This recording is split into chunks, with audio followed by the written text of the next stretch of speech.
absolutely beautiful out there. It's such a beautiful course. The trail running community, there's always a support for each other. Everyone in the whole crowd loves this race and loves our sport. I wanted to win. I wanted it so much. I was dreaming about it. That's the best feeling and the best result.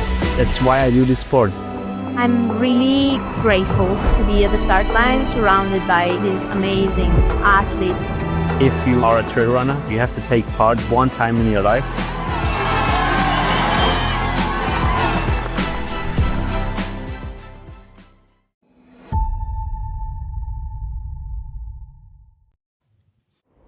An absolute pleasure to be back on the UTMB World Series. There's the man.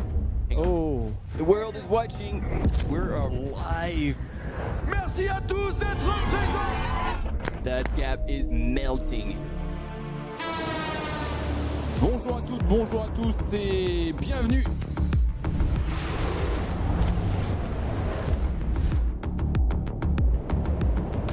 Allez, c'est parti. What a race. The mountains are calling now. Il y a de l'UTMB index au mètre carré. And it is not over. Oh non. Insane. That was fast. Welcome our champion. Oh man. Wow. Oh, one of the big jobs. Yes! Good work, Rod. Good work.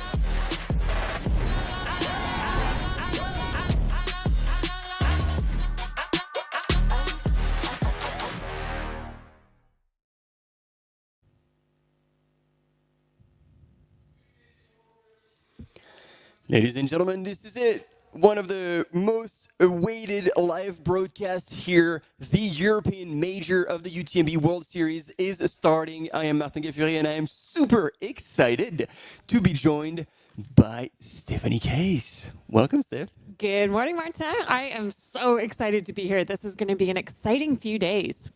It will be indeed. And we're kicking off, as you can see on these images, with fantastic weather. It might turn a little bit, but we have a plan. If you've been with us the past few years, we didn't get the chance quite to get to the end of all the events, but now the organization has taken measures towards that, and actually this is already happening today for the PDA. So we're on a different route, alternative route, and the runners are way on the way. Exactly. We are following the 50K today. And as Martin said, it's a slightly different course. Basically, there are three main climbs during this race. And on the last climb, there's a little bit less elevation, and that makes the course a little bit shorter as well, but still incredibly challenging. And, you know, you just never know what you're going to get when you are in the mountains. So the runners have to be ready to adapt. Excuse me. And if you've been following this race before, you know that last climb is like a soul crusher. Like that last steep part is off track, straight up the hill. And so I'm guessing from what I've seen that they're actually going up to the col and then dropping down. And to be honest, I'm pretty sure all the runners will be like, actually, it's not that bad to cut that part out. It'll be a nice welcome change for them. Now, let's talk about where we are in the course at the moment, because this race started a couple of hours ago, 2 hours and about 15 minutes ago, and the runners have now passed that first major climb. So that first climb out of the three big climbs is just over 2,500 meters, and the leaders have already passed over the top and are heading down towards the little valley. I call it a valley, but it is still at 2,000 meters. Now, the amazing thing about this course, about the region, is that if we look at the region in total, over 30% of the land in this region is over 2,000 meters. So the race itself gets to take advantage of these beautiful landscapes, these high mountain climbs. But anyone who is kind of coming from outside the European area might struggle a little bit with the altitude. It is known as the technical race of the circuit, with brutal climbs and descents. And actually, as we're talking, we're still presenting some of the top runners, and Sylvia Norskar is not a stranger to anyone if you've been following these races in the UTMB World Series. I can see the surprise on your face because Alison Baca is there on your screen, but actually not in the race. She actually did not start. She was sick. Yes, she wasn't feeling so well. She wasn't sure last night if she would start, and then unfortunately she didn't start this morning. But I still encourage you to go back and look at the Instagram channel, actually, because there was a nice video where she was talking about her gear and how to prepare for the race. So even though she's not in it, it provides a little bit of background for you. She was truly wanting to be there and ready until the last second. And finally, Yao Miao from China, also an incredible runner, and we're stoked to have her back. Absolutely. And just going back to Allison, she was actually last year's 100-kilometer winner. So I'm sure she'll be disappointed not to start today. But we have got a very competitive field still for you. If we talk about, though, sticking with the women's field, how we are doing at the moment. Exactly. Because just to precise, like those were presentation of our top athletes that we usually do on the start line without knowing where they are. But now, Steph, we do know where they are. So let's see Exactly. the current ranking. Exactly. So in first, we have Sylvia Nordskar from Norway. Now, Sylvia was first at Zagama last year, and this year she was second at the Transgran Canaria 50-kilometer race and also first at the Swiss Canyon race this year. So she is coming in strong, and it seems like she is running, we'll have to check at the next checkpoint, but it seems like she's running with Miao Yao from China. Now, Miao Yao, you had seen that she was presented. We were expecting her to be doing, running a strong race, and she certainly is. She specializes in the 20 to 50K category. She was the OCC winner in 2024 and the CCC winner in 2018, making her just one of 4 women who have won 2 of the finals. And in that illustrious category is also your partner, Ruth Groff. Yeah, indeed. And who else? Ooh. Tony? Testing me. Tony win OCC? I'm not sure. I'll have to come back to that one. I just remember it was Ruth because she might be a favorite, even if we're not allowed to have them. Now, Miao Yao is racing OCC this year, so we'll see how she does today. And then rounding out the top 3 is Julia Font Gomez, who we actually have already commentated on this year because she was second at the 50K Tenerife Blue Trail by UTMB earlier this year, Julia from Spain. Now, if we looked to the men, they're showing some of the top men on the screen here. Now, we actually have Nadir Maguet. Now, Nadir is Italian, quite a young guy, specializing again in the 20 to 50K category. And actually, even more so like an alpinist than a trail runner. He spends a lot of time up high in the mountains. Yep. Basically, had a big crack at the FKT up and down Matterhorn. And I think his descent was faster than Killian's. Wow. So he can run on technical. He can take on those things. He loves technical. So he's going to be right at home here in Val d'Aran. But he's recently raced in Lavaredo. He was second in a 20K. So it's interesting to see them do like back-to-back races because Christian Allen, who's currently sitting in second place. Yep. Also was racing this last weekend at Broken Arrow in the U.S. He did the vertical that he won, and then he was 4th in the stage of the HOKA World Series. Yep.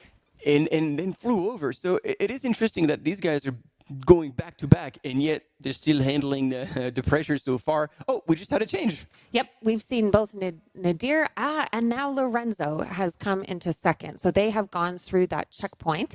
Now, Lorenzo Beltrami, he is Italian, also another young gun, mainly specializing in the 50K category. Now, speaking of people who are racing a lot this year, he's already done 5 races in 2025. That's While they're short distances, it's that can take a toll on the body. So he is going out hard. And so you can see now the course, which has been altered a little bit, but still will take them up and down those beautiful mountains and with tough climbs, tough descents, and some runnable sections as well. And it was interesting because if you've watched the documentaries that were done last year around the event and featuring some of the runners, they were all saying that, you have to be an extremely versatile runner to actually pull it off because the climbs are steep and hard, descents are technical and steep as well. But then whenever you run, you actually have to have wheels because those are runnable sections that you can really crank it. So it's awesome to see who's going to be the most complete all-rounder runner to make it in first in Viella. And also on this slightly downhill course. I think it's about, if I do the math quickly, 250-meter net downhill. It is a net downhill, but I'm sure that's not what it's going to feel like on feel the legs. Yeah, you're right. And, you know, Ines Astren, who's one of the female contenders in the 50K, she was last year's winner. She described this as Spanish Switzerland. And I think that that's a good good description of the course.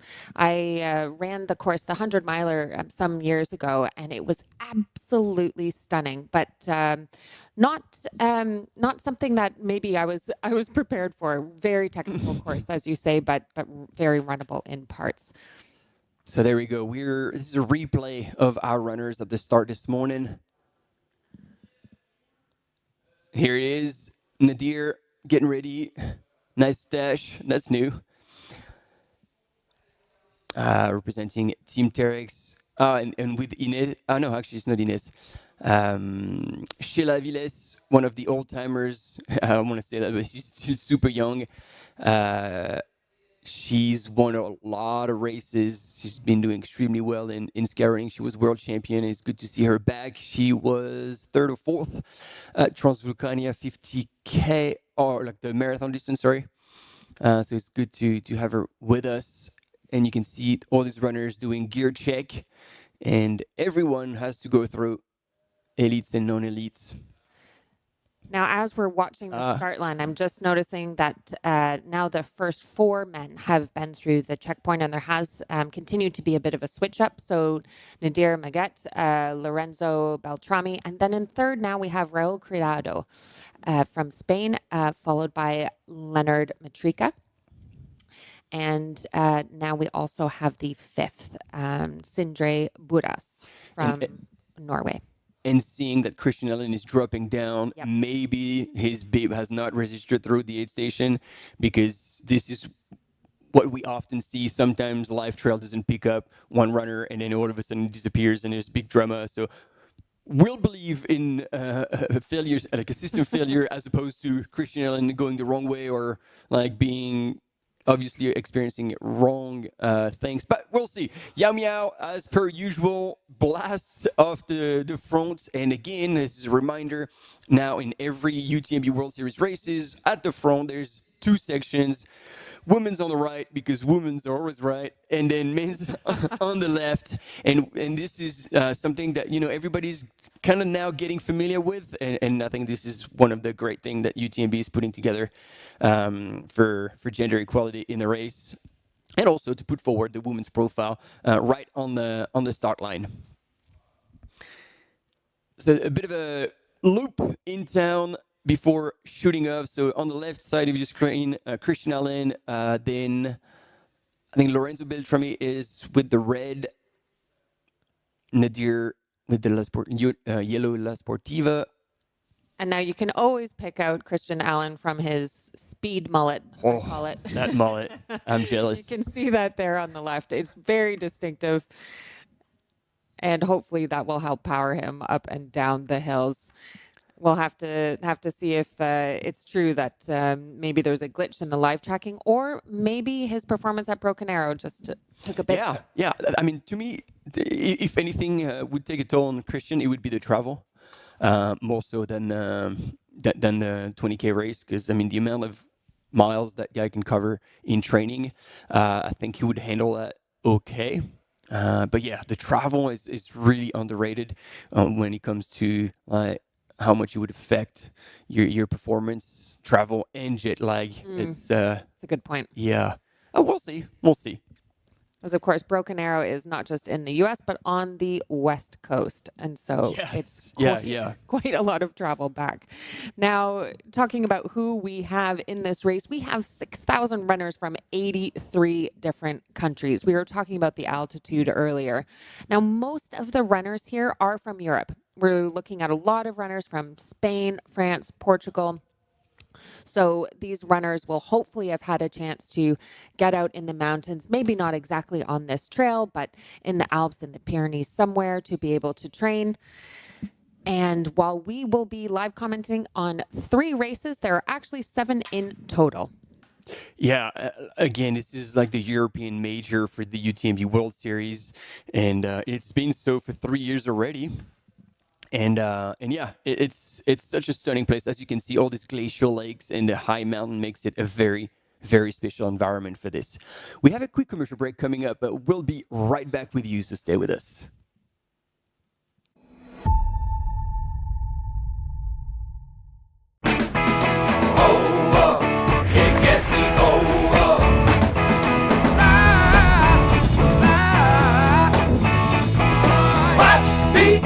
So hot, I ain't coming down.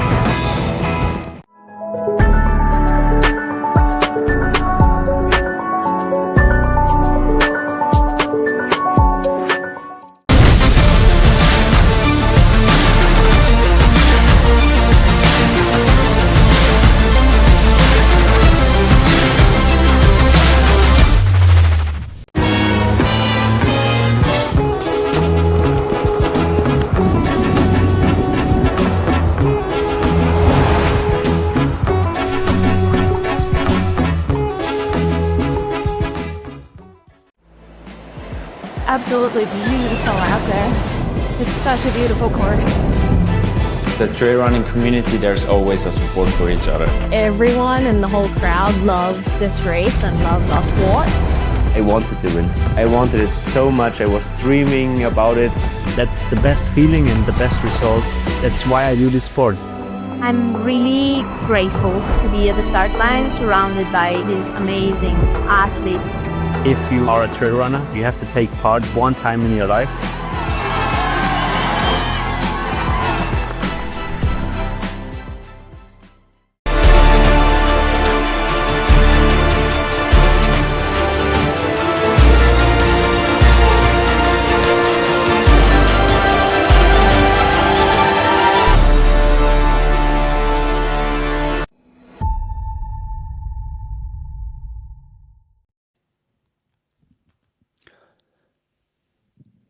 And we're back with this fantastic aerial shot. This gives you a bit of an idea how technical this environment is. Like, this is just a rock wall. And you can see, is that the glacial lake there? I know that the course does pass by a glacial lake. Oh. I'm not sure if that's actually the one. I mean, this one, but like the 100 mile, I think, goes past 20. Wow. Like when you're in the high country, those like this area is known for all its glacial lakes, and you know the past years we've had quite a few. Actually, it was a while ago, but like there was one year was extremely hot, and runners were just running by those pristine see-through water lakes, and they were like, "Oh, I want to go for a dip." So yeah, it was a mean way, but yeah, they run past a lot of beautiful glacial lakes.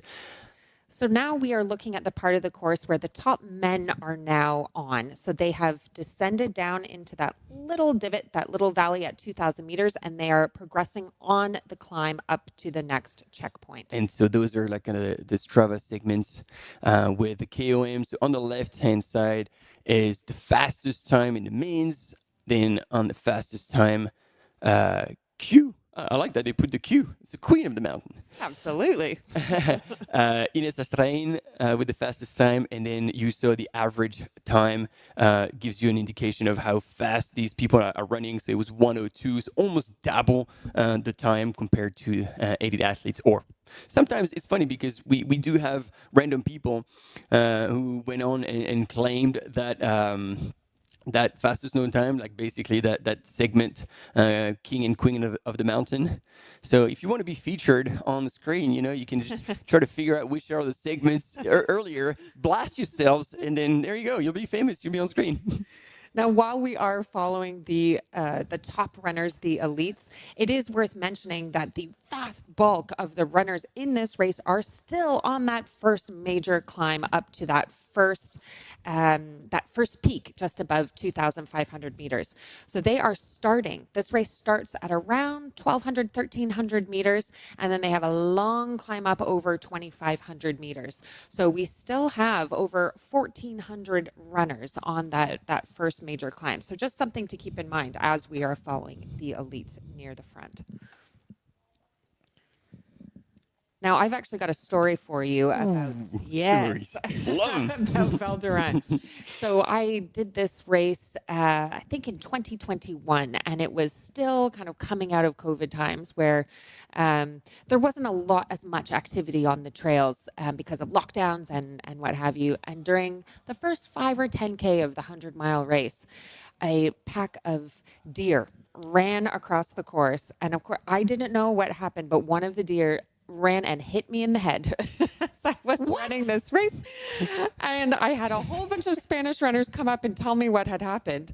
And I thought, you know what? That's actually a good way to get the sense knocked out of me or sense knocked into me to run the course. And I had to run another 65 kilometers. So there's lots of wildlife out here. Let's hear it from Sylvia. I hope you can hear her. We don't hear her in the studio.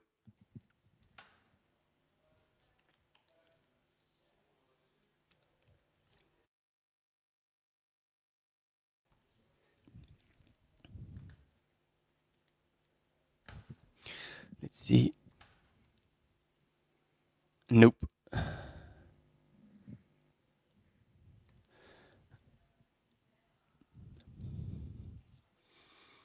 All right, team, rest assured, like Sylvia is not mute. She can talk, and we had an interview. Hopefully we can play this again later sometime because it seems like there was no audio in that case. Let us know in the chat and we'll try to replay it later on. But that was one of the video interviews that was done by our team yesterday with all the top athletes to give you a little bit of context with all the runners that are anticipated to be on the screen during that live. Well, even when you can't hear, you can actually get a lot from body language. And to me, she looked confident, and she is certainly showing that today out on the course. Love it. I wonder if Sylvia and Miao are still running together. We'll have to see as they come into the next checkpoint. But I wonder how much conversation is happening. Well, Yao Miao is... Oh, all right. We're going to play this again. Let's hear it. Hello, my name is Sylvia Norskar. I am a trail runner from Norway, running for HOKA. I am 32 years old, and now I'm ready for Val d'Aran. Yeah, it's the first time doing Val d'Aran, and I'm very excited for it. I've heard a lot of great things about this race, and it's major this year in the UTMB series. So definitely will draw a lot of good athletes, and that I find that very motivating. And also the Marathon Mont-Blanc was not a race I prioritized this season, so it fits well with my schedule before CCC, which will be the next goal. There we go. Thanks for playing it again. So now you had that little bit of understanding, and even though we didn't hear it, I would probably think that you agree with Steph that, you know, spirits were high and she's super excited. Now, Val d'Aran by UTMB, this is one of the World Series majors. So with all of the different events, there's over 50 events in the UTMB World Series. There is one event in each region that is the World Series major. So this is the major for the European region. And what that means is that the runners will get double the number of running stones. It means that the top 10 instead of the top 3 will get an automatic entry into the UTMB World Series finals in Chamonix. And there is prize money, and pretty significant prize money. Indeed. So for the top 5 runners on both the women's and the men's side, they will receive a cash bonus thanks to HOKA. And now we'll hear from Nadir Maguet. Bonjour, je suis Nadir Maguet, Ah, yeah, he je can viens speak de French as well. l'Italie et je cours pour le team La Sportiva. J'ai 31 années, presque 32. Et mon meilleur résultat, c'est pas vraiment sur une course, mais c'est sur un record que j'ai essayé à faire, le record du Cervin de Kilian. Et pour 5 minutes, je ne suis pas arrivé à le faire, mais on retournerait. Pour moi, c'est la première fois là en Val d'Aran sur cette course, la 50 km. J'ai vu dans les années passées un peu des vidéos que c'est super belle course, technique en montagne comme j'aime moi. Donc cette année, je l'ai mis dans mes objectifs et voilà, je suis là. Mais je suis allé ce matin faire un petit tour et j'ai vu la partie des lacs, que c'est très joli, vraiment sauvage et technique pour arriver au sommet du Tuc de Salana. Je pense que c'est la partie la plus belle, je pense, avant de la descente longue pour reprendre la dernière montée, que cette année, malheureusement, on ne fait pas jusqu'au sommet, mais on va couper un peu pour la météo, mais je pense que ça devient une course quand même très belle.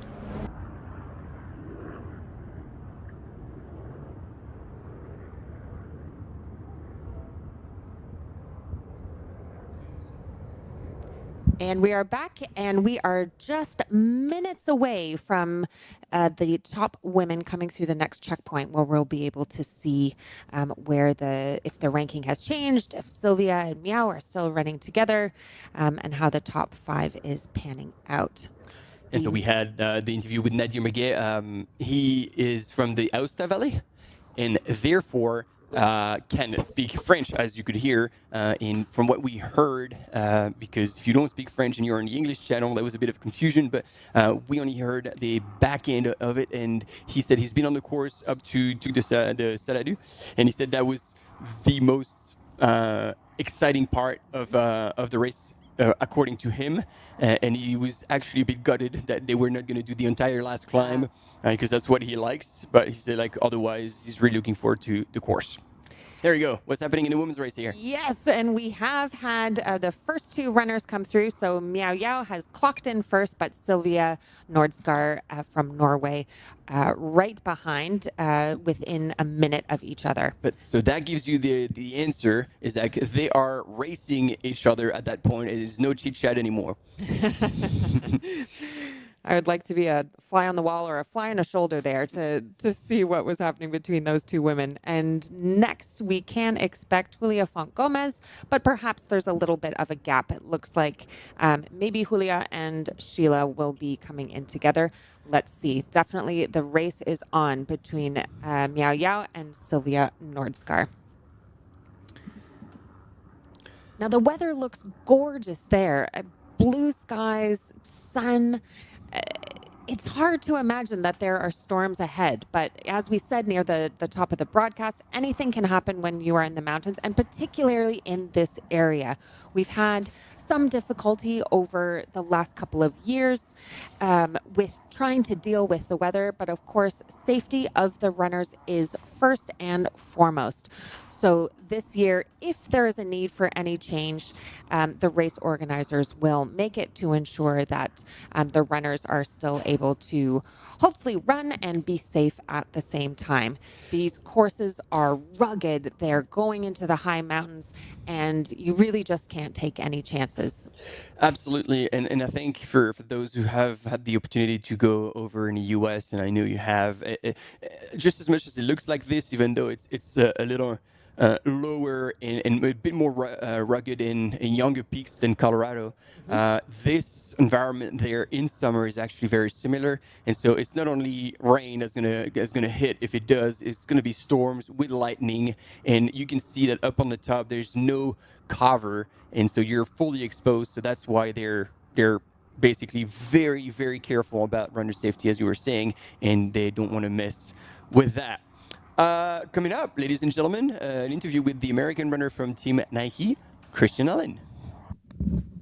My name's Christian Allen. I'm here at the Val d'Aran UTMB race, and I run for Nike Trail.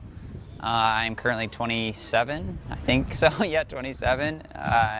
But my best achievement, that was a good question.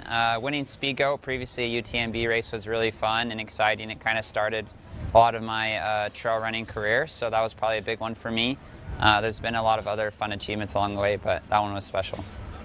Yeah, I kind of decided last minute to kind of add this to my schedule, and Val d'Aran has been very welcoming, which has been really fun, and they've allowed me to come out here and give me an entry into the race. And so me and my father came out. We got here pretty late last night, so got a little run in to shake out the legs this morning, and looking forward to tomorrow's event. But really wanted to come out here. I heard it was going to be a real special event because there's a lot of amazing European athletes out here, and wanted to see how I would test against them and hopefully qualify for OCC and go from there.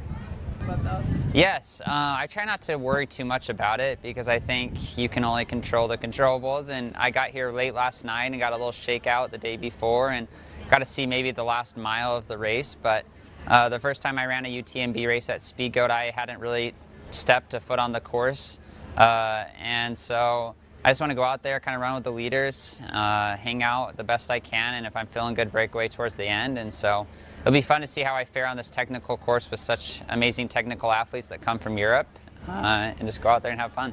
Okay, last question. You come with. Oh, I guess we didn't have the last question. And that was Christian Allen, and one of the I'd say one of the rarer international athletes coming in, one of the non-European athletes coming in. They are in the minority in this race, sporting that speed mullet, as we talked about earlier. We still don't have an update on where Christian is in the pack, if he is in fact sixth, if he had drawn back a bit from that front lead pack, but we will find. Oh, no, I actually dropped down. Yes, he would be sixth because now there are runners behind him who have gone through the same aid station. So that night it's not like bumping him down. So it is. He has dropped back quite a bit. So hopefully nothing bad happened. But yeah, he's currently officially in sixth position.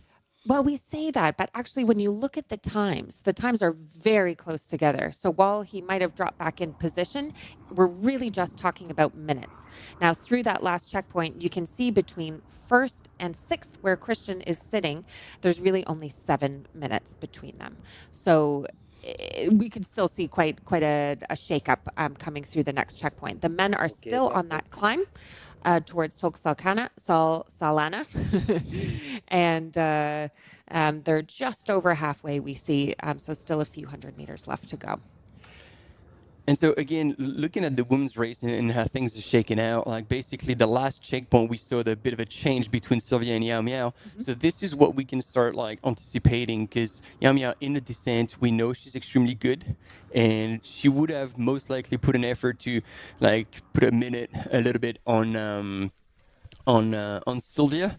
So let's keep that in mind for the rest of the race, because there's quite a lot of downhill now, except that last big climb onto Santen Descuncho. So that could play to Yao Miao's favor if that carries on. We just had Nadir Maguet on the climb to Tolk Salana, and this is interesting to keep that in mind, because you won't see many races where elite athletes use sport in a 50K. And Nadir had them. So they know how brutal that course, and usually top athletes, you see them run in places you think it's absolutely impossible. Doesn't matter. Nadir has the poles, and that means a lot. And he was going a pretty good clip up that climb. It's really hard to tell how steep something is when you're looking at it from the live images. It never looks as steep as it feels. So I can tell you, even though he's making it look easy, that is not going to be an easy climb for anyone. And coming up to that next checkpoint there, that's at 27.6 kilometers through the course. So just over halfway. The course today, because it's slightly altered, I think we're looking at a total of 52 kilometers rather than 55. And that climb there is just under 2,500 meters. So the second biggest climb of the three. And so I don't know how much time he's going to have to look around at that beautiful 360-degree view that he'll get up to Xalana. But then I hope our cam runner will be ready, because as soon as he drops down, this is like a steep technical downhill where Nadir, we know already, will be flying. And so I hope they have the drones ready and the cam ready, and the cam runner is warmed up, because that will be a really fun one to watch. I hope we'll get images of that. But then shortly behind, there will be other runners. I believe Lorenzo Beltrami, World Creado, Leonard Mitria as well. Quite a good downhill runner. Not as strong as his teammate, but still. And you can see him really working the poles there, as you were mentioning. Because he's also like a very, very weathered skimo athlete. So again, the poles will be absolutely natural. So he's drinking. I don't know how close to the top he is, but I'm anticipating that he'll be absolutely prepared, and he'll pull the poles away before he gets to the start, so he can be free to run hard in a downhill. But now wow, that ridge is pretty cool. And you can see he's got a quiver there on his pack. That's the little pocket that runners can put their poles away for the downhill. You'll see some of the slower runners, the runners that aren't necessarily at the top, they will use poles on a downhill to kind of help with their legs. But the top runners, I'd say you would never see them use poles on a downhill. Especially on such shorter races, because it will slow you down. So sure, if you're comfortable with the poles, using them on the downhill 100% will help alleviate the pounding on your legs, and helps you stabilize yourself as well, like if it's windy or a bit technical. But again, it is important to do that only if you've practiced in training, because otherwise it's going to be a bit of a mess, and you could actually trip yourself on a downhill with the poles. But Nadir will, as you say, Steph, it probably will put them away in the quiver and then off into that descent. But you see, that's a cheeky climb, because he's got a few full summits, so I don't know if they visually can see the actual one. But it was also interesting, because when we were talking, he was looking at his watch, getting close to the summit, and I think he has the splits in mind that he wants to hit in case if he's like right on pace with his race strategy or a bit behind. Probably has the last split, like the best splits from last year, even though this is not exactly the same course, so I don't know how much he's going to be able to compare, but this is an athlete that comes prepared to races, and so that's what I'm assuming he was looking at on his watch. Now we are 2 hours and 48 minutes into this course. Last year, the winning time for the men in the 50K was 5 hours, bang on. Now, as we were saying, it's a slightly altered course due to the weather this year, a little bit shorter, and that last climb, the third of the three big climbs in this race, is a little bit lower, but we can still expect to see fast times. And looking at the live chat, hello to those of you who are joining us from Malaysia. It's great to have people from all over the world. And we've got a little poll in the chat. If you want to hop in, who will win the women's 50K race? Yao Miao or Sylvia Nordskar? Those are the two top women in the 50K race at the moment, running neck and neck with each other. Who's your pick, Martin? What do you think? Yao Yao or Sylvia? Well, I can't. I have to wait for people to vote, and then I'll tell you. But I already voted. I already voted. Okay. Well, I will make my vote as well. It looks like now you can guess what I voted for. All right, there we go. Oh, and he's already tipped over, and he's long gone already in the descent. Look at that mountain goat. Ladies and gentlemen, he's going to for sure put time on the rest of the field. Nadir Maguet has launched himself into that descent, and look at this. Just stunning scenery. So I'm assuming that right behind him is our cam runner who's getting dropped. But maybe not, because he's got a red t-shirt, so it could be also one of the runners we saw earlier at the start. But no, I don't think so, because when we were looking over Nadir, nobody was breathing down his neck on that climb. So I think he's managed to put a bit of distance in between him and the rest of the pack. Now, if it's possible to gain energy from the scenery, from the trees, from those ridge lines, I bet he is. It's almost as good as the gels that you take in. Wow. Unreal how fast he went down that section. If there is a segment there, like we do have a new fastest time. Yeah, unreal. And we last year's we had images like close-up images, and there were a few cheeky turns that you get to them with momentum. You go around a tree, and then actually there's over 90-degree turn, and people were almost getting over and holding on to the tree. So I was hoping that we could actually see Nadir go through that, but I guess there was not enough reception to give you those images.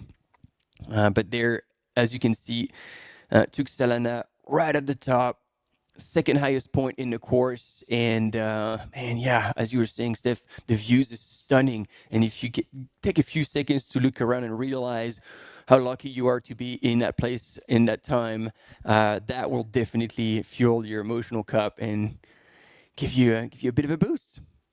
So here we do have the majors. So Val d'Aran is the European major. Kodiak now, for the first time this year, will be the Americas major. And then once again, Chiang Mai in Thailand will be the one in December for Asia.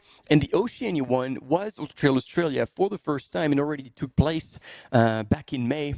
And it was a success. If you actually got the chance to follow the live broadcast, Mael was covering it locally. And the images were beautiful. The sunrise over the ridge with the eucalyptus trees. I mean, even AI couldn't have done a better job. Wow. And as we were mentioning earlier, all of the top 10 in the 50K, 100K, and 100-mile categories, because this is a World Series major, the top 10 will get an automatic entry into the same category of race in the UTMB finals. And we heard Christian Allen from the US saying in his interview how he's really aiming for that spot in OCC. So there we go. We're talking about that downhill segment, and then we just had it on the screen. And it's interesting. Rayo Criado, who is in the race, has the fastest time on that descent. So we'll see if he once again makes good use of the descent to possibly close the gap on the runners ahead of him.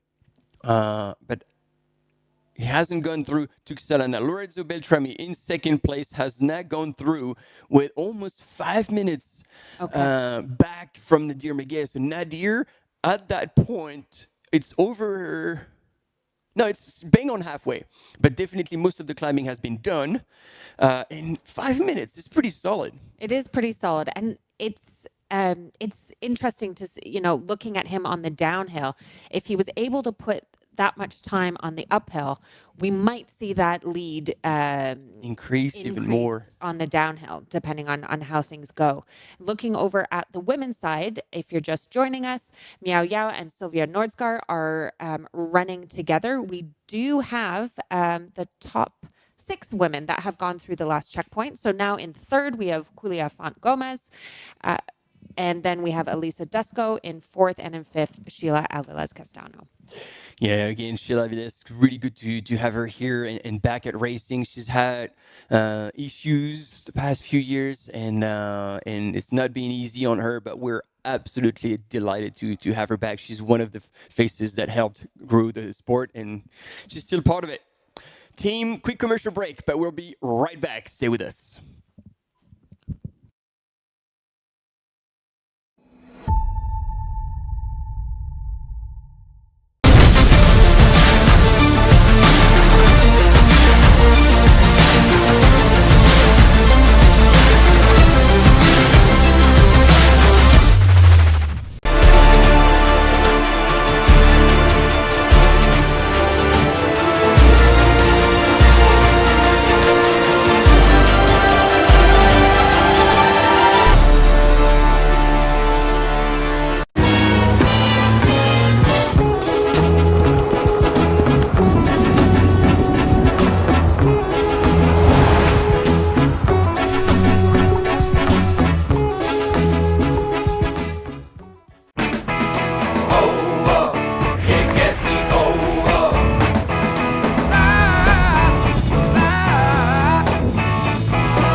tanta gente.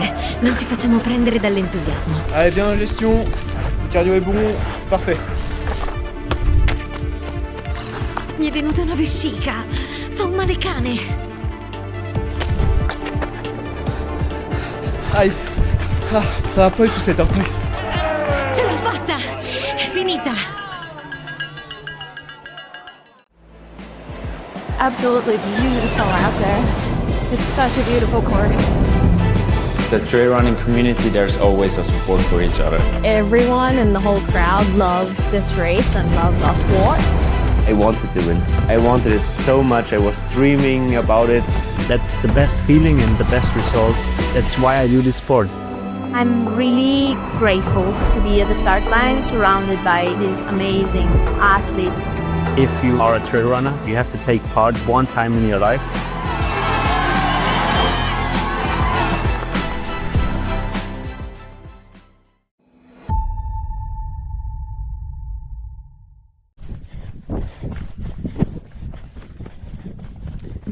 And we are back. We are watching the second place man in the 50K race. That is Lorenzo Beltrami. He is chasing the leader about 5 minutes back as we last checked. Yes, indeed. And so now they're kind of on a little plateau, but they're going to keep rolling down towards eventually the aid station. So it was good that we had a camera runner on him. We've seen earlier Nadir Maguet, who was in the lead and trucking forward to try and, as you were saying, Steph, maintain that 5-minute gap up on Lorenzo Beltrami. Now we had more runners have gone through the summit to Xalana. Leonard Mitria was not even a minute back from Lorenzo Beltrami. Sindre Burras, already 2:56.08. While Nadir was in 2:48.13. Raul Criado, 2:57.32, but he's a fast downhill runner. As we saw, he has the fastest time on that descent. So things might shake out a little bit. And sixth place runner Christian Allen still hasn't gone through to Xalana. Here we go, team. Look at him stride out on a terrain that is not necessarily his forte, because as we said, he's more like a mountain person, a skimo athlete. But the way you see him run fast, like you can be sure that he's worked on his speed, and also based on his results in Lavaredo last weekend, he definitely can run now. Look at him go. That is just beautiful downhill running from him. I just have to point out his profile, his technique. You can see that he's leaning into the downhill, which can be counterintuitive for a lot of runners, but very smooth running, very easy stride. Checking his watch there. And he looks like he's cruising. It doesn't look like he's overreaching or anything. He's just on par. We're coming up on the 3-hour mark into the 50K race. And again, last year's winning time for the men was 5 hours. We have a slightly shorter course with a little bit less elevation. Let's see what he can do. And you see, as much as the sky's blue and it looks stunning summer day, there are a few puddles. So it looks like there's been rain that has come down. Oh, and Christian Allen, there we go. Here's the news that breaks. He drops out of the lead. Oh, no, it drops out of the lead pack. Sorry. I got confused.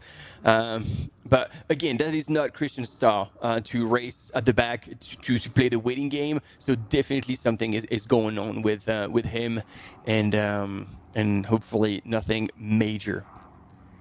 And as you were saying, as I say major, it is a major. So this is top 10 who end up with the automatic entry into next year's final in the UTMB World Series in the corresponding distance. So if he sticks it, and so far he's in 6th, but he's actually come up to 5th. Now, going through Tok Salana, there are really just minutes in between the second to fifth men. So Nadir has put a bit of a gap, a 5-minute gap in front of Lorenzo. But then after Lorenzo, we have Leonard Mitria 1 minute behind, and then 2 minutes behind that, Sindre Buras, and then right there with him is Christian Allen. Yeah. Okay. So it's tight. We can definitely see a shakeup in the order of the men. And so for those of you who are only joining the live broadcast this recent years, there's a fun story about Nadir, and to tell you how much of a fun person he is. Like and this was not a beer. Just a little bit of caffeine here this morning, folks. It's just like, all right, well, these guys are hitting it hard early. It's only 10 a.m. But like, he loves racing, but he loves life in general, and he's a problem solver. Like, he's always, doesn't get stressed out, doesn't worry too much. And it was a couple of years ago, he missed his flight to go to Zigama. Okay. Across from Italy to the Spain Pyrenees, and it's just like, no. So booked another flight. And I don't know if that flight got canceled or he missed it or the other way around with the previous one. He ends up in the evening, he's like, I got no flights. Jumps in his car, drive all night to make it to Zigama. Gets there like 3 hours before the start. I don't think he even got any sleep. Changed into his racing gear, showed up to the start, and was top 10. Well, you know what? That tells me that this guy knows how to make it happen. Exactly. There was nothing stopping. He was like, all right, no more flying. We'll take the car. So, yeah, that's a good attitude when you're like, so it is technically an ultra today, but when you get things thrown at you, while you react and you play with whatever cards you've got, and you don't get overwhelmed by anything. So, yeah. Absolutely. It's easy to win when everything goes perfectly well. But I think when we really see the true mettle of athletes is when everything goes wrong and they're still able to perform. And they still pull it off. Now, quite an easy terrain compared to what we've seen Nadir run on so far. Nice wide Jeep trail here. So he's really opening up. It looks like he's taking it easy, but I know that he's pushing. Yeah, I mean, it's always hard to gauge, but that looks like a 4:30 per minute pace. So he's cruising, but at a decent pace, really. And again, if you're joining us, we're talking about this earlier. The course here in Val d'Aran, really steep climbs, technical, hard descents as well. But whenever you have flat, those kind of flats, you need to be able to run fast. And it's good to see that he's done his homework, he's practiced, and he's trained, because he can really not only move fast, but making it look easy. And so he has got a gap on the next few runners on the men's side. On the women's side, we have now Yao, Sylvia Nordskar running together as we last checked, and then there's a few minutes of a gap, and then we have Julia Font Gomez, Elisa Dusko, and Sheila Alvarez Castano running within just 2 minutes of each other. So the race is still on in the women's field. Absolutely. And in the chat, how's it, Bru? We get Joel from South Africa saying hi to us. Hello, good morning. And yes, he's almost on the same time as us.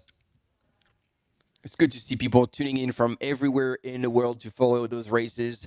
And if you're joined, let us know in the chat. It's live.utmb.world. In case you're watching it on YouTube, just join on the platform. You'll be able to interact with us, share your comments, answer the polls, and the truly one reason why we're broadcasting and offering this straight from the platform, because you can use GIFs in the chat. And that, you can't put a price on it. That's where we want to see your creativity.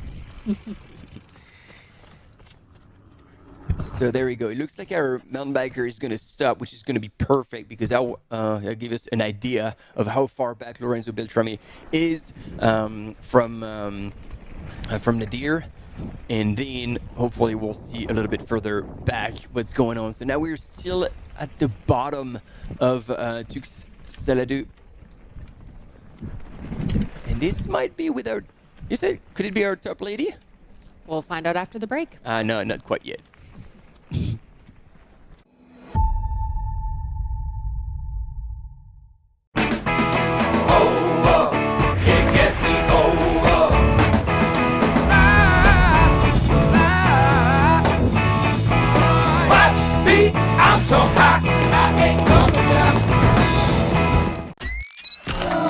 Via, c'è tanta gente. Non ci facciamo prendere dall'entusiasmo. Allez, bien gestion. Le cardio est bon, c'est parfait. Mi è venuta una vescica. Fa un male cane. Aïe.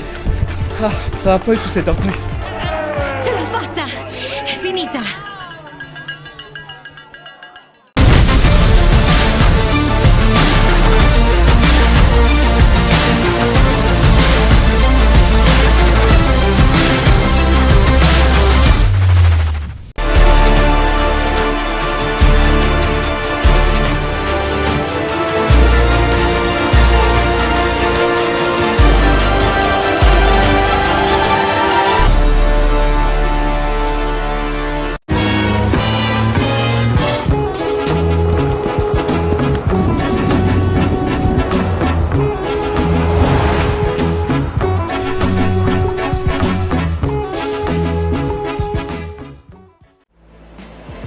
Absolutely beautiful out there. It's such a beautiful course. The trail running community, there's always a support for each other. Everyone in the whole crowd loves this race and loves our sport. I wanted to win. I wanted it so much. I was dreaming about it. That's the best feeling and the best result. That's why I do this sport. I'm really grateful to be at the start line surrounded by these amazing athletes.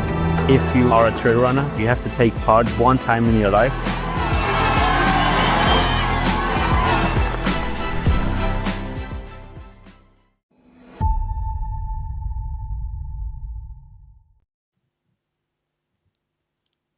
And we're back looking at some of that gorgeous scenery and skyline in Val d'Orem by UTMB. We've been following the top men and top women in the 50K race today.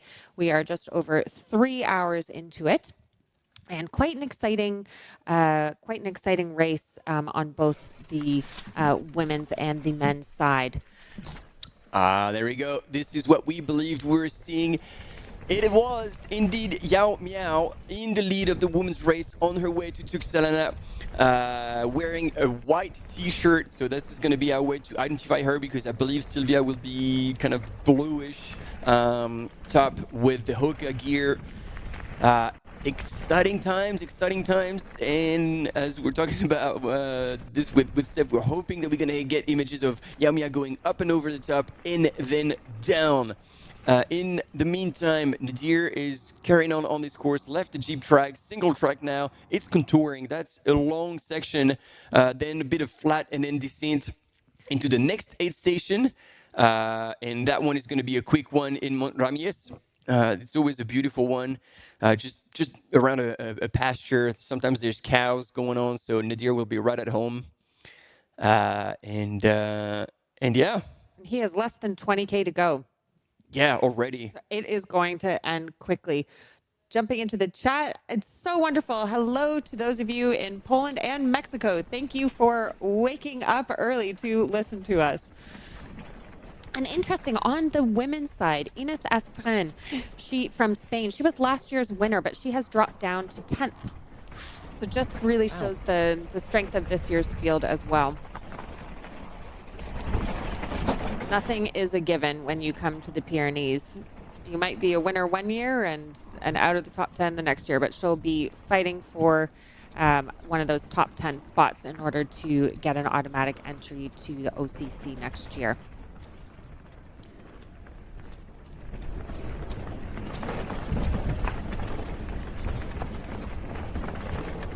I wonder if Nadir knows that he has a bit of a lead on the next group pack.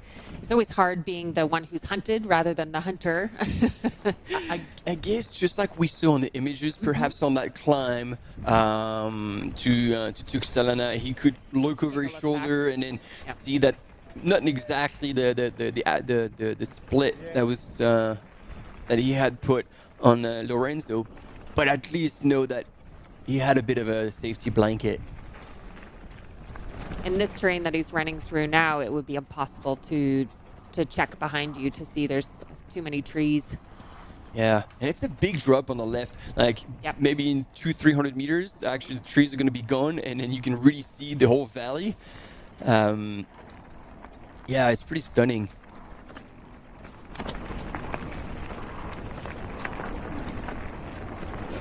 I find the psychology of these races quite interesting. Everyone's got their own style. Some people are always checking behind them to see if there's anyone there, and some people just look straight ahead, and it doesn't matter what is behind them. They are only looking towards the finish. Exactly. Finish line is eyes on the prize. That's the only thing that matters. And usually it shows enough confidence that, you know, it's like whatever happens, that I'm in the lead and I'm not going to worry about whoever is behind me. What is your racing style? Ooh, I prefer to be the one hunting. I prefer to be the one behind so that I'm only looking ahead. But I mention this because for any of those of you who saw the Mont-Blanc Marathon the other weekend, there was a battle for third place. I don't know if you saw this on the social channels, but we had one of the guys, I forget his name, coming in third, and he kind of stopped to enjoy the crowds, was waving at everyone, coming up towards the finish line, and then fourth place just ran and tried to sprint him to the finish line. And if he hadn't looked behind him, he would have lost third place. And I think it was everyone, the crowds were like, his name is Jean-Philippe Choumi. Okay. Yep. From Switzerland, and it's like, go! And he's like, oh. And it's good that actually, as nonsense as it seems, because this is by no means a sprint race, there actually is a camera on the finish line. Oh, wow. And that's actually what they used to be sure, like to see who came in first.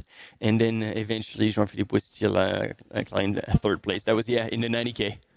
There's a little bit of controversy. You know, should you have a sprint to the finish like that when someone is solidly in third?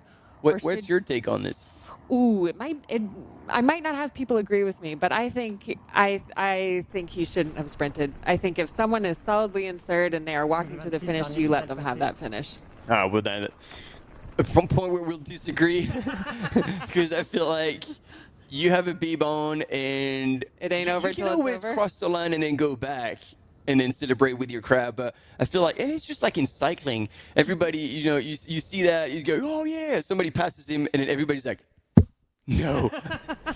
and for me, it's kind of the same.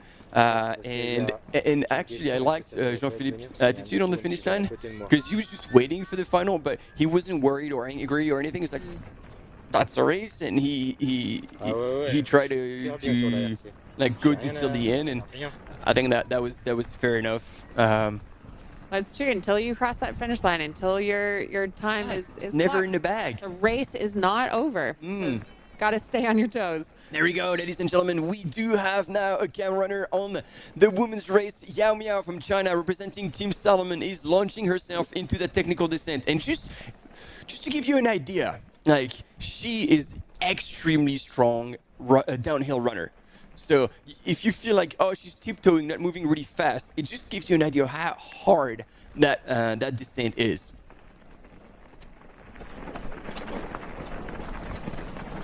She's keeping quite a high cadence, shortening up her stride so she can go over those rocks on that technical descent. And this is typical of Val d'Aran Mountains. It's like, there's not a clearly formed track down. You just follow the flags, and sometimes there's a path, sometimes there's not. So it's also really important to keep your head up and look ahead to find the right trajectory from flag to flag. And so also, they've been climbing for so long, and now in a matter of seconds, you're changing into descending mode. And so these trees are like the safety net, and we'll see runners holding on to them because you catch momentum, and some of the turns are pretty sharp. Yeah, there we go. That's it. And so we've seen more than one runner getting a bit ahead of themselves on that descent and nearly going off the track. And you can see she's really using her arms for balance. It's so important to stay relaxed on a descent like this and just kind of let your arms go where they need to go so that you can stay upright. She is providing us some good lessons here. If you are not following on watching the video, I would suggest jumping online, checking out the video feed, because Yao Miao is giving us a good class in downhill running. And it's good to have that drone perspective as well, because it gives you a better idea of how steep that section is. You're saying, Steph, sometimes with the cam runners, it kind of flattens terrain a little bit, and you don't really get the how steep it is. But now with that perspective, you kind of know how brutal a descent is. And Yao Miao making really quick way of that descent.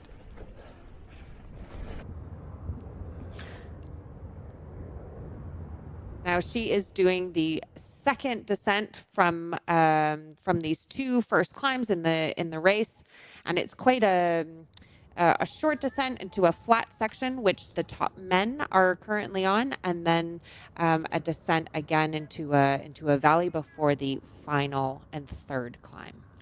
And I'm hoping that possibly we could get a little wider shot from the drone, or maybe a different angle so we see what's going on behind. Because actually, Sylvia Nordskar was 30 seconds back at the top. So she's right there. Yep. And as you were saying, I mean, Sylvia won the Gamma, so she can run on technical. There's no doubt about that. So she won't be either losing, or actually, like, the time should remain quite the same. And then Yao Miao, I think she ran sub 2:30 in the marathon quite a few years back.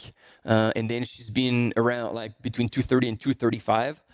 So she's got wheels too. So whenever she's going to hit that like more runnable section after the Pareto aid station where we saw Nadir and Lorenzo run through, she'll be able to switch gear again.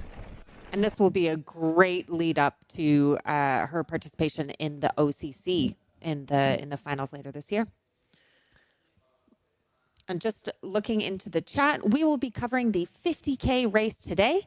And tomorrow we will be covering the 100K and 100 miler, and then continuing with the 100 miler on Saturday. So you have us for 3 days.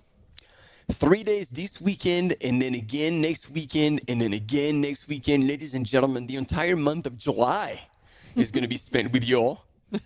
Just hop on the UTMB Live and you will find us.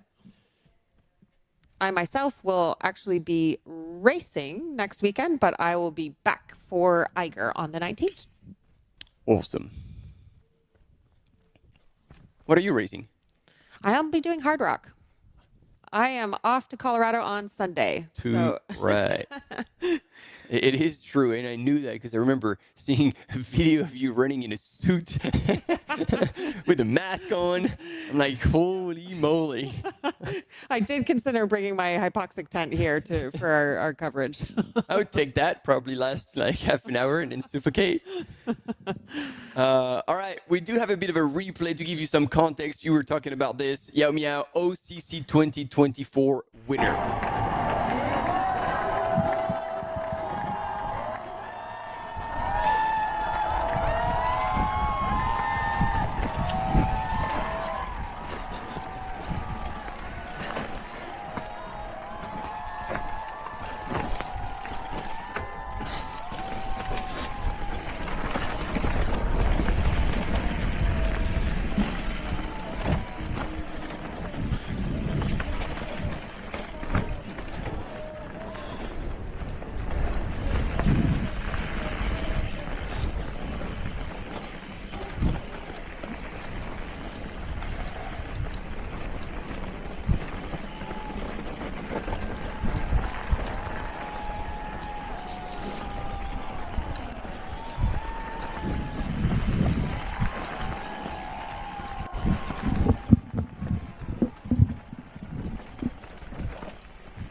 There you had it. Massive celebration. Yao Miao winning the 2024 OCC.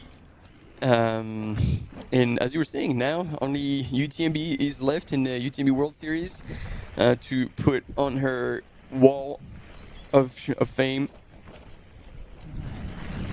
She'll be coming back, I imagine, for another win this year. And here we are following Nadir Maguet, first in the men's 50K. Absolutely flying. And again, I mean, if you're not familiar with this runner, just by the looking at the UTMB index here on the screen on the left side of your screen, over 900, you're an absolute world-class athlete.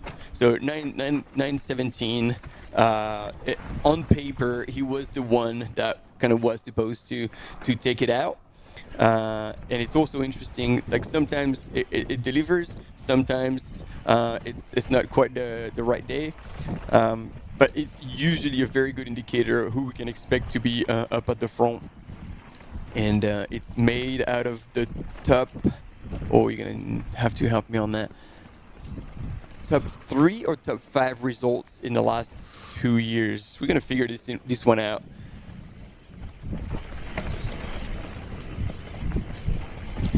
Testing me. He's a pretty consistent runner. Sometimes with the younger runners, you'll see a lot of variation as they're trying to figure out their racing approach, not going too hard, too much. But if you look through his stats, he's had a great couple of years of racing, pretty consistently making it on the podium. So today is not a surprise. And now we are back following Yao Miao, the women's leader in the 50K.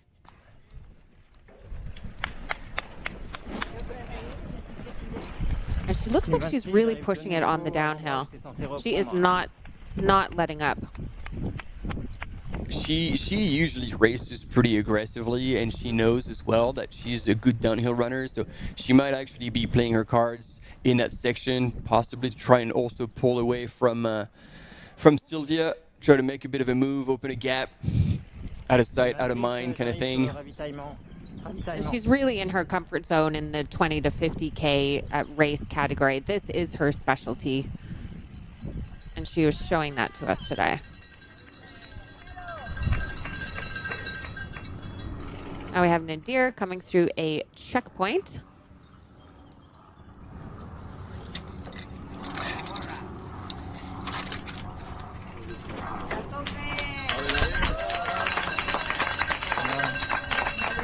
So he is first through Mont-Blanc. That was a quick one.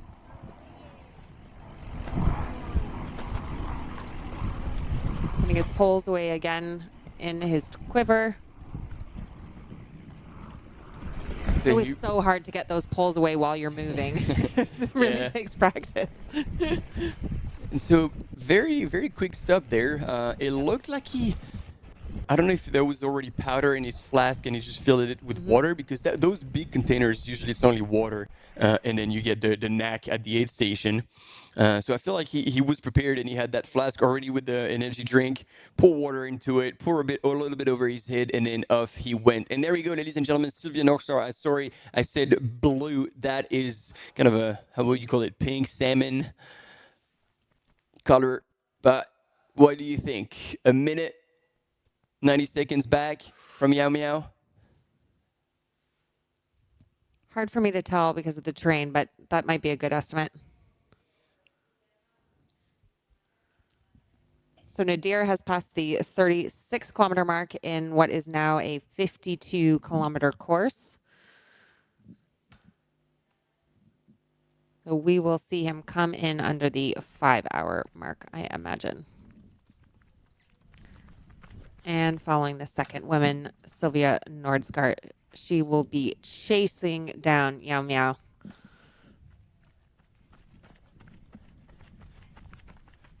Quite a long stride from Sylvia on this Jeep track. She is a tall runner. Yep. She's got long legs, so she's making good use of it. and also looks comfortable. And what I like to see when you're looking at running is right, is like it's the vertical shift. I was just thinking that same thing. And she's just flowing. Like there's no there's not a lot of up and down. No, it's efficiency at its best. And let's look at Sylvia finishing the Nice 50K last year. A big smile on her face as we know her.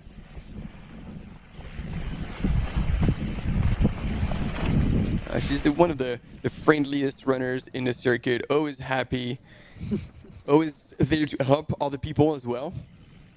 She's just very selfless.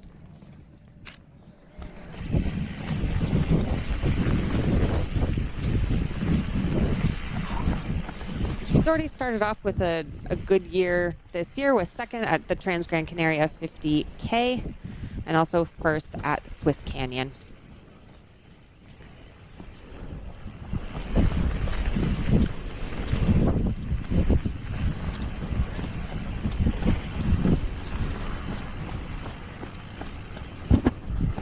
So the front men, we now have Nadir going down on it goes into a more steep descent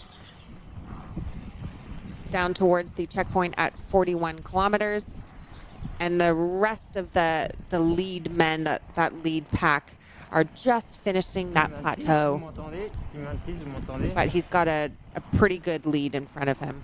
Yeah, Steph, and as you were saying, that was perfect timing because they showed it on the screen, the downhill, and it's all color coded. Yep. So if you're not familiar with that, like the grain is kind of flattish. Then as the grade increases, you get yellow, orange, red, and actually the steepest is the purple. and we do see quite a bit of purple on that course. That just approximates the color of the runners' faces. Yeah, although green might not be good news either.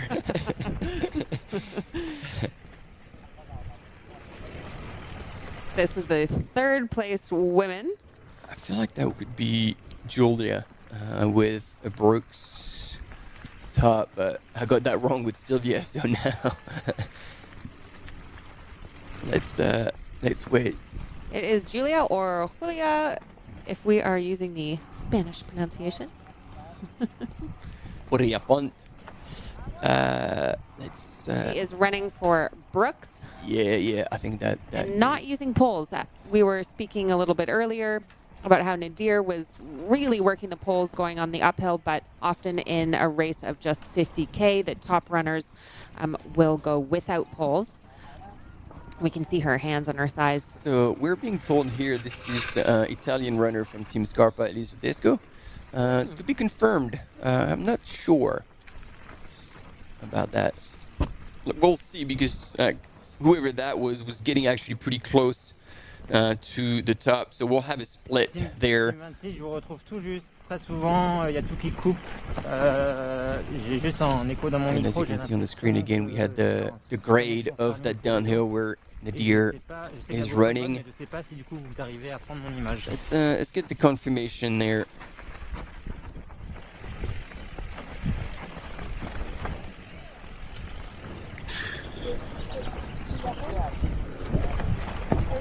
They have to send some mail. It's probably either some workers or hopefully not safety chopper here that our drone was filming. And because, again, we remind you that we are not using any helicopter to provide you with those images. It's all drone. And look at what Nadir just did. Like, he saw where he could come down. And even though that bank was pretty steep, that shows how comfortable Nadir is in the descent. He chose the hard route, just cut across for the most direct line, and still made it look like it was easy and smooth.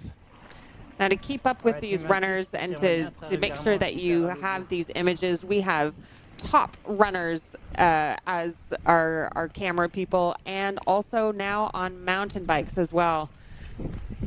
It is not easy to keep up with these lead runners. Yeah, not only keeping up, but also being mindful of them and not bothering them, always staying at the right distance. There's a lot that comes into play in those cam runners, mountain bikers. they've now have like heaps of experience, like hours and hours of live broadcasting, and what used to be a little bit of a trial and error like a few years back. Now this is pretty much the same team that we've had for years. And see, even having a bit of a chat in French, because a lot of our team is coming from France, and Nadir again being Italian but from the Aosta Valley. He can speak French, and it looks like he was even on the side. He's like, hey, come next to me, we can have a good old yarn. It shows how comfortable Nadir is. And it was indeed, I'm sorry I dubbed you in the production, it was indeed Elisa Disco getting to the top of Tuxalana Team Scarpa, and she's gone through with quite a lot of time. So that's almost 15? Yeah, 15 minutes 15 back. minutes. So we see Yao Miao and Sylvia Nordskar again running together, within seconds, a minute of one another. And then the second group of top women, Elisa Desco, Julia Font Gomez, and Sheila Avilés Castano, all within a minute of each other.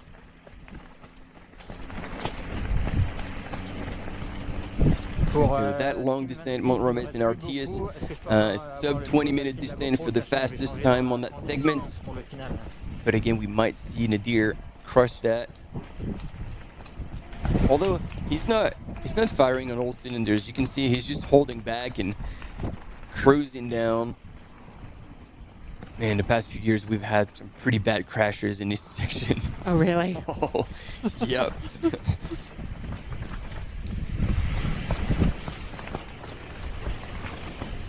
All it takes is one little stone. Oh, one rock. That little cheeky stone is like, oh, I'm going to kiss your shoe. And then wham. I'm sure he'll have a bit of adrenaline to keep him moving forward. Yep, yeah, it's a massive shot when that happens. All right, team, as we're with our men's leaders so far, we do have a quick commercial break coming up, but we'll be right back. Stay with us.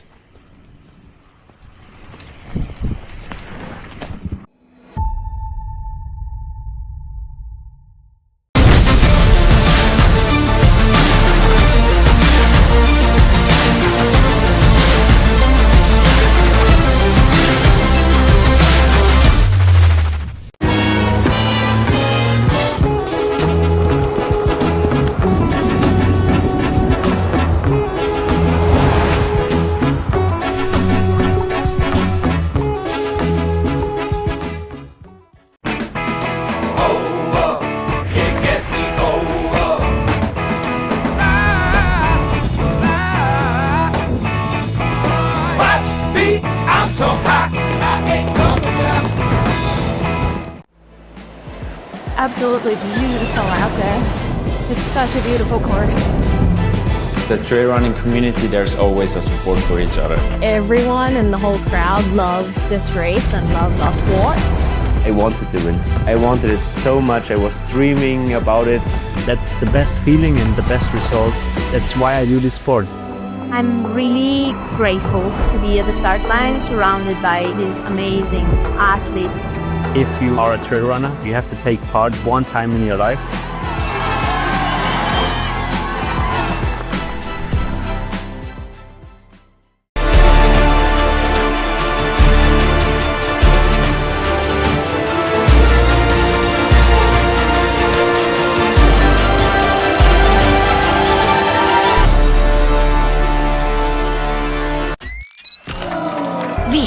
Tanta gente, non ci facciamo prendere dall'entusiasmo. Allez, bien en gestion, le cardio est bon, c'est parfait. Mi è venuta una vescica, fa un male cane. Aïe, ça va pas du tout cette orteil. Ce l'ho fatta, è finita.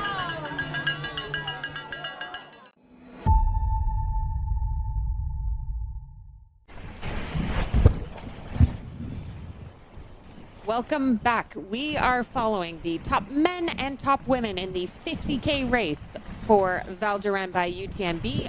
And images now, we are following Nadir Maguet, who has about a 4 or 5 minute lead over Lorenzo Beltrami from Italy, and then Leonard Mitria from Romania. On the women's side, we have Yao Miao in first with Silvia Nordskar from Norway hot on her heels, followed by Elisa Dusko, Julia Font Gomez, and Sheila Alvarez Castano, with those three in a pack about 15 minutes back.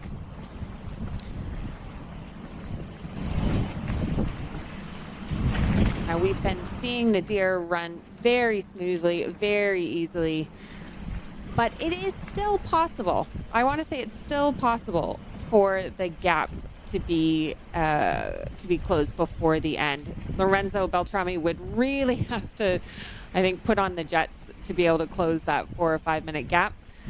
But it's not outside the realm of possibility. Well, and as we said, until you cross the line, it's not in the bag. Like, anything can happen, and we've seen that over and over. Like, anything, like something wrong, I don't want to jinx it. I don't want to talk about all the things that could go wrong with Nadir. But yeah. Let's talk about all the things that could go right with Lorenzo. Yes. And then, like, you never know what's going ahead and what's going on ahead. And so all you got to do is just keep pushing until the end, because you could be surprised. And like later, at a later stage, like, oh, you see someone you didn't even think could be at reach, and so by keeping on, like you could do well. There we go. Our current standings at Oceania at the second highest point in the course. Yao Miao from China leading, but not so far back. He was only 30 seconds, might be a little bit more now on Silvia Nordskar. Elisa Dusko in third, already a ways back. Julia Font Gomez, Sheila Viles, all within a minute of each other. So the fight is definitely on, knowing that right now these top 5 women are in for prize money. Absolutely. And it's 5,000 euros for the first place on both the women's and the men's side. So it's not chump change. It's a good payday. It's nice to see Julia and Sheila in 4th and 5th. We were commentating about both of them earlier this year in the 50K Tenerife Blue Trail. Julia Font Gomez came in 2nd earlier this year, and Sheila came in 4th. So we are used to commentating on them in the top 5. Then on the men's side, Nadir Maguet in first, with about 4 minutes behind Lorenzo Beltrami from Italy, followed by Leonard Mitria, a few minutes behind that.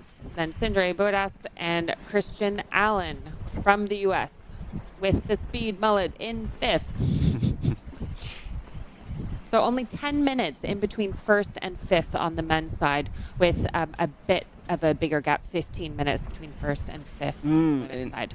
And I would want to say already 10 minutes, because I feel like it's a lot, especially for runners that, again, if we're talking to you about UTMB index, they were quite close to one another. So the fact that there's such a gap is not only Nadir having a really good day, but also I think at the back, especially Christian, not having the day he expected. And as we were saying, even though Nadir was also racing 20K last weekend at Lavaredo, he didn't have to travel across multiple time zones.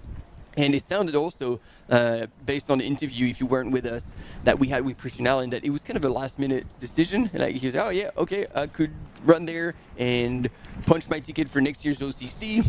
You know, let's give it a crack. And while he came in 4th in Broken Arrow a couple of weeks ago, traveling all the way over to Europe without much lead time, you know, he arrived just before the race. That will have had some kind of effect. And so you can see a bit of motion here, like runners going up and down. They're going into the town of Artius, and that is where the big aid station, that's the last time they see their crew. That's the common aid station with the 100K to 100 miles. And that's basically where things play out. Then you have a few Ks again on the Jeep track, and then that's when you hit the bottom of that like monster climb, the last climb, and and where basically things get real. And because of the course change due to the weather forecast today, perhaps that last climb isn't as monstrous as we would normally see. It is a bit less of a climb, but it's still a climb at the end of a 50K race.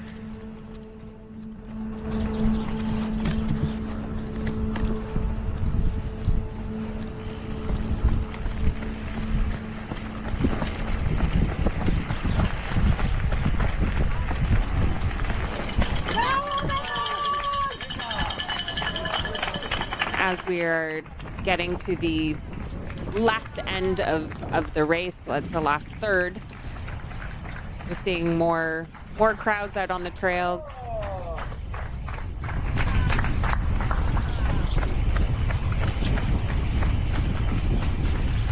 As Nadir is coming into the aid station, you can see him getting his water bottles ready to fill up. Probably to drop everything. Yep.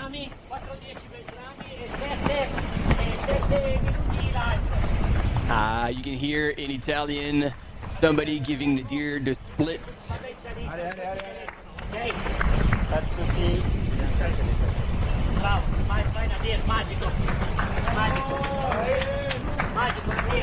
And it's in Magico, and then I don't know if this is on purpose, but that's the reference. Like Nadir Maguet, his nickname is Il Mago, and it's the magician, because he always pulls a rabbit out of a hat, or a beer out of the pocket. Like, if the man can run, like his partying ability only matches that, if not better. So as I was saying, he's a fantastic overall human that we love to have at races. And there we go. And also, that's what I'm also saying, if you go on the live.utmb.world platform and you want to follow some of your friends that are in the race, obviously we're not covering live everyone's race. However, there are fixed cameras, and so you can click on it on the live broadcast that is on the course. On the course profile at the bottom, you see the little camera at some of the aid station, and all you got to do is click on it, and you'll have access to the live feed. So if you can time it for when your runner's going to go through, you will actually see them coming in and out of the aid station. So you can see it's getting hot. Like, Nadir is putting water over himself, and I was talking about crew access. Either he didn't have anyone, or maybe I was wrong, and in the 50K there's actually no crew allowed. Ooh, actually there is no crew allowed, because now it's coming back to me. It was a runner from Adidas TRX, actually from Italy as well, who before getting into RTS aid station had picked up a bottle from a friend, was handed over a bottle, and we're all like, wait a minute, what are you doing? And so that actually caused a bit of issue, and he had to stop and get a penalty actually on the spot, right up the bottom of the climb. So that did shake things up a little bit, because he was in the top 5. But yeah, confirmed. Sorry about that. No aid, no crew on that 50K on that VDA race. They do go through 5 aid stations during this course, as you say, with no assistance. He really flew through that checkpoint. It's amazing how much time at the checkpoints can add up without realizing it. So with all these top runners, you will see them cruising through in seconds. He knows he's got just over 10K to go, about 11 kilometers left.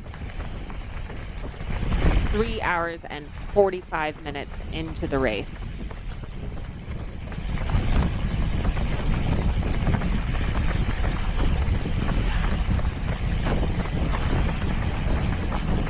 Is that imagery of Yao Miao? It's shaking a little bit, but yeah, that is her. That looks like her running style.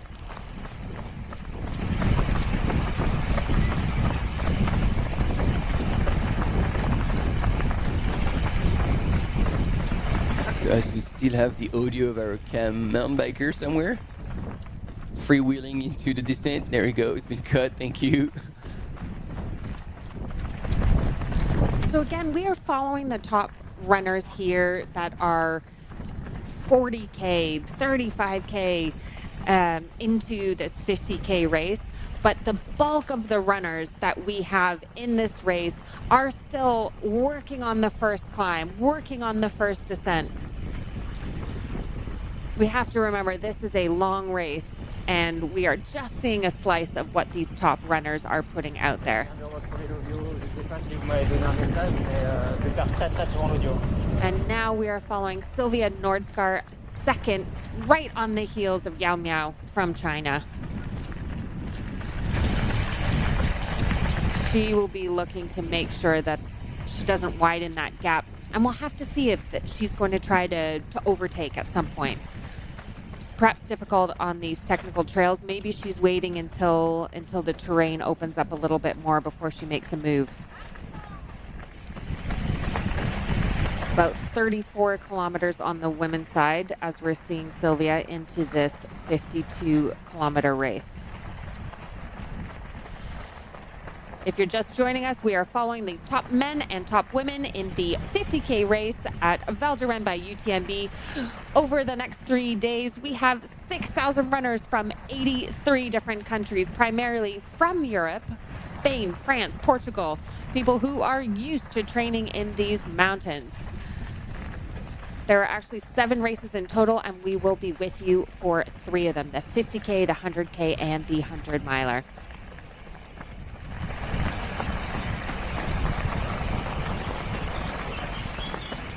But Sylvia really taking this ascent, these steps with ease. And like with Yao Miao, not using poles either.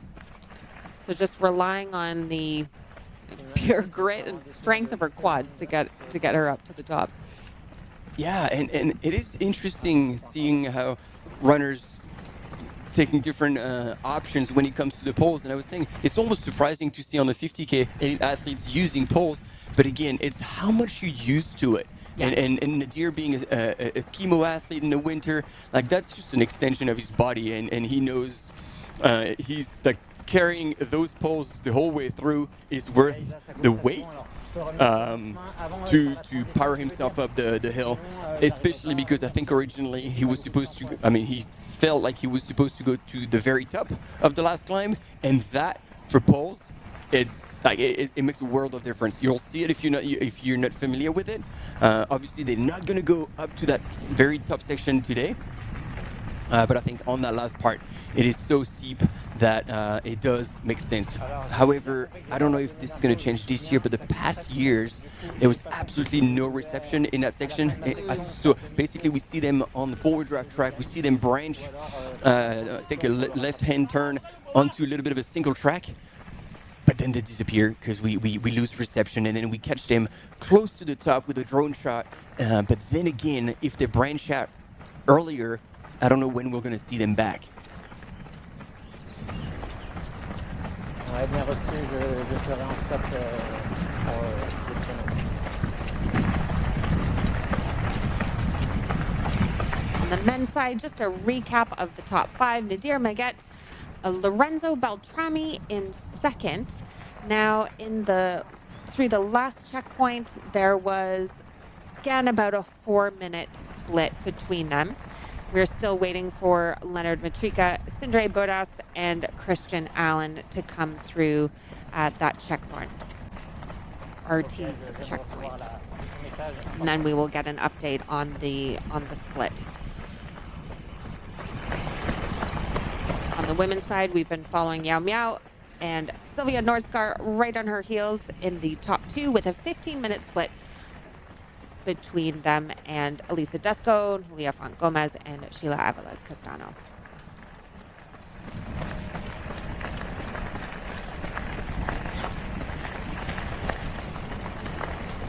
And it was just amazing. I was saying a bit earlier, Martin, it's amazing that while we're following this top group, we still have 950 runners that are on that first climb, going up to just over 2,500 meters. So it just gives you a sense of how fast and how far ahead this front lead group is. This past few years, the level in the front of the field has increased dramatically. It's insane now how fast they can run on these courses, and so indeed, like the spread between the back of the pack, mid pack, and the race leader is growing bigger and bigger. And then again, also, and that would actually be something interesting to do, to pull out the stats. I'm not good with that. But to understand if the races have increased the how do you say that, when you get to an aid station and you get stopped if you're not fast enough. When you get pulled out, the cutoffs. Yeah. If they've increased the cutoffs, because the sport is getting so popular that there's more and more people joining, and not necessarily with the heaps of experience, but then, we all want everybody to have a shot. So if they get in and they can register, because a lot of the races sell out, then we have actually a back of the pack that maybe is less experienced and not as fast. And then in the meantime, the front of the pack is going strong. So the spread increases even more. But again, it's not many sports that you can stand on the start line alongside the world's best athletes as a normal runner, I want to say, as our extraordinary runners, as we call them. And it was interesting, actually, to hear Kilian Jornet talk about his experience at Western States.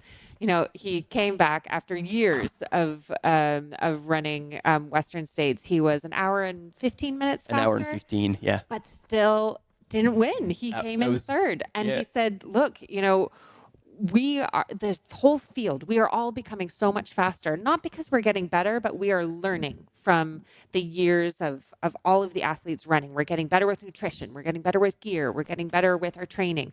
And it's all of this knowledge is coming into play and just pushing that line further and further and further, and allowing runners on the men's and women's side to break barriers that we just haven't seen before.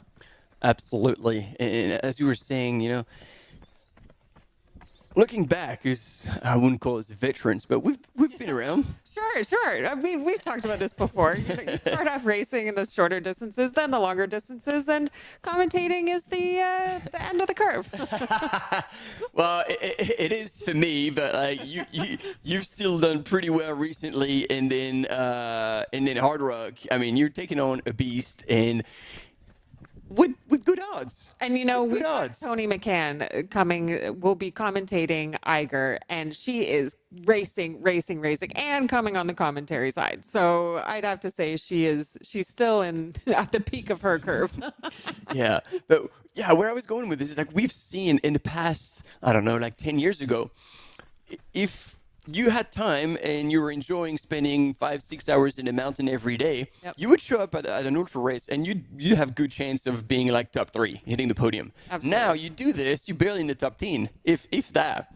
And as you were saying, every aspect that are lead to performance, nutrition, race pacing, hydration, fine-tuning your training. It's not just big volume anymore. You just need to have the right amount of stuff, peak at the right time. There's so many more elements that, again, it makes the sport far more professional, that come into play towards performance. And there we go. So Yao Miao here shooting for water. We'll see if she puts water over her head as well. It looks like it's getting hot. They're all drinking. Yes, she does. It is almost 11 a.m. local time. And this is where we will get a real accurate sense of just how close Sylvia Nordskar from Norway is. Hot on her heels. All right, going for oranges. Taking one quick look behind her to see if Sylvia's there. And, as the whole field is getting more and more competitive, I think we're seeing the biggest gains on the women's side. Women are still underrepresented in these trail races, but we're making improvements. It's getting better with pregnancy deferral policies, with equal prize purses, with, as you were saying, making sure that, women are well represented on the start line. We're seeing more and more women enter, and that is just pushing the boundaries further and further.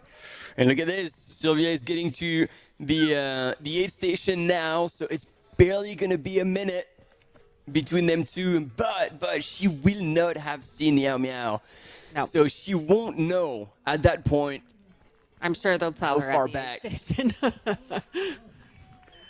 It's a hard thing. Some runners don't want to know where they are or how close they are, but runners and volunteers will usually volunteer that information for you. So if you want to stay ignorant, 90 look seconds. at her. She didn't even stop for food. Yao Miao took some oranges, stopped at the aid station for just a little bit longer, but when it comes down to seconds, time like this can matter. It would indeed make a difference, and it shows that she is not sparing any second. She is hunting, trying to close the gap with Yao Miao. There was about 90 seconds coming into the aid station, but as you say, she might have shaved off 15, 20 seconds from shooting straight through. So we'll see at the next checkpoint how things are, but right now we do have a quick commercial break. Yeah.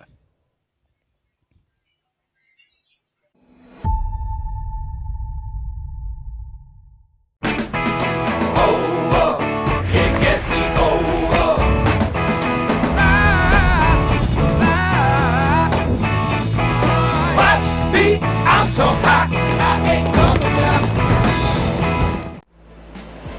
Absolutely beautiful out there. It's such a beautiful course. The trail running community, there's always a support for each other. Everyone in the whole crowd loves this race and loves our sport. I wanted to win. I wanted it so much. I was dreaming about it. That's the best feeling and the best result. That's why I do this sport. I'm really grateful to be at the start line surrounded by these amazing athletes. If you are a trail runner, you have to take part one time in your life.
All right, team, we're back, and we are with second place in the women's race in this PDA 52K. Sylvia Notskar, and she is trucking.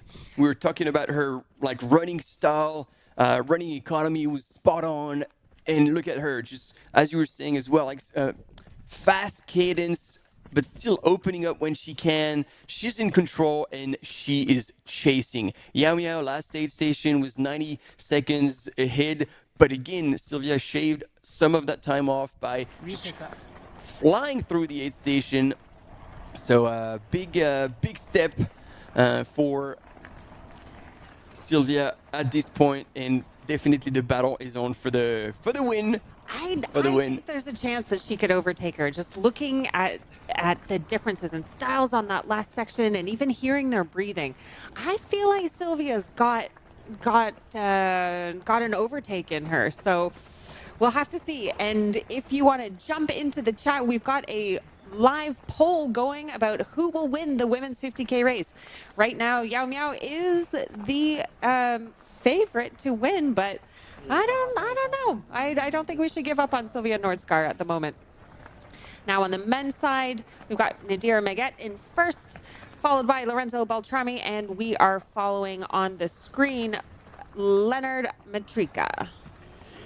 Yeah, runner up and coming. He's been in the scene very quietly, but he's been getting better and better and better.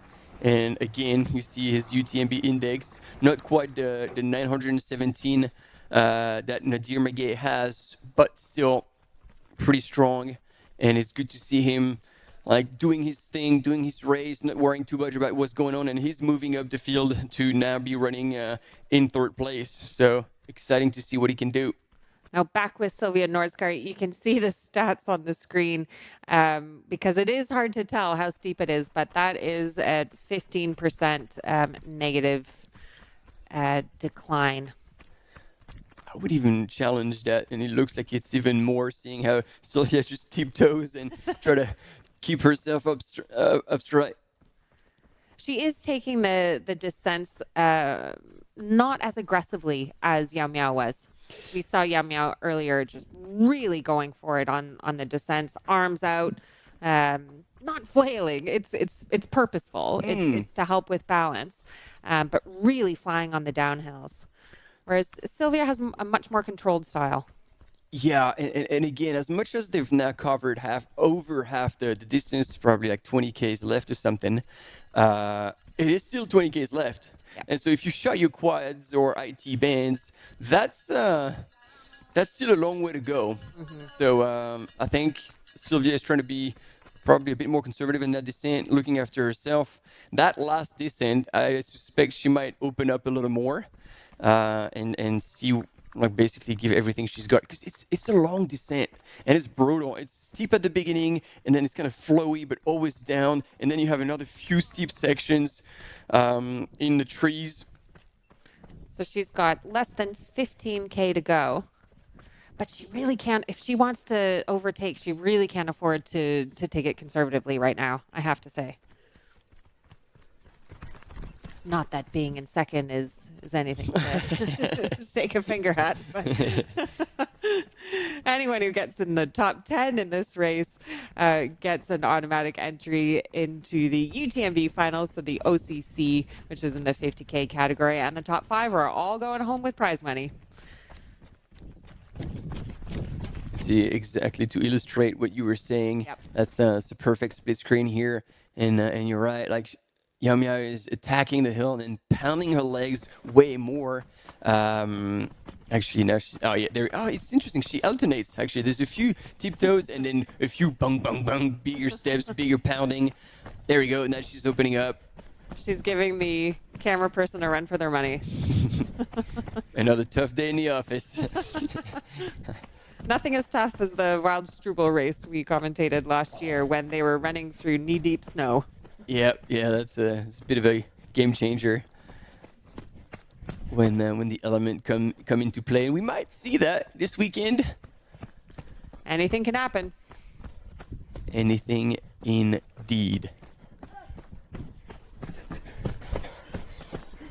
As we were saying earlier, Inés Estren from Spain, last year's winner, calls this the Spanish Switzerland. And we'll have to check where she was. She had dropped back to 10th. That's just what it was checking. Yeah. And looks like she's up to 8th. So she has improved a bit in her position. But will be tough for her to make it into the top 5.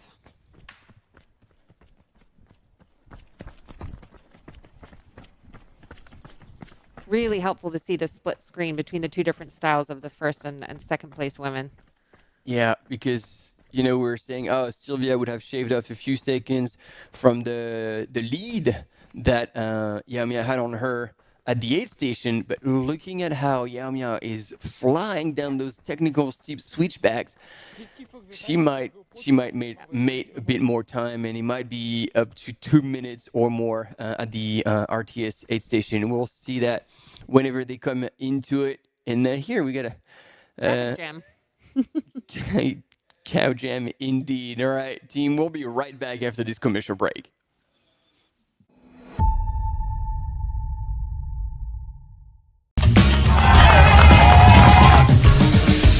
We love stinky runners, but use the soap. You finish your race and your hands are nice and soft. How good is that?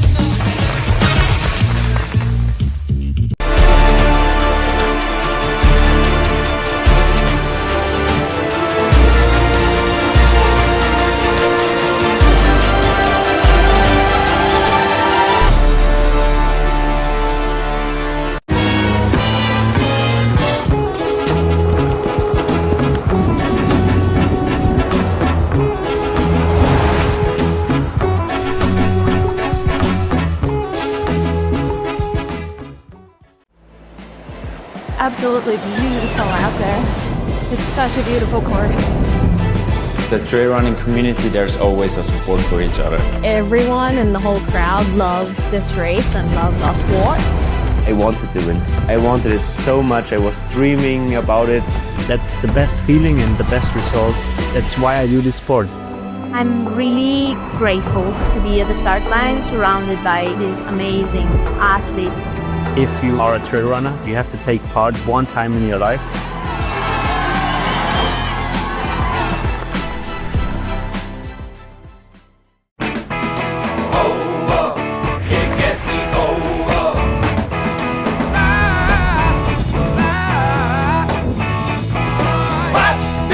I'm so hot, I ain't coming down.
All right, team, we are back. And look at this. The distance has increased even more to 500 meters between Yao Miao and Sylvia Nordstar. We knew that the Chinese runner from Team Salomon was absolutely flying on that technical downhill. We knew it was her forte, so she was going to definitely try and play it out there, and it worked. 500 meters to make out for Sylvia Nordstar is going to be a lot.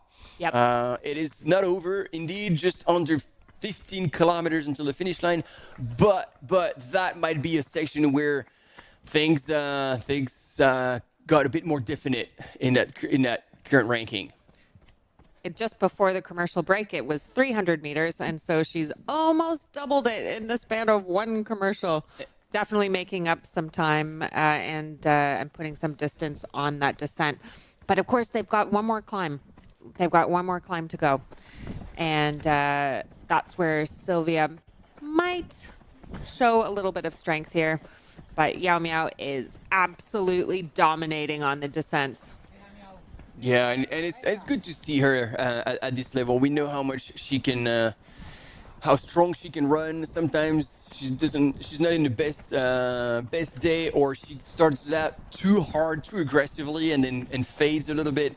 Now she is moving just as well, 4 foot. She's looking good. Again, a little bit of a replay on the left-hand side of your screen.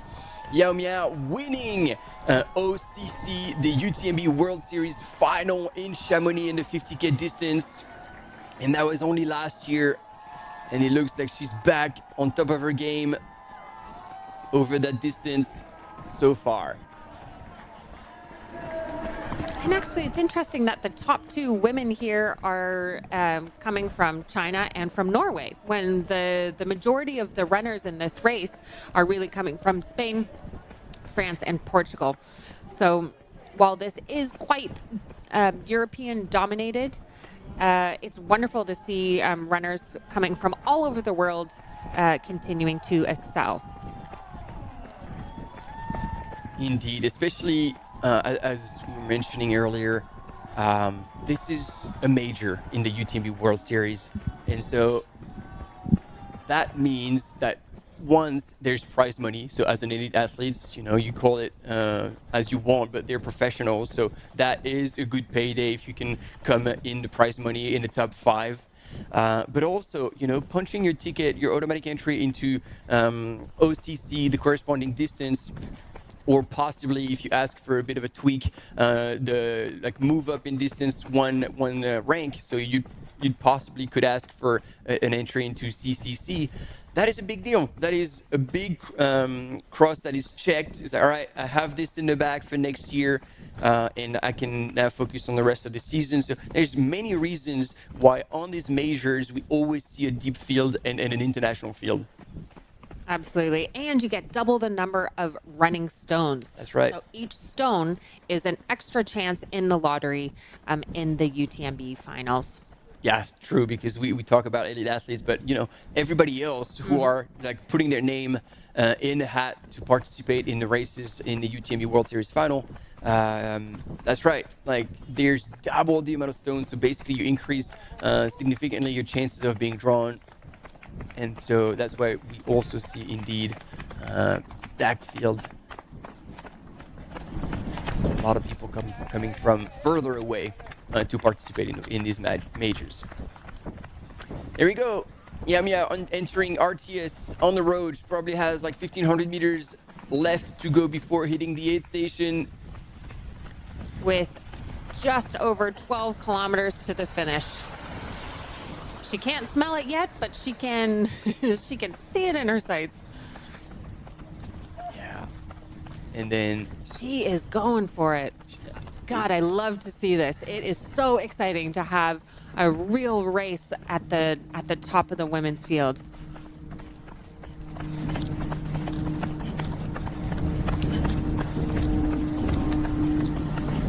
So rounding out the top 5, we've got Yao Miao, and in first from China, Sylvia Nordskar from Norway, hot on her heels. And then the next group, there is a bit of a gap there.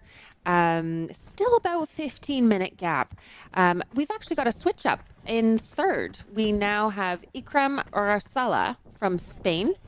And then fourth coming in, just seconds behind, Elisa Desco, who was previously in third from Italy. And then in fifth, Julia Font Gomez. Well, that's interesting. It's interesting change up because it means Ikram can run well downhill. She's been at a lot of skyrunning races, so that confirms it. But then what we were discussing earlier before the live this morning is that she's got wheels, and she's been working on her speed on the road, and she's been doing 10K half marathon, and then more recently earlier this year in February she did the Seville marathon. So in Jan she did the half in 1:11. And then the marathon in 2:28. That is just a blistering time. So where you see Yao Miao here with a 2:30 reference on the road, you can expect Ikram to run even faster on that section. So yeah, it's good to see her come back, although there was a bit of a gap between first and second, and then third place where Ikram is currently in. All right, we're getting closer and closer to the aid station, and again Yao Miao will have to pick up whatever she needs on her own. No crew over the PDA over the 52K distance. And it's good to see crowds. Lots of support coming in. Yeah. We'll be starting to get hot near midday here.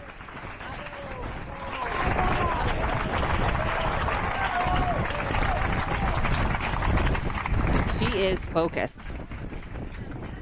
No waves for the crowds. Nah. She is just... Eyes on the prize, eyes on the prize. She's got a job to do, and she is prepared to get it done. Do not pass go. Do not collect $200. That's a Monopoly reference for those of you out there. And then hats off to the volunteers who are there explaining. They know that a lot of runners won't be speaking Spanish, so it's all signs. And they knew that she was possibly going to be looking for the exit, which is, you know, an in and out, which is not always the case for aid stations. Sometimes you go through. So they were already, and the minute they started, they saw her looking for it, pointed out, boom, no second spared. So that's really well done. And again, we appreciate all these volunteers out there giving up their time to make these events happen.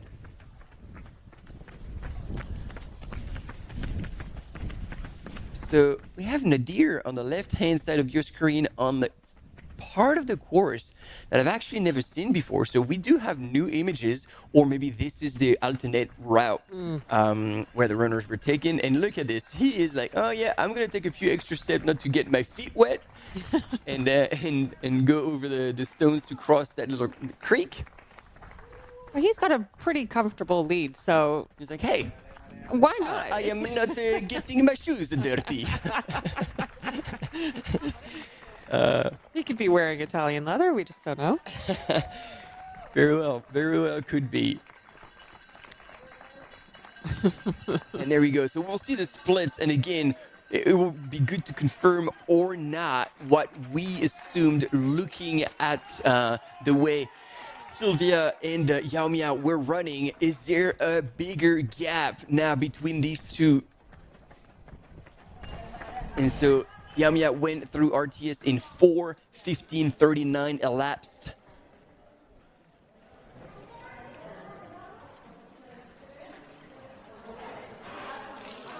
Oh, wow. No, hang on. Sorry, I was on the bins. I was like, no, that doesn't work. So we've got just under a 2-minute gap there. So it's still staying around the 90-second mark.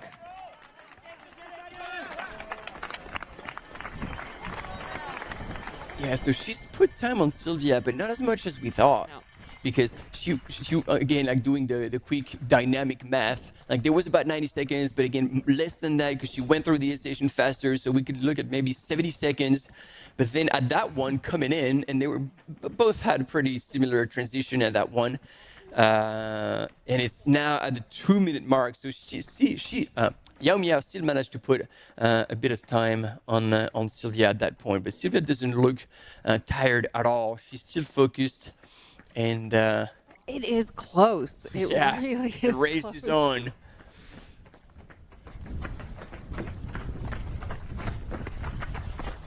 There is just no room for error when you are within seconds of a podium spot, of the first place spot.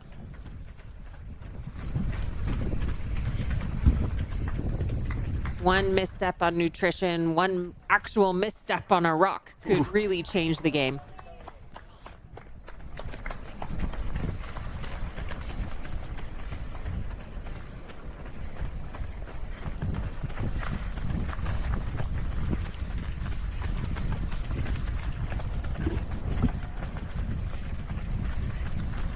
And you know, it's not just the physical aspect of these races, it's also the mental aspect of these races. It is hard to be running that close to another competitor for hours at a time. I mean, you aren't just racing the last 10K. They are racing the full 52K here.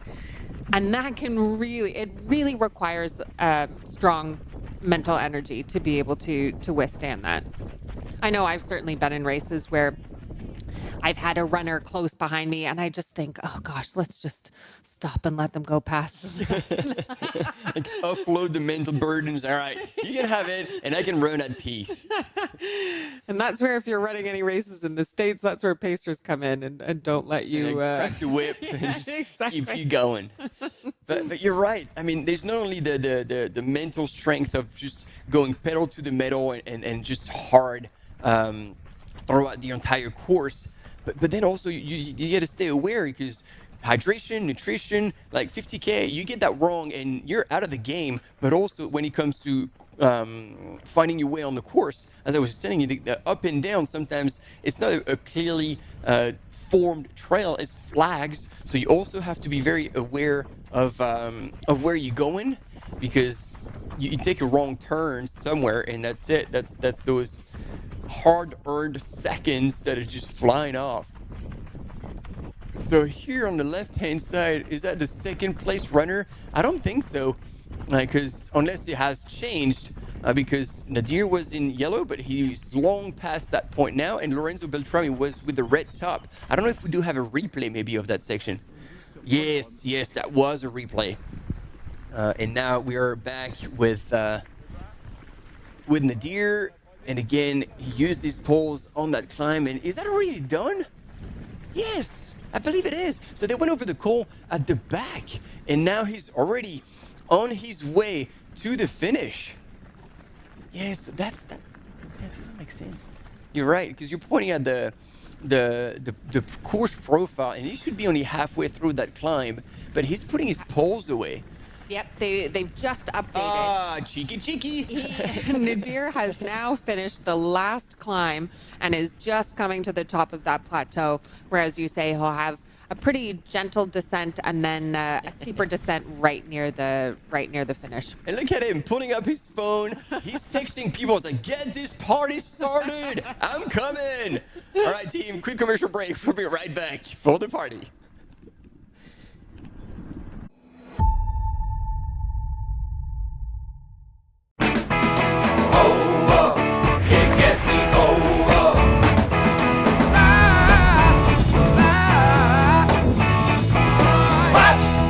I'm so hot, I ain't coming down.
Stinky runners, but use the soap.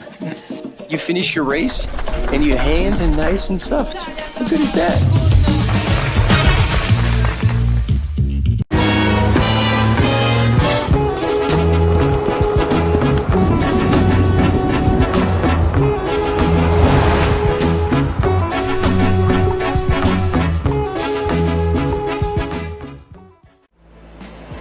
Absolutely beautiful out there. It's such a beautiful course. The trail running community, there's always a support for each other. Everyone in the whole crowd loves this race and loves our sport. I wanted to win. I wanted it so much. I was dreaming about it. That's the best feeling and the best result. That's why I do this sport.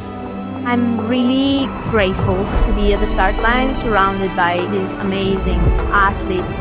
If you are a trail runner, you have to take part one time in your life.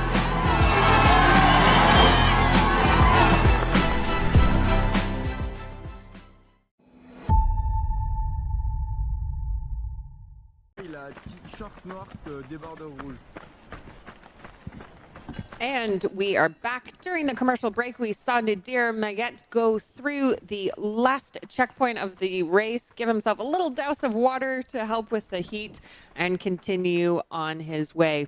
We are now following Sylvia Nordskar from Norway, about 90 seconds back from Yao Miao from China, trying to see if she can close that gap.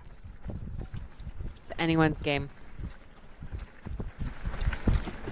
Yeah, in the meantime, there is our Italian magician, Nadir Maguet, cruising, really making it look easy. Like, the man is in shape right now. There's no doubt about it. And he's done and dusted with that last climb. Look at him come out of the creek, going over the little bridge that has been built probably by the organization to go across. And as you can see, he was checking his phone, trying to set up the party at the finish line. He can smell the sangria. He can smell the paella. He is ready to take this win. Yeah, and it's going to be extremely hard to come and challenge him for that one. He's gone through Sunset Desconchao in 4:24.28 elapsed, and so far, no sign of second place Lorenzo Beltrami. And look at him go. Like, this is true skyrunning style. There's no flag on the outside of that track, so you go straight down, and that's totally fine.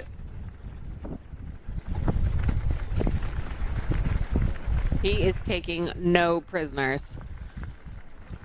Sometimes when you've got a bit of a gap, maybe you would see the front runner lighten off a bit, but he has not. He is pushing it pedal to the metal until the final 100 meters. And so that, I believe, is Leonard Mitria from Romania, Yep. Team Datacor. And so I don't know if we have images of him now. Has there been a change of position? And Lorenzo Beltrami, who was in second until now, would have dropped to third, or maybe we just missed him because so far he hasn't gone through the aid station. But there was 4 minutes between Lorenzo and Leonard at the last aid station, so that would mean a hell of a comeback for Leonard. So I suspect that Lorenzo Beltrami is still in second. Yeah, I would not have images of him at the moment. I would agree. It would take a pretty catastrophic change. As you say, there's been lots of falls in this race before, but let's hope that that's not the case here. Or like taking a wrong turn somewhere. I don't know, but yeah.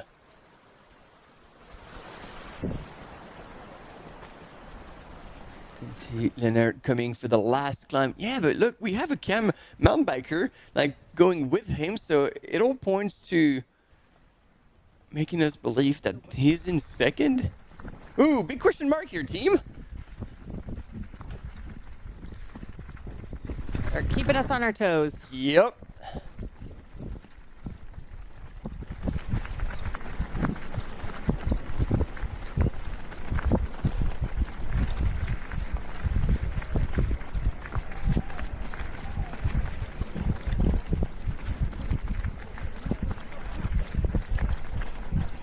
Oh, team, get your phones out. It's time to play the extraordinary context.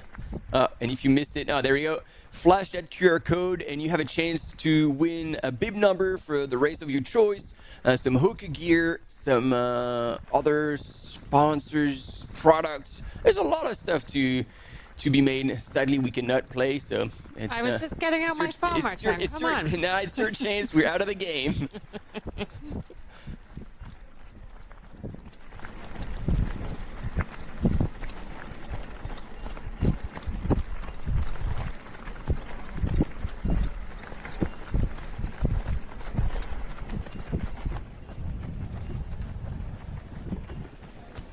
All right, still team wondering if Leonard Mitria has moved into second place in the men's race and therefore would have closed a 4-minute gap on Lorenzo Beltrami. It is still a big question mark. We're doubting that. Je décroche sur le 2, je vais sur le 3. Again, no sign of the red T-shirt of Lorenzo Beltrami.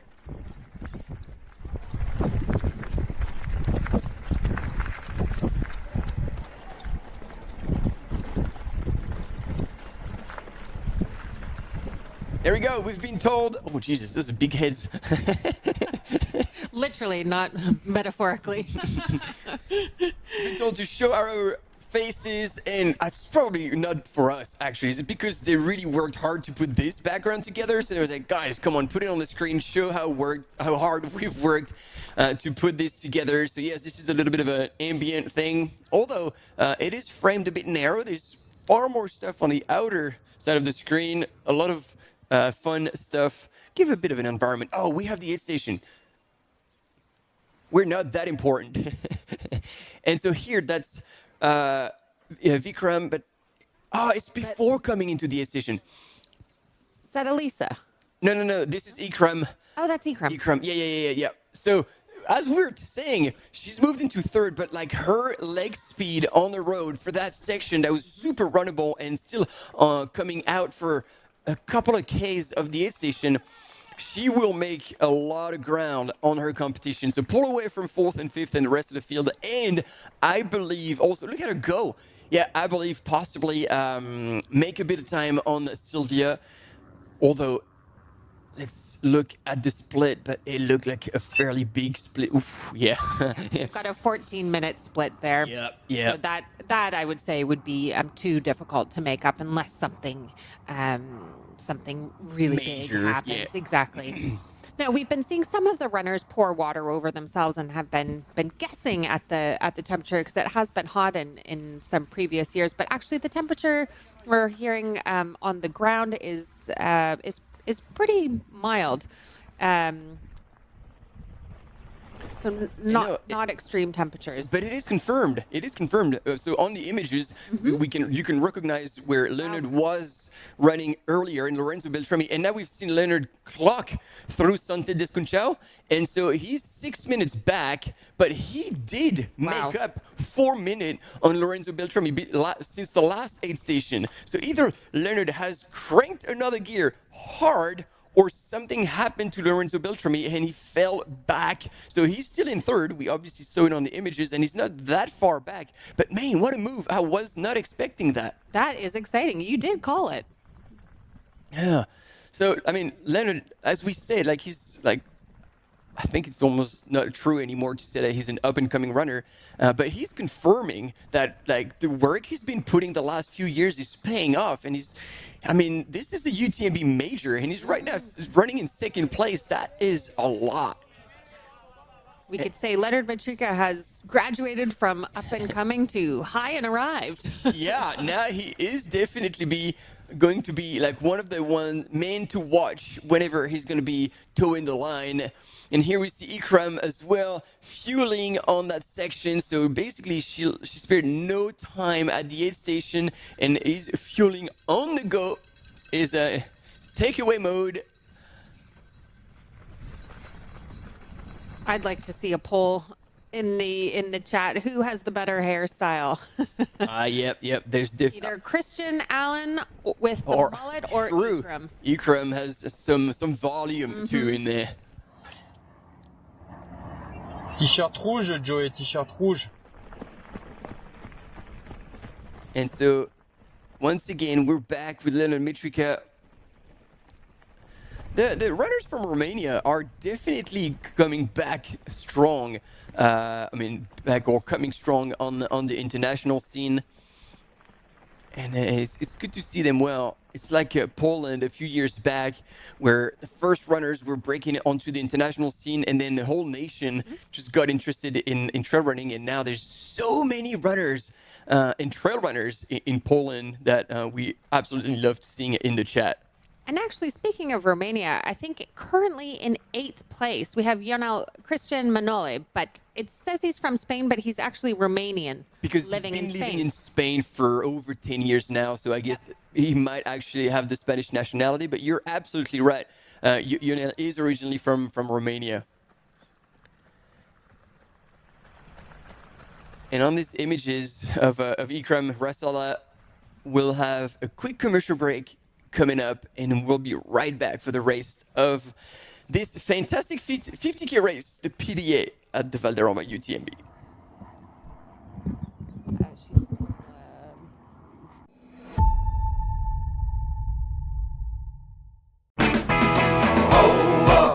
It gets me over.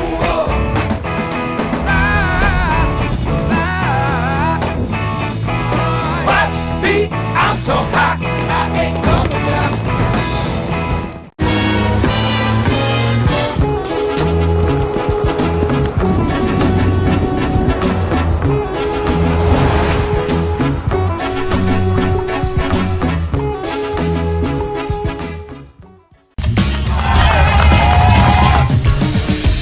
We love stinky runners, but use the soap. You finish your race and your hands are nice and soft. How good is that?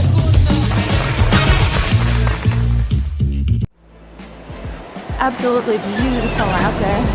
It's such a beautiful course. The trail running community, there's always a support for each other. Everyone in the whole crowd loves this race and loves our sport. I wanted to win. I wanted it so much. I was dreaming about it. That's the best feeling and the best result. That's why I do this sport. I'm really grateful to be at the start line surrounded by these amazing athletes. If you are a trail runner, you have to take part one time in your life.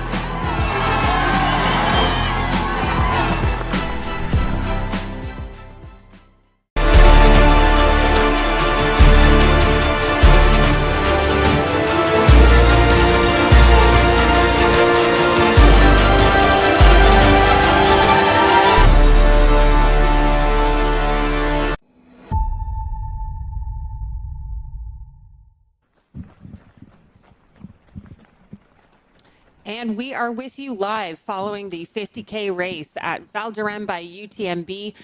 Currently looking at the third place woman, that is Inez. She is chasing down Sylvia Nordskar and Yao Miao.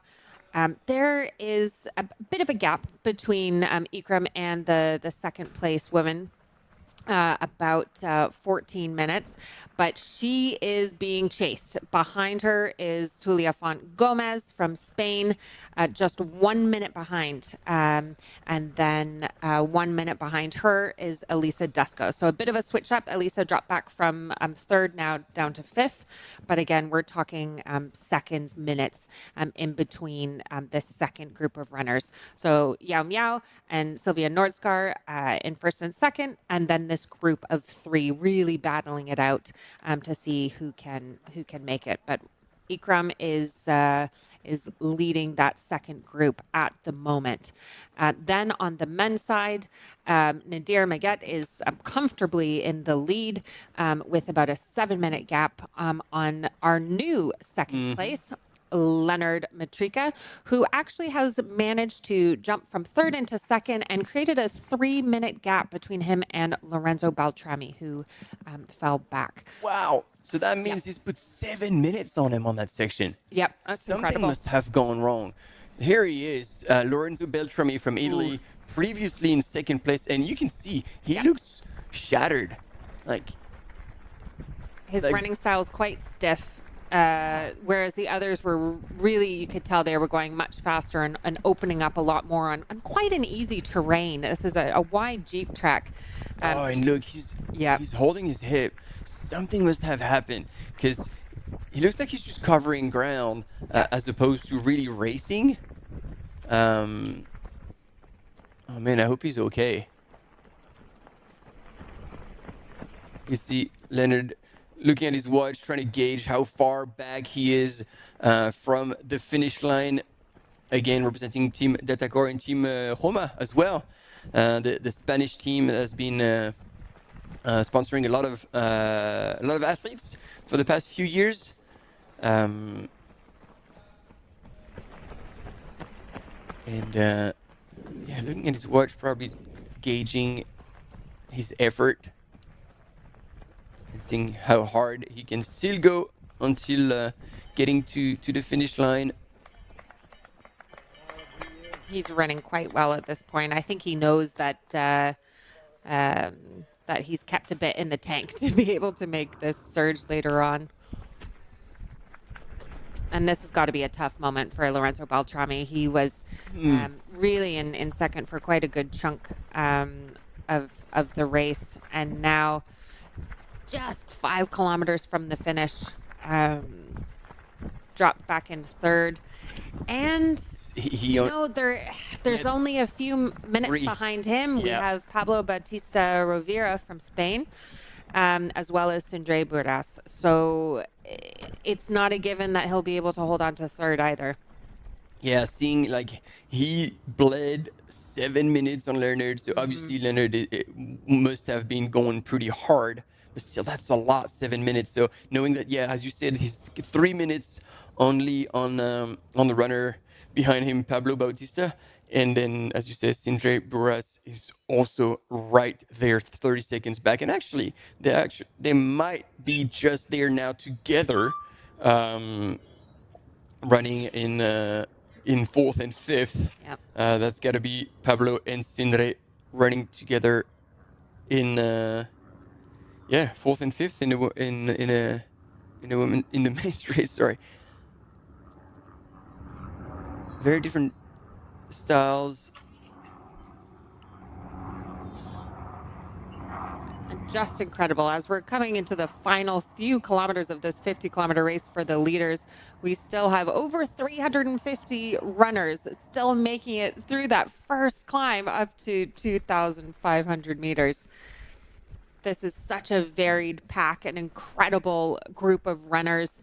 Across these 3 days, we have 6,000 runners from 83 different countries and hundreds of runners today in the 50K race, hoping for a win, hoping for a finish, hoping for a little bit of fun out on the trails.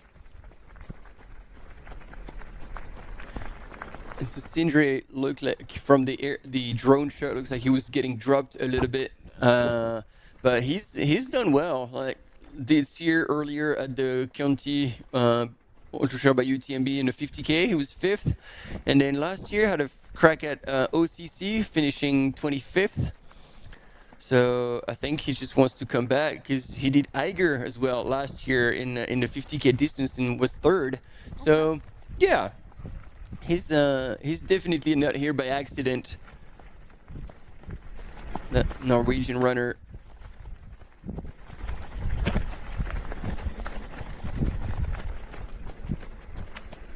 Oh man, that's got to be extremely tough right now for Lorenzo, knowing that he can't run to his full potential, and he's already lost 2nd place, and he knows that possibly more runners will be coming in and passing him. So hopefully his goal was just to punch his ticket to next year's final at UTMB World Series, and therefore he can finish as far as 10th to do that. And still go home with prize money, even if he drops back a couple of places. Yeah. The top 5 will be going home with a bit of cash. I wonder what Nadir, our party man, is going to do with his €5,000 win. All on beers.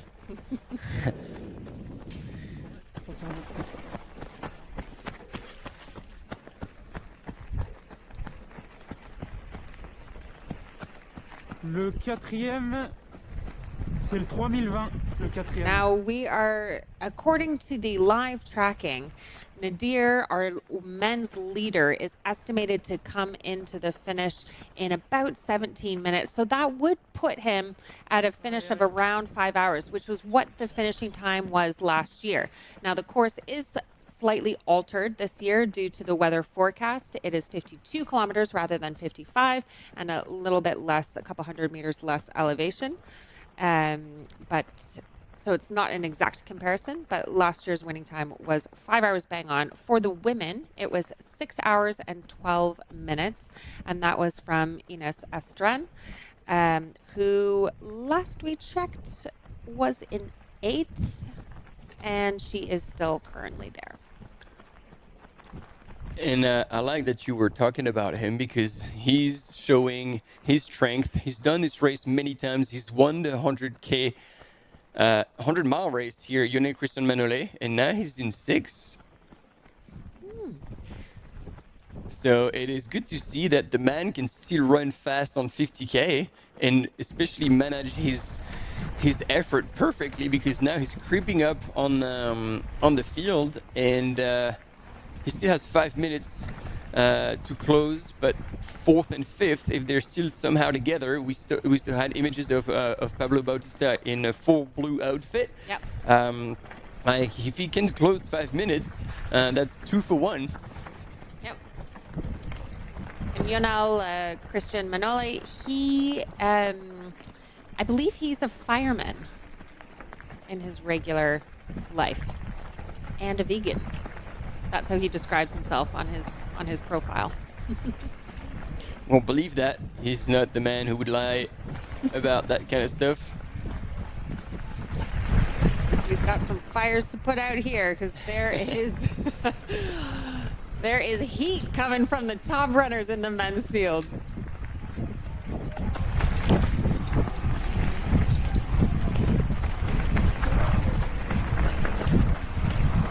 So in 2022, he was even second here at the PDA, and I need to go back a little further. There we go. That was the VDA. That was the 100 mile. It was 2021 when he won that race. And I remember on the finish line, he was saying, "This race, I mean, UTMB Mont-Blanc, the final should be the qualifier for this race, because it is far harder to run 100 miles here on that course." I can attest to that. I think 2021 was the year I ran it as well. There you go. And do you feel the same way? Well, of course, it was getting hit by the donkey by the deer in the first 5 minutes. Yeah, the donkey is a different story. The donkey was a different race. You have a tendency to bump into animals, or maybe they bump into you. It's the kind of energy I'm putting out there. It's just animalistic, pure raw power. Animalistic appeal. Exactly. Now you can see here, following Nadir, the leader of the men's race. He is on that last descent. It's got a red gradient, so a bit steeper down. That's the last bit of hard effort he has in this race. He's only got 1.3 kilometers to go. So as soon as he gets off this more steeper descent, he is going to be there. We go. Nope. There's still a bit. Yeah, this is the tower. Yep. That like has the kind of radio. I don't know if it's Wi-Fi anyway. And that's the last piece of single track. A few turns, and then he's gonna be on the road. First is concrete, just to hit your feet a little bit, just wake you up, and then tar seal. And then into town, a few turns through town, crossing the main road, and the final right-hand turn into the finishing line. Holding on to the trees, that's a little bit of a steep section here. Right at the end is a bit cheeky. Once the legs are blasted, but there he is.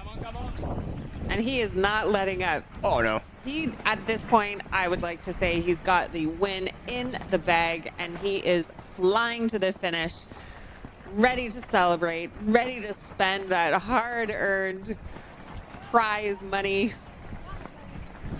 Yeah. If his team is out there, there's probably going to be a beer on the line waiting for him. There you go. Here's the road.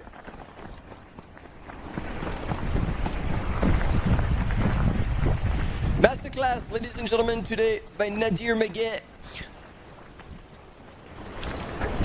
Man, when he's in shape, he's extremely hard to beat.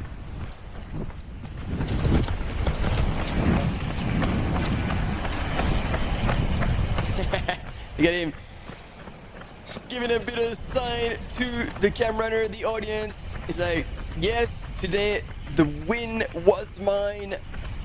And he didn't give anyone a chance to even get a feel of, oh yeah, I could win today. Nadir Maguet leading from pretty much the start, running strong, taking no prisoners, and showing us how it is done in the Pyrenees.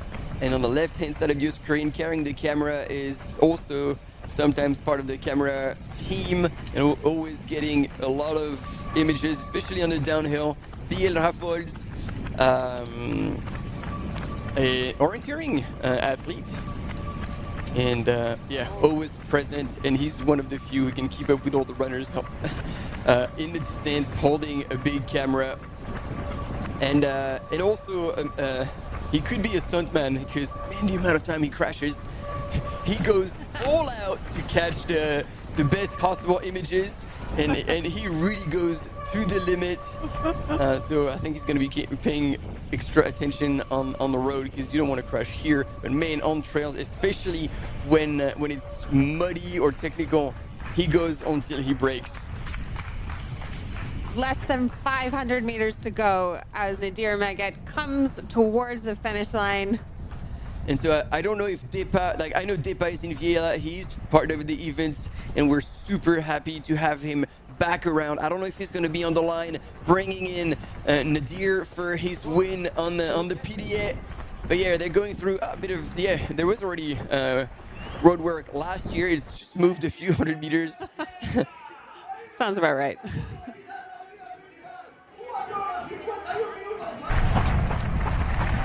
And there we go. We can hear it from the sky. Lots of energy coming into the finish line. His friends will be waiting there with beer on hand. I'd prefer sangria. Absolutely fantastic race today. You can feel the energy. Wow, you can see how fast everyone is running, trying to keep up with him. Yes. And see, he's looking up in the skies, smiling. Today, what he said, ladies and gentlemen, the winner of the 2025 PDA, Nadir Maguet.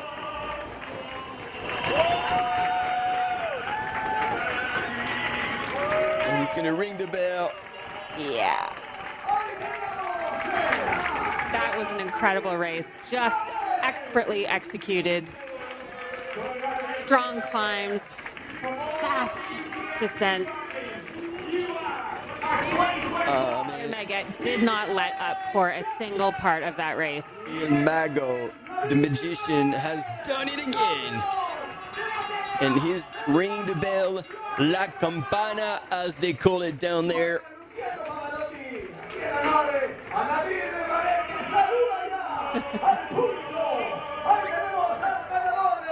And so we have the dream team on the mic, down in the finish line. It's always quite the finish line here in Vieira. So comfortable. What an incredible champion.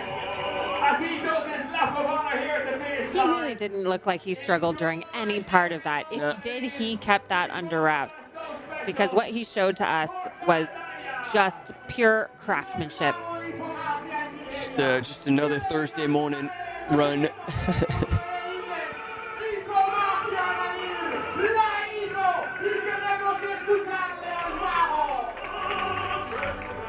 That's a great strategy, getting your race out of the way before the weekend, so he can sit by the finish line and just watch all the other runners come through over the next couple of days. Absolutely send it. And who's waiting there with the mic? Probably to do the interview. I'm hoping it's Albert. Yes, Albert Jorquera will be on the line, carrying on the interview with Nadir. Perfect. Let's hear it. On va parler en français, non? Oui. Comment était la course? Un tabou très fort à métier, mais peut-être qu'à final, tu as souffert un petit peu. Mais une course très très jolie. C'est ce que je pensais quand je regardais les vidéos dans les années passées. You made it look En good and course, it's a en vraie fantastic montagne, course, but technique jolie comme how was it for où you, and j'habite did you moi hurt at en any point? Italie, en Valle d'Aoste. C'est des montagnes très très belles. And so Et I was looking forward sur to le be running technique, on j'ai this course poussé un because it peu really parce looks que like je my savais que mountains là, je in the pouvais Val faire la d'Aoste. différence. And Et so this is the après, place where la I longue could descente, actually pull away and j'ai make a vu que difference. j'avais un peu In that first climb and in that peu de descent, minutes I saw sur le that I deuxième, had alors a bit of a j'ai géré un gap. peu pour So la dernière actually, montée he parce que actually took it c'était easy. à nouveau raide. Qui évite à la Val And d'Aoste, before the très last similaire time, à ici. Est-ce que tu as aimé les parcours? Oui, oui. C'est la he première says like, partie. well, the course you said is very similar Tout le to tour the trails des lacs. back home C'est vraiment quelque chose in Val d'Aoste. de And he magnifique. said like, C'est yeah, hyper up technique. Je there, pensais pas especially si technique. around the lakes, he vraiment said it was very sauvage technical, et and actually he c'est wasn't magnifique, expecting c'est it to be so technical. Et maintenant, So quelque that chose would have parce been a que good qui est surprise for qualifié him. pour le OCC de And that now 2027. you just punch Tu as your déjà ticket couru to là, OCC next year. You've already done mais it. tu n'as pas fini. Tu vas courir l'année prochaine à So, l'OCC. but he actually Cette année, dropped je vais out. courir l'OCC. And so this year Mais he's avant, going dans 2 to run semaines, OCC je vais already. courir chez moi en Vallée d'Aoste à la nouvelle course de l'UTMB à Gressoney, la Val-Servec. Donc, pour faire à nouveau un peu d'entraînement et test avant l'OCC. Merci, Nadir. Il Mago, complimenti, muchas gracias. Felicidades, Nadir. Merci à tout le monde. Parce qu'arriver avec le plateau de personnes là, c'est toujours magnifique pour un coureur. Merci. Un gran aplauso para él, para Nadir, para el mago, que dice que tiene como objetivo because he says like coming into Viella was fantastic, and so thanks everyone for the warm welcome across the line.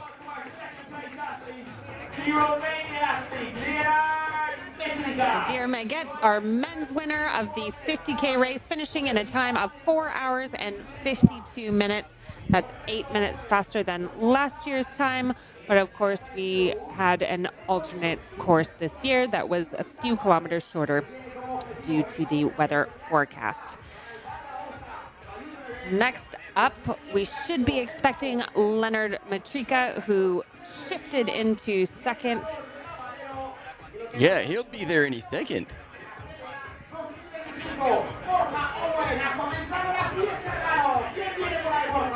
And then following him will be hopefully Lorenzo Beltrami, but as we saw, he was struggling a bit on the course, having lost the second place position.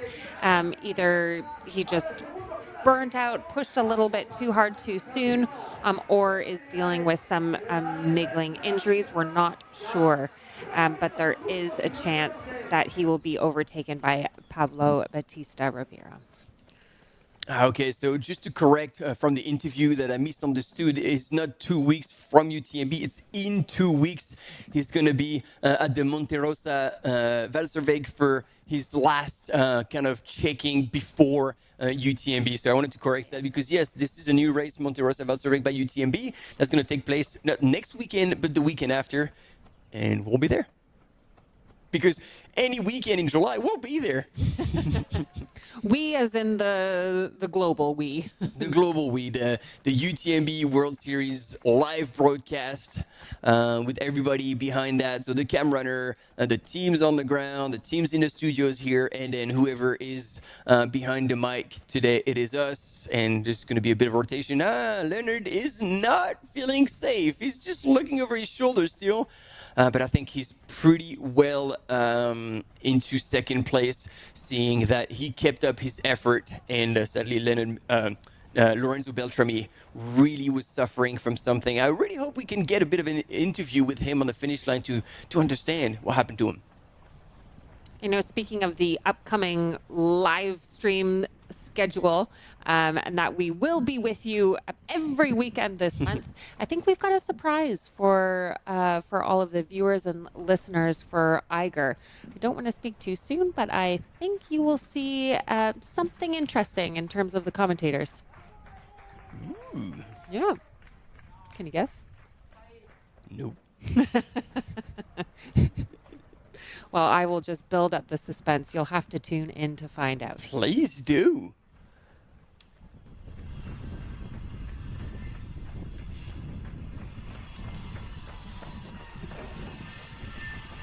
And there we go, ladies and gentlemen, your second place finisher, only seconds away from the finish line in this beautiful town of Viella. If you haven't been around, I really recommend it. It's really cute, and basically from there, everywhere you look, you get massive mountains all around, Old Town, pubs. I've been lucky to go there a few years back, and now we're doing the commentary remotely, so we're not on site, but it is a fantastic place to go and visit.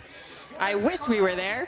If you are just joining us, this is the second place finisher in the men's race of the 50K race at Val d'Aran by UTMB. Leonard Mitria from Romania following after Nadir Maguet from Italy, who came in first minutes ago.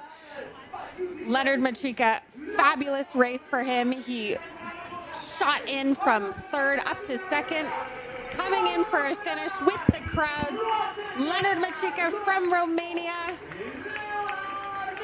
bagging that second place. Man, and look at the smile on his face. Like, this is not something he's used to as much, or at least, like, I think this is probably his biggest win so far. Win.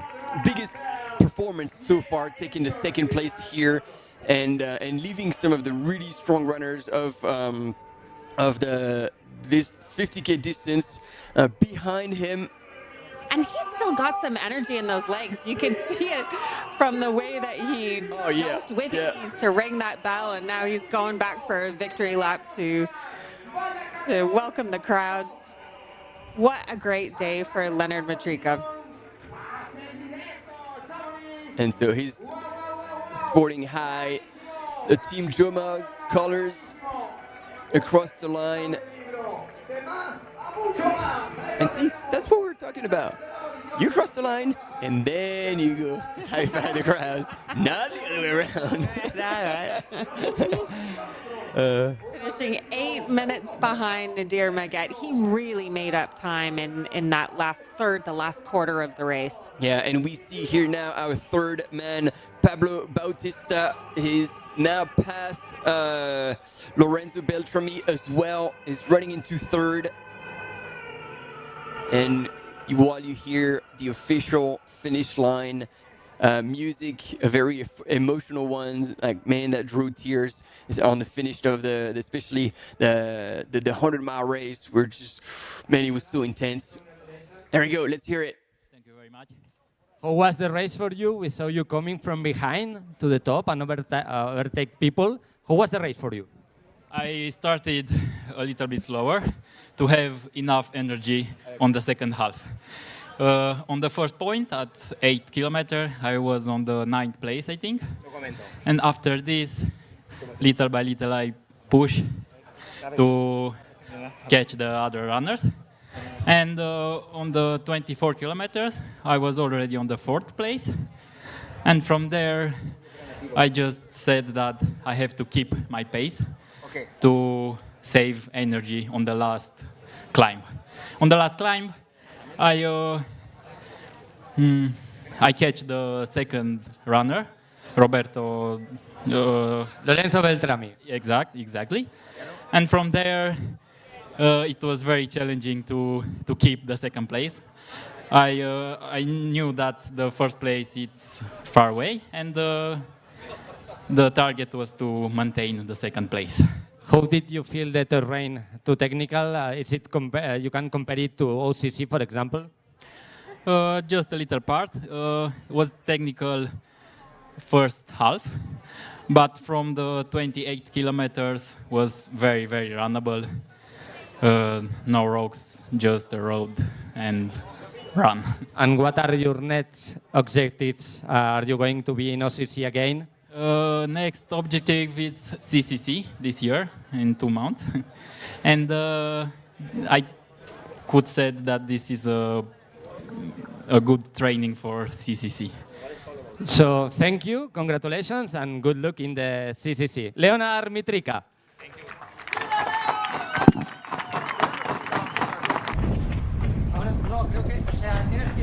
He looked like he had a plan, you know. He was all like, he remembered everything, how he moved up, what he wanted to do, realized that Nadir was too far ahead, so stuck. It's a well-executed race. Like, not much was left to chance there. And as you say, or as he said, a good warm-up for CCC later this year. Yeah. And now here we have our third place man, so Pablo Bautista Rovira, who has overtaken the Lorenzo Beltrami, Italian runner who's still losing spots. Yeah. Still in the prize money at this point. Still in the prize money, but really not finishing the race the way that I'm sure he would want to.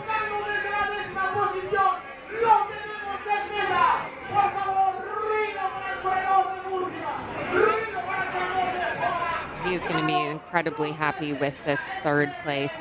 even though all top 5 get the prize money, there's still something nice about getting in the top 3. I mean, the podium only has 3 spots. When you get to jump, like to stand on the box, and look at him, like in disbelief of the performance he's achieving today. That's going to be a very emotional finish for the 3rd place in the PDA today, ladies and gentlemen, coming from Spain, Pablo Bautista. A 47-kilometer race today, 52 kilometers. He's on the podium. He's had a good year so far. We actually saw him earlier this year when we were commentating on Tenerife Blue Trail by UTMB. He got 3rd in the 50K race there as well. And he's had a 2nd in another, a shorter race, a 25K race in Spain earlier as well. So this 3rd place really rounds out a nice trio for him in 2025.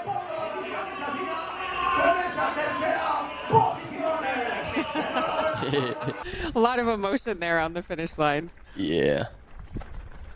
And now we're back on the women's side with Yao Miao from China in 1st place. She has been running this race aggressively, I think in line with her style, as you've been saying, and really making sure that Sylvia Nordskar from Norway doesn't have the chance to overtake her.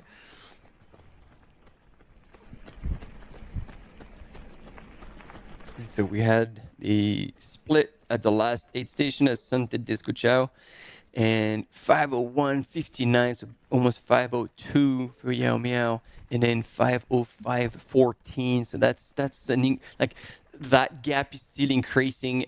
Yao Miao is going all out.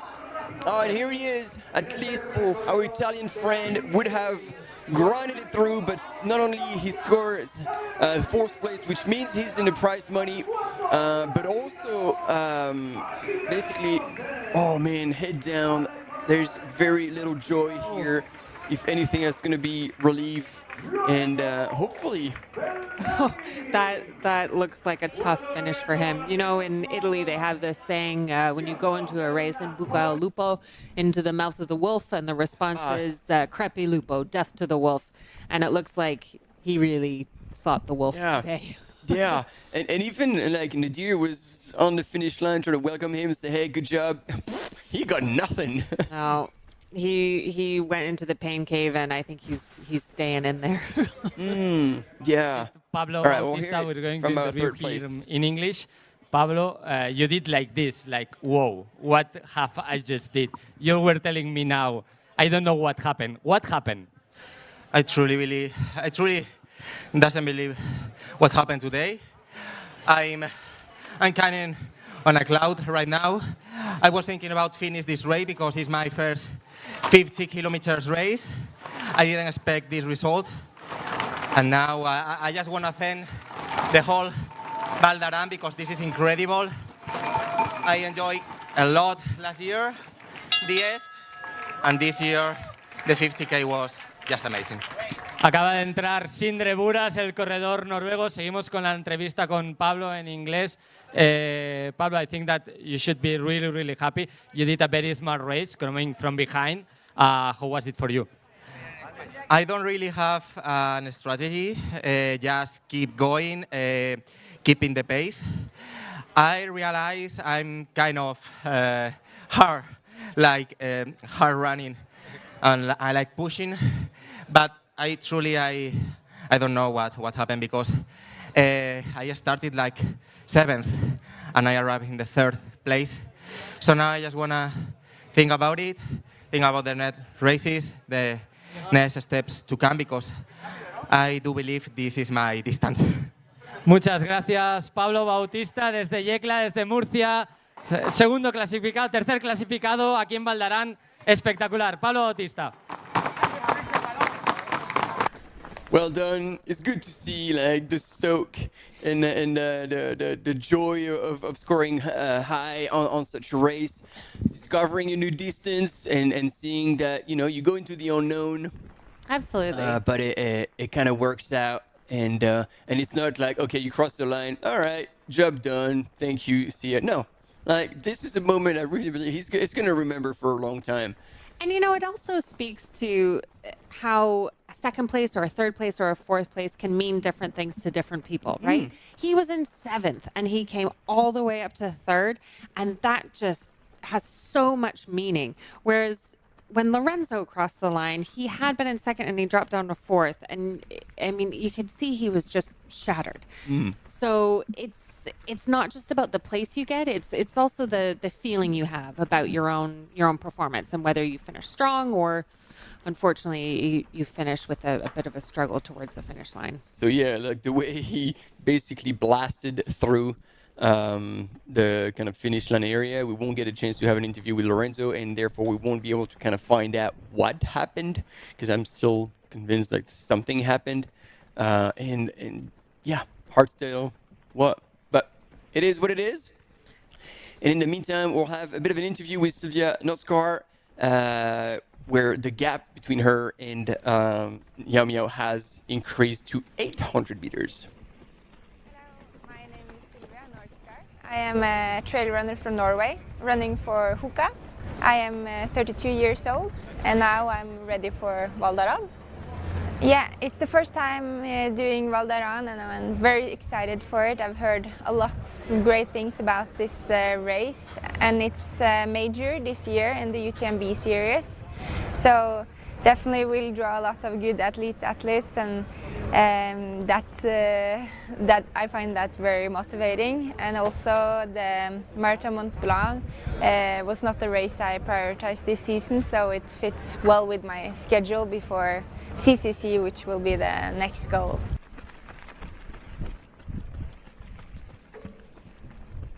A little bit of a backstory on Sylvia Nordskar, our 2nd place woman. It's nice to hear her talking about the competition. You know, how that was one of the pulls, the drive to come to this race. It's always so much more exciting when we have races where there are seconds and minutes in between the top athletes. And we've got 3 minutes between Sylvia and Yao Miao in 1st place, and then a gap. It has been about 15 minutes between the next group of runners. There's a block of about three women, but we will get an update when Ikram in 3rd comes through the next checkpoint. Oh.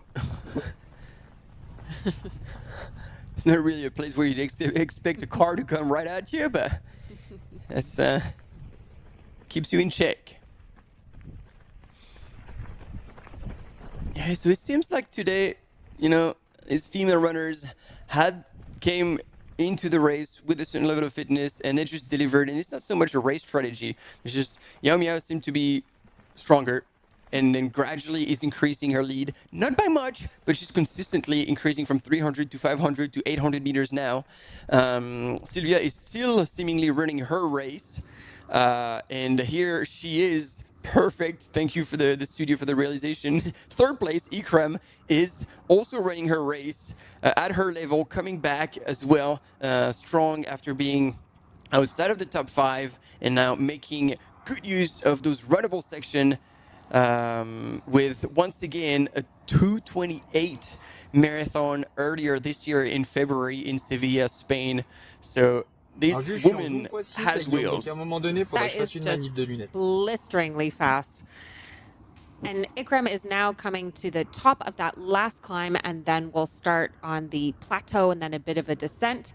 And as we saw, Sylvia continuing on that descent, trying to catch Yao Miao, but Yao Miao is unstoppable on the downhills. We are just going into a break, and then we will be back with you for the 50K race at Val d'Aran by UTMB.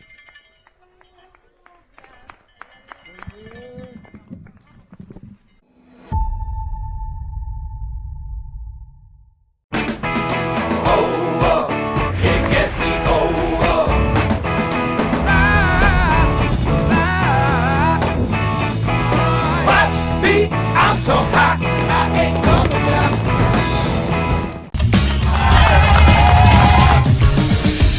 We love stinky runners, but use the soap. You finish your race and your hands are nice and soft. How good is that?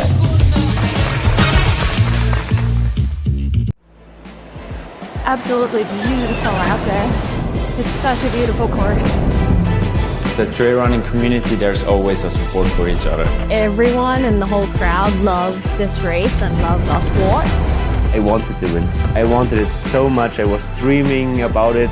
That's the best feeling and the best result. That's why I do this sport. I'm really grateful to be at the start line surrounded by these amazing athletes. If you are a trail runner, you have to take part one time in your life.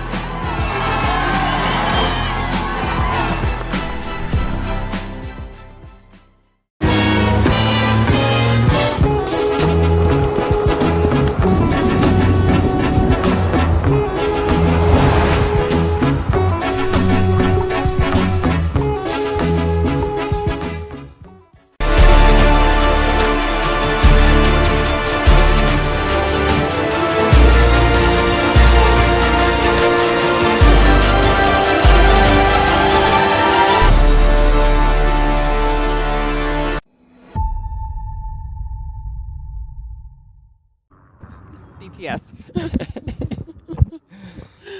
All right, team, we're back once again on this PDA at the meaning actually the Pides d'Aigua. I probably say that wrong, but that's what those initials stand for. 52K course slightly changed, but still a whole lot of those landscapes and ups and downs that we're familiar with at the Val d'Aran by UTMB, the European major of this UTMB World Series for Europe. And we had our top man come in, and we're still waiting for our top woman to then make it into Vieja after starting this morning at 7 a.m. local time in Saladu. And so far, the fastest woman is coming from China, representing Team Salomon, Yao Miao, and with 800 meters on second place, sounds like she's going to take the big W home.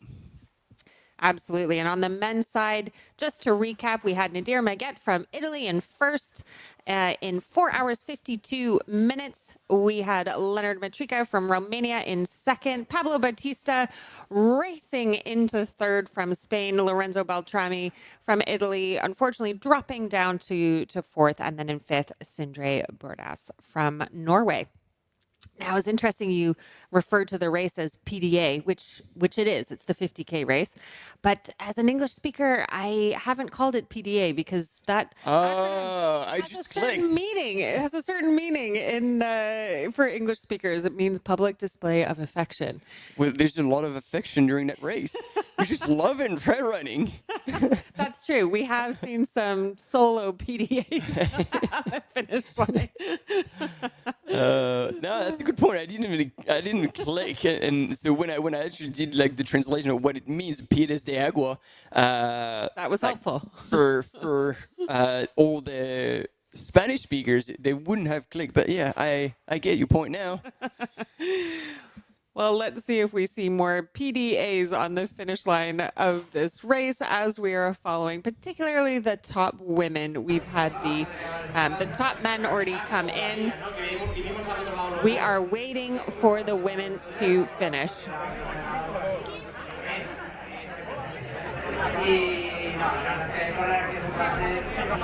And on that finish line in Vieja, we have heaps of people who have come to celebrate all the champions.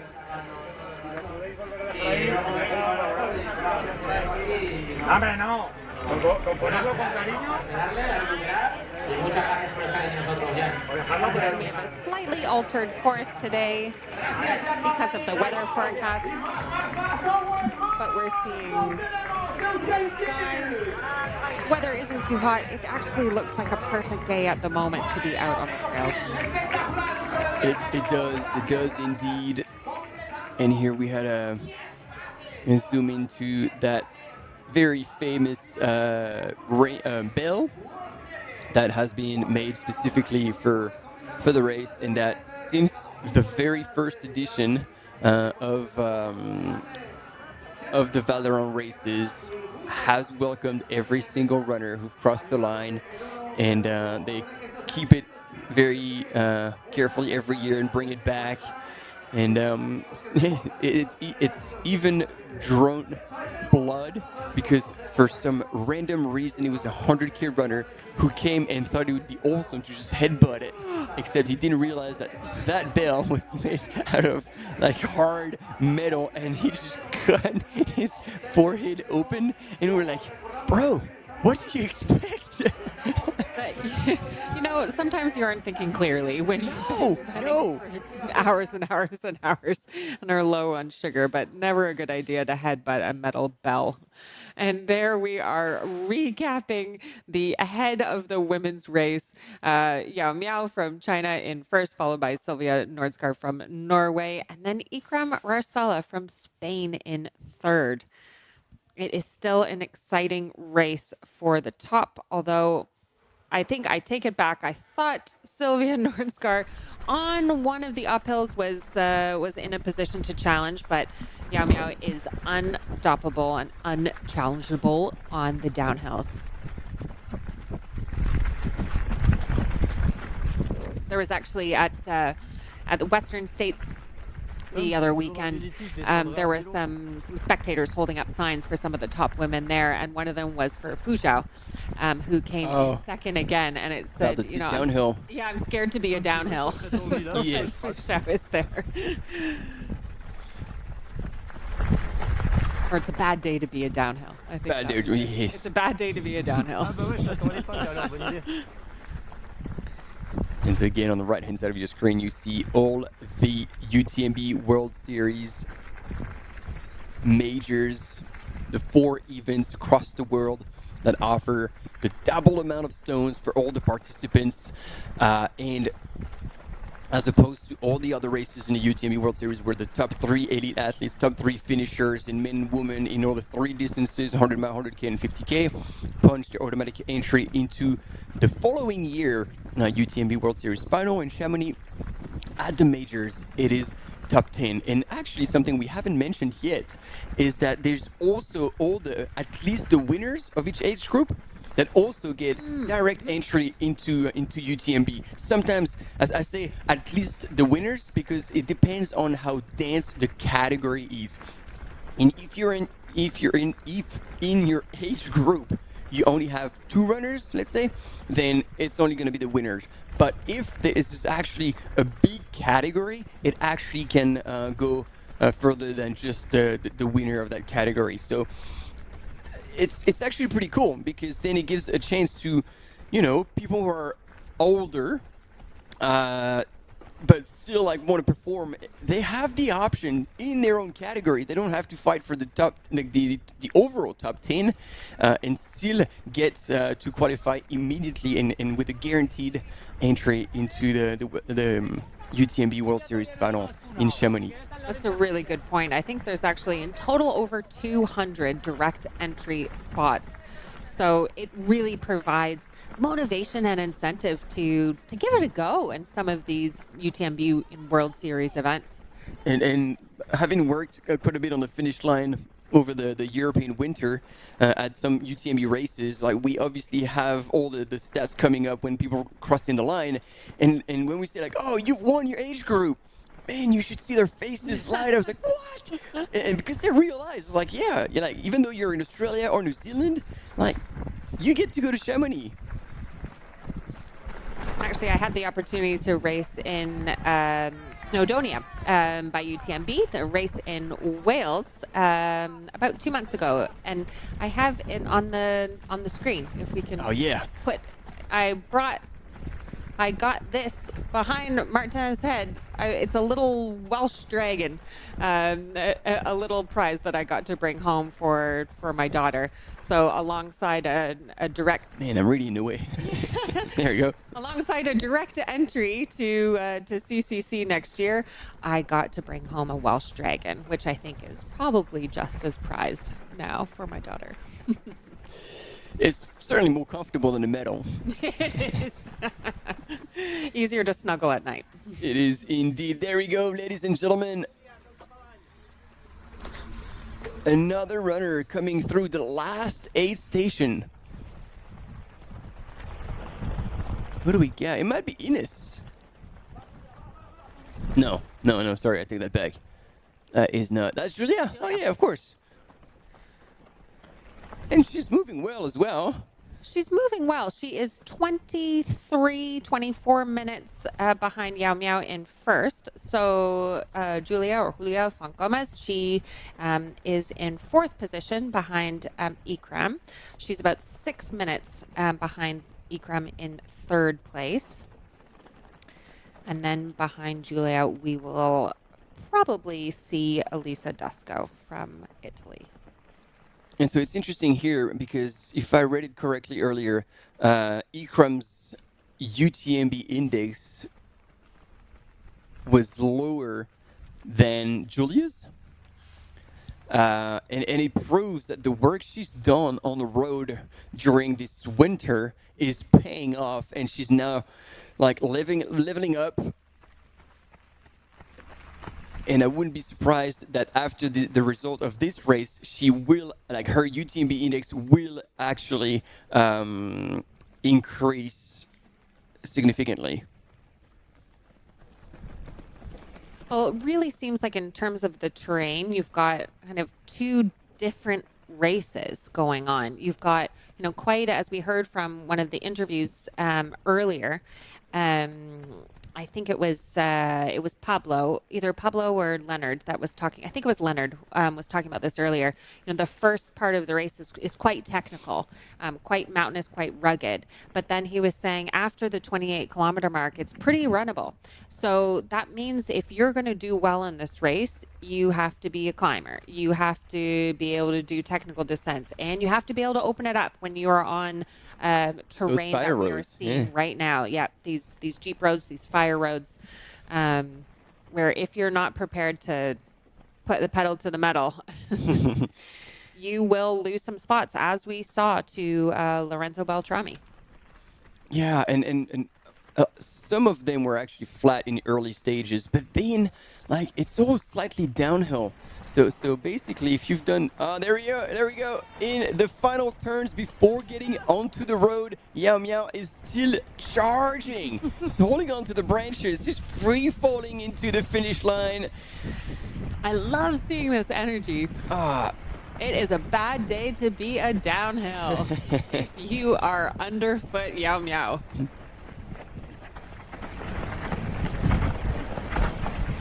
Man. She is taking these downhills like a total boss. No letting up.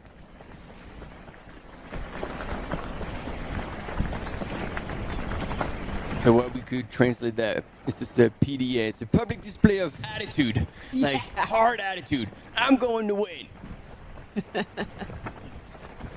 Yeah, she is sending it. And there we go. Quick look up above just in case, but no, there will be no one in sight. Yao Miao has it in the bag, and I can't wait for her to break into a smile and realize that this is done and well done. And she will be stoked. And I hope her fiance will be on the line, traveling to Europe with her. Wow, this is a very fast time for Yao Miao. It's 5:28 at the moment. She's got less than a kilometer to go. And while we have been talking about how this is a slightly shorter course this year than last year's winning time by Inez Astren was 6 hours and 12 minutes. So she's going to be coming in quite a bit faster. On the men's side, we only saw the winning time 8 minutes faster than the years before. Yeah. So that's a huge gap indeed. And that's Again, just, emphasizing what I've been saying, the biggest gains that we are seeing right now is in the women's field.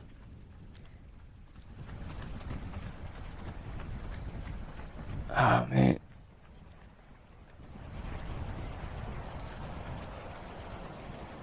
Looking at her watch, like, okay, the finish line will be very, very soon.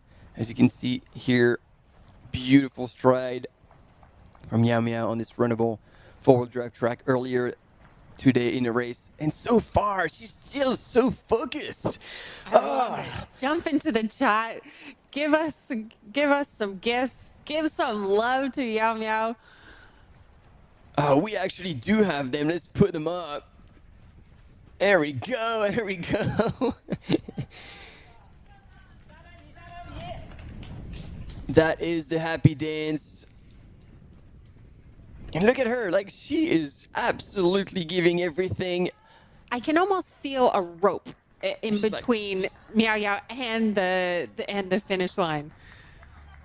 It's just pulling her in. It's drawing her in. She's getting reeled in pretty hard. Oops. Yep. That crane was in there earlier. Somebody's decided to do some garden work. Construction people. There is a race going on, and we have some business to do. Oh, man. Do not get in Yao Miao's way. She will run through construction.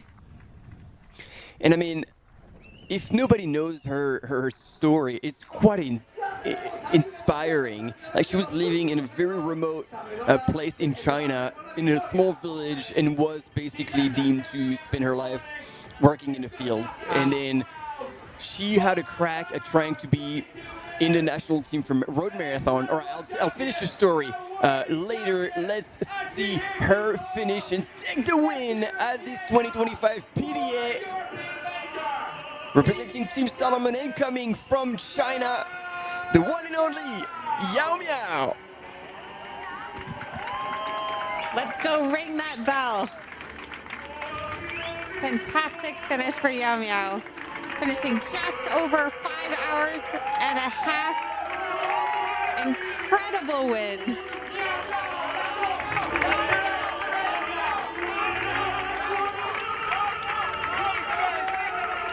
And Conin, he said, "You gotta ring the bell. Everybody do Ring that bell." I don't think she understood. There we go. There we go. Yao Miao is still working on her English. You know, I'm gonna ring a bell for her. Bring it. In the studio, we have a bell. We have it too.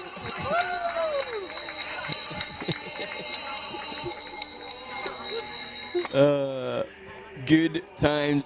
Thank you, Steph. Yep. And you know, I think we need to do something else for her. Put on your shades, Martin, because this woman is shining. He is the absolute boss. Well done, Yao Miao. On a wonderful victory. You sprinted so fast. It was like it was a road race, a 5-kilometer road race in the final kilometer. You look so strong. He's carrying I'm on sure you the felt finish line interview with Yao fantastic Miao. knowing that victory was yours. Thank you. Nice.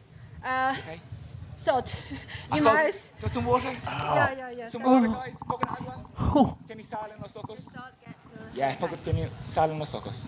Thank you. Un aplauso, por favor, para esta. An incredible effort. Viene de ganar la PDA. Decía Tonin que hacía el sprint final como si fuera una carrera de asfalto de 5,000. Una pasada. Increíble, Owen. We can all see that you tried so hard. You gave it absolutely everything. I'm sure a fantastic feeling knowing that you are our PDA champion 2025. 你可以帮我翻译一下吗？我觉得有点累。其实今天天气很热，然后，前半段我跑得很累，后面的下坡又特别多，对，后面的下坡又特别多，然后我整个人跑起来其实很不在状态。She said that I feel really tired today, and especially for the downhill. I don't think it's really at the best today. Dice que está muy cansada, que las bajadas fueron bastante duras hoy, que hoy no se sentía muy bien, no fue su mejor día, pero es nuestra campeona. Miao, You've been racing so well for so many years now. I remember you won in Mont-Blanc in 2018. Fabulous victories all around the world. What is the secret to your success for year after year, such tremendous victories? 你赢了这么多的越野赛，得到了很多的冠军，包括在2018年的时候拿到了 UTMB CCC 的冠军。你的秘密是什么？我的秘密是刻苦训练。我的秘密是刻苦训练。对对对。My secret is to train hard. Dice, pregunté qué fue su secreto. Dice simplemente entrenar mucho. An incredible field today. You made your move maybe after 40 kilometers and went into first place. Was it hard to defend that lead today? 你最开始的时候是跟第二名跑在一起的，然后最后终于超越了他。你觉得会不会超越他很困难，或者是有没有遇到什么困难？其实我今天的战术就是前半程采取跟第二名一起跑，对，然后后面本来是打算一起跑到30公里的，但是我发现他的下坡今天可能是他的状态不太好，然后我就自己先走了。My strategy today is to follow and to go together with the second place, and maybe because she is also at not her day today, so after 30K, I decided to go first. Thanks a million, Miao, and we're about to welcome home our second place athlete. Champion! What a wonderful race! All the way from Norway, Sylvia Nordskar! Congratulations, Sylvia! Minutes behind our champion Yao Miao. What an incredible battle from our two athletes. Big smiles, big hugs. Two tremendous champions. Incredible, Sylvia. Congratulations, Sylvia. Enjoy your lap of honor. Yeah, let's hear it. And I love that. Like, they've run hard 52 Ks, like over 5 hours. They're crossing the line. They look fresh as daisies. Do you know, I am shocked that Yao Miao said that she was not having a good day on the downhills. Yeah. I would hate to see her on a good day. Yeah. I mean, we saw that when she won CCC. That was unreal. That was the first kind of big burst onto the international scene. And like, what is she doing? And she was flying on that downhill to La Folie, passing men just like they were standing still. And they were just looking around. It's like, what just happened? Wow. Like, everyone was in disbelief.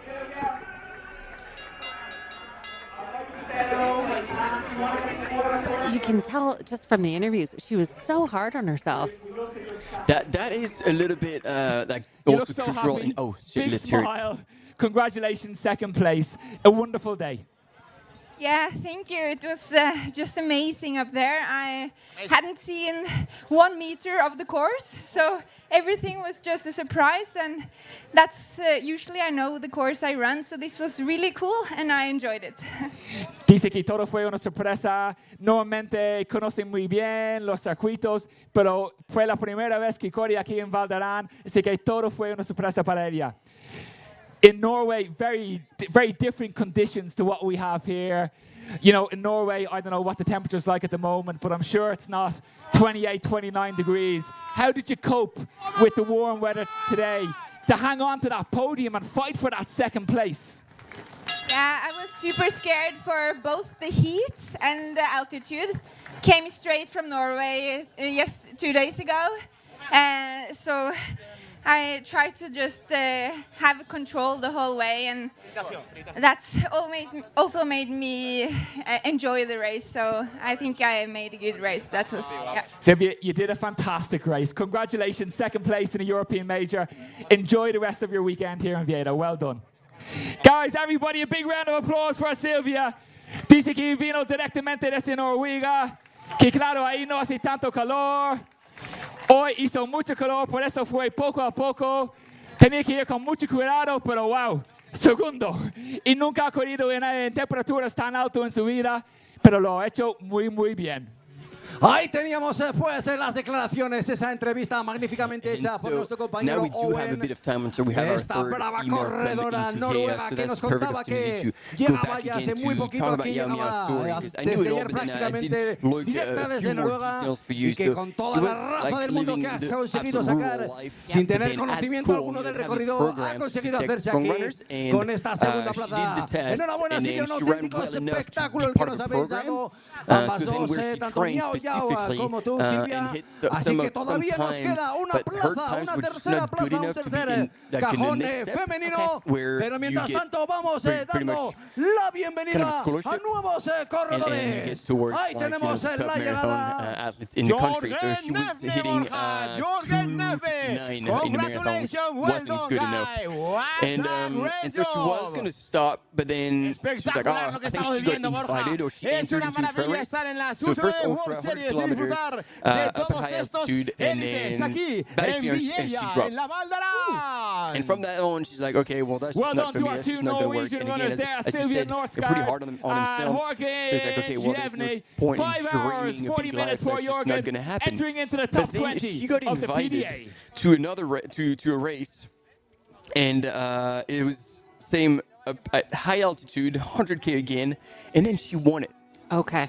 So that was kind of the tipping point for her life, because she won about $5,000 US, which is what a person in her village would make in a year. Wow. Wow. And so all of a sudden brings money home, brings hope back that actually she might not be as bad as she thought in that sport.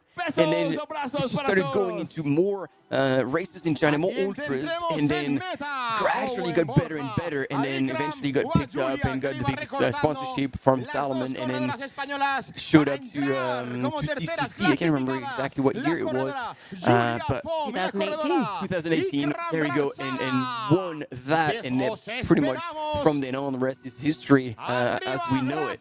But you know, like sometimes fate for a young girl from a small rural village in China to be now winning a big international race in the Spanish Pyrenees. It's incredible. It's incredible. It just adds so much more to that finish, to her performance. And I'm excited to see what she'll do at OCC later this year. Next month. It's already July. Here at the finish line of the PDA 2025. As we said, the winning times this year on the women's side, 5:31. That is almost 45 minutes faster. That's 41 minutes faster than last year's winning time. And I think you had a very good point comparing. Now, the men's were only air quote, 8 minutes faster. So the 8 minutes faster seems like a similar pace. You know, when you're pushing it, all of a sudden you're, like 4 minutes per K, 2 Ks. With the elevation, it's about similar. But now, that is a big statement. Team, we have a quick commercial break coming up, but we'll be right back for the rest of the women's race with Ikrem.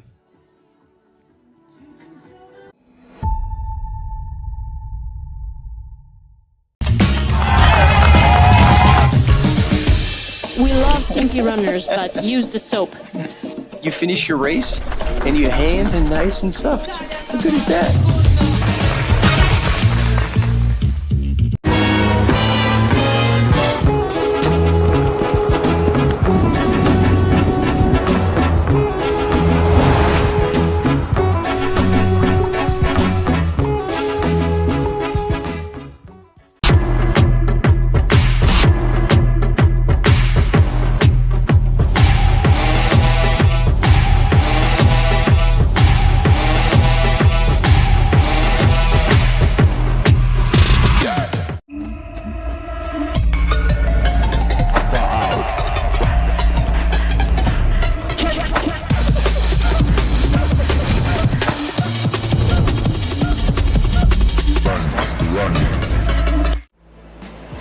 Absolutely beautiful out there.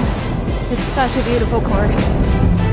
The trail running community, there's always a support for each other. Everyone in the whole crowd loves this race and loves our sport. I wanted to win. I wanted it so much. I was dreaming about it. That's the best feeling and the best result. That's why I do this sport. I'm really grateful to be at the start line surrounded by these amazing athletes. If you are a trail runner, you have to take part one time in your life.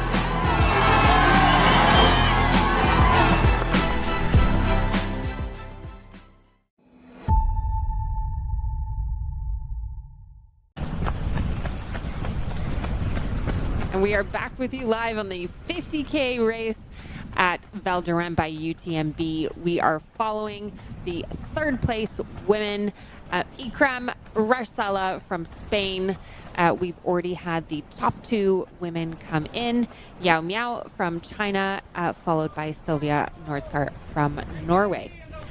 And Ikram has run, look at that. Yes. That's a public display of affection. That's awesome. She knows that she has it in the bag. Strutting it out into the finish line. And it's been really interesting to see, while there's been this race between first and second, there was also this race going on between third, fourth, and fifth. And once Ikram kind of shot into the lead of that group, maybe about 10K ago, she has confidently held it and kept the pace on towards the finish. Good, they moved the crane, so now the path is clear for the rest of the field. And yeah, I feel like she knew, like as soon as she got into third place, that she could hold on to it, because she never looked worried about what was going on behind her. She's just like, as you were saying, she's one of the runners who looks ahead rather than behind, and knowing that the back end of this race would also suit her speed. She is flying. Yeah, she wants. I mean, that's the thing, you know, as much as you can enjoy, or if you're going for a spot or anything, but also that's something that really defines the runners is their UTMB index. And so the faster you run, the higher you score, and then the more you improve Just look your at that UTMB goal, look index. at that determination, So look you're at kind that of torn strength. between all this. And there we go, ladies and gentlemen.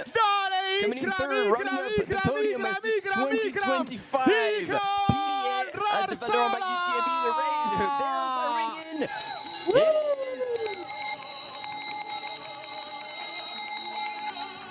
What a wonderful podium. Ikram. She didn't Yao ring the Miao bell, but first. we rang it for Sylvia her here in the Nordskar studio. second. And she's And heading a back fantastic there. third place Ring that for bell. Ikram High-fiving Tonin, very well-known start line and finish line speaker, runner himself, so he knows a Ahí lot la of these tenemos athletes saludando. personally. Ahí estamos rindiéndole tributo y And homenaje look at por her. ese Celebration time.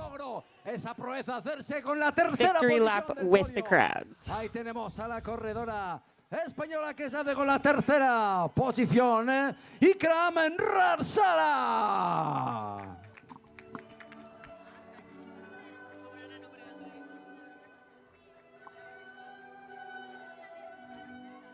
And there you go, being congratulated by Sylvia and Yao Miao. Both stayed as they share on. the There's going to PDA be podium probably together. top 3 photo on the finish line. Getting the hair ready. Ahí tenemos esa foto. And this del is going to podio be de the, las, you know, there was a contest of who had the best hair across the line. Well, I'm sorry to say that Christian Hallen has dropped. Yeah, he has. So Ikram wins. Ikram wins the hair contest. Christian Allen, of course, being the runner from the U.S. with the speed mullet. Yeah. Sad news. Para este podio femenino. And there you go, ladies and gentlemen, your top 3 female in the PDA. Ahí tenemos ese magnífico podio. Ahí tenemos a China, Silvia, Norway, Miao y a Ikram. and Spain. Enhorabuena a las 3. En inglés, te lo hago en castellano mejor, ¿no? Vale. Y ya. And I think Albert will be, yeah, there you go. We'll be doing the Bravo, interview. Nicolas. Let's hear it. Chapeau. Okay. Okay. But that should be in the screen, eh? It's fine. Ikram Rarsala, muchas felicidades, vaya carrerón. Muchísimas gracias. Fua, he sufrido la de Dios pero estoy It was a contenta hard de day. haber llegado a meta. But Ha I sido was una very carrera happy to make it to the dura finish al line. principio. Sabía que no iba a ser, muchas veces nos planteamos una carrera perfecta, pero ya me lo había dicho Manu, que muchas veces no se trata de hacer la carrera perfecta, sino, bueno, ir superando los obstáculos que se te van presentando a lo largo de la carrera y seguir para adelante. Y la verdad que ha habido un momento en el que he pensado que ni siquiera podía llegar y terminar tercera, pues para mí significa mucho. Ikram is saying that she was overcoming a lot of difficulties, that it was far from a perfect race, but her trainer, Manu, and her fiancé told her that she needed to overcome this. She thought at some moments that maybe she couldn't finish, but she did it and she's really happy. Una carrera, Ikram, de menos a más, adelantando a gente. Sí, al principio iba tercera, luego me adelantaron Julia, Sheila, Elisa, tuve problemas gastrointestinales, tuve que parar, después me perdí también en la primera bajada y la verdad que hubo un momento en el que pensaba que lo tenía todo perdido, pero dije, vamos a ver, que llevamos 2 horas de carrera, o sea que esto está empezando, seguro que puedo darle la vuelta y he luchado muchísimo y bueno, ha sido gratificante pues terminar en tercera posición. Ikram is saying that she was third, but then she was overtook by 3 runners. She had stomach problems, and she said, yes, okay, it's just 2 hours. I need to fight, so she should come back and finish third. Primera mitad de temporada de asfalto no te ha ido mal. Segunda mitad, sexta en Cegama, tercera en Valdarán y ahora en OCC, ¿qué? A repetir el top 10. Hombre, me encantaría hacer un top 5, pero cada año hay muchísima densidad de corredoras y bueno, eso me motiva y voy a ir pues a por todas y a volver a luchar de nuevo a ver mi cuerpo y mi mente donde me lleva. I was telling her that she started the season in road, doing half marathon and road marathon. Then she has finished 6th in Cegama, 3rd here, and what was coming for OCC. If she was going to do again a top 10, and she said that she would like to do a top 5, but let's see, she would fight, and she's ready to go for it. Ikram Rarsara, muchas felicidades, un aplauso muy fuerte, tercera clasificada de esta HOKA Val d'Aran by UTMB. Muchas gracias a vosotros, a todo el público y voluntarios. And again, a few words to the public and all the volunteers who were out there supporting all the runners. What a wonderful athlete. Congratulations. And just going through the finish line there was Inaki Era.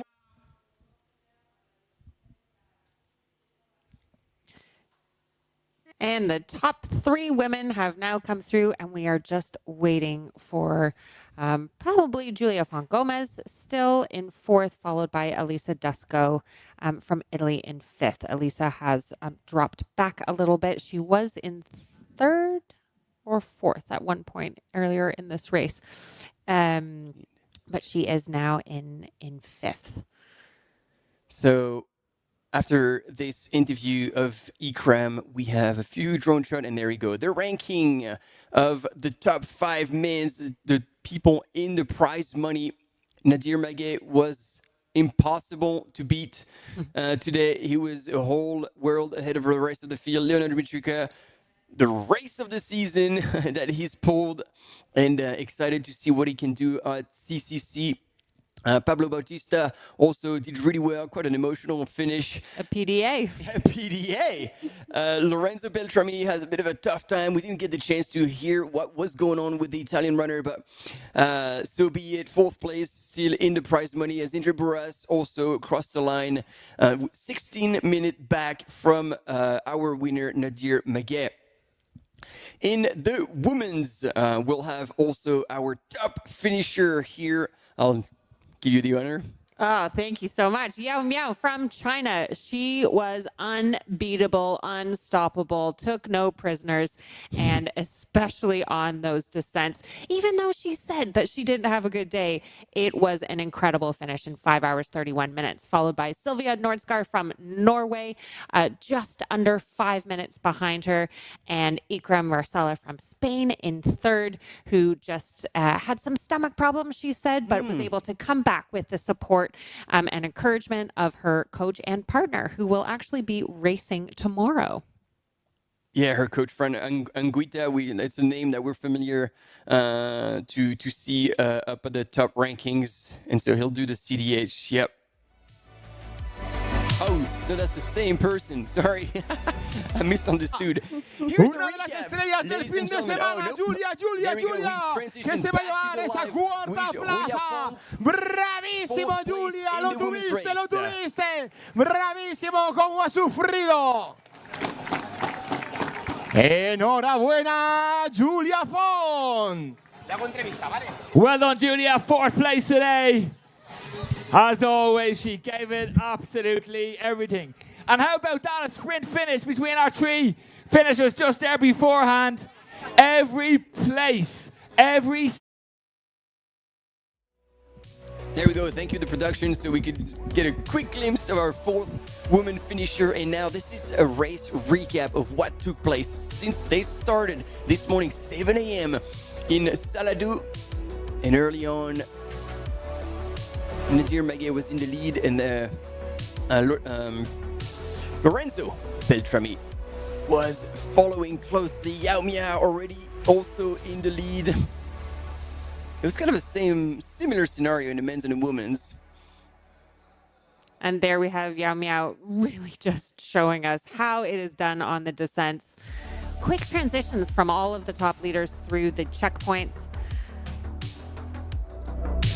And yeah, over the 50K distance, I feel like they can carry most of their nutrition and then just refill, because again, during this race, if you weren't with us, they didn't have access to crew. So basically, you either rely on your stuff that you carry with you all the way, or whatever is at the aid stations. But at their level, I believe they have their nutrition dialed, and they prefer to stick to what they know, and therefore have the stuff with them. And you can see, because of the altered course, there was a lot of runnable section, and they actually, all the technical part that was in the earlier part of the race, the first part of the race, we actually didn't get to see it on our screens in the images, because we started live just 2 hours into the race. But don't be fooled if you're looking at these images like, oh yeah, I could go to Val d'Aran and this is all runnable terrain. It is not. Very steep technical terrain during that first half of the course. We had three major climbs that the runners were confronted with during the race. 2 major climbs that went up around 2,500 meters, and then the last one was shortened a bit due to the altered course. But as we heard from one of the interviews, after about 28K, very runnable terrain. You can see here on the screen in the recap, wide Jeep trails, really giving a chance for the runners to just open up and send it. And this just shows Nadir Maguet just dominating this race from start to finish. Exciting to see a bit of a switch up there on the men's side with Leonard Mitria coming into second, Lorenzo Beltrami falling back into third, struggling a little bit. We don't know exactly what happened during the race, but the wheels fell off during that last third. And then finally, when we came into the finish, Lorenzo ended up in fourth, with Pablo Bautista coming in third. Here's Nadir's finish. Yeah, the stoke was high. And he will be racing the Monte Rosa race in 2 weeks. Yeah, he said to fine-tune his last training block, and here he is. We had a lot of PDA. A lot of public displays of affection towards the public, towards that bell. And here he is in third place, Pablo Bautista, who was in disbelief, crossing the line. in third at this UTMB World Series final. No, major, sorry. They will be going home with an automatic entry into the finals, into the OCC, with prize money to boot. There we go, back on the finish line on the left-hand side of your screen, with Elisa Desco finishing, therefore, in 5th place.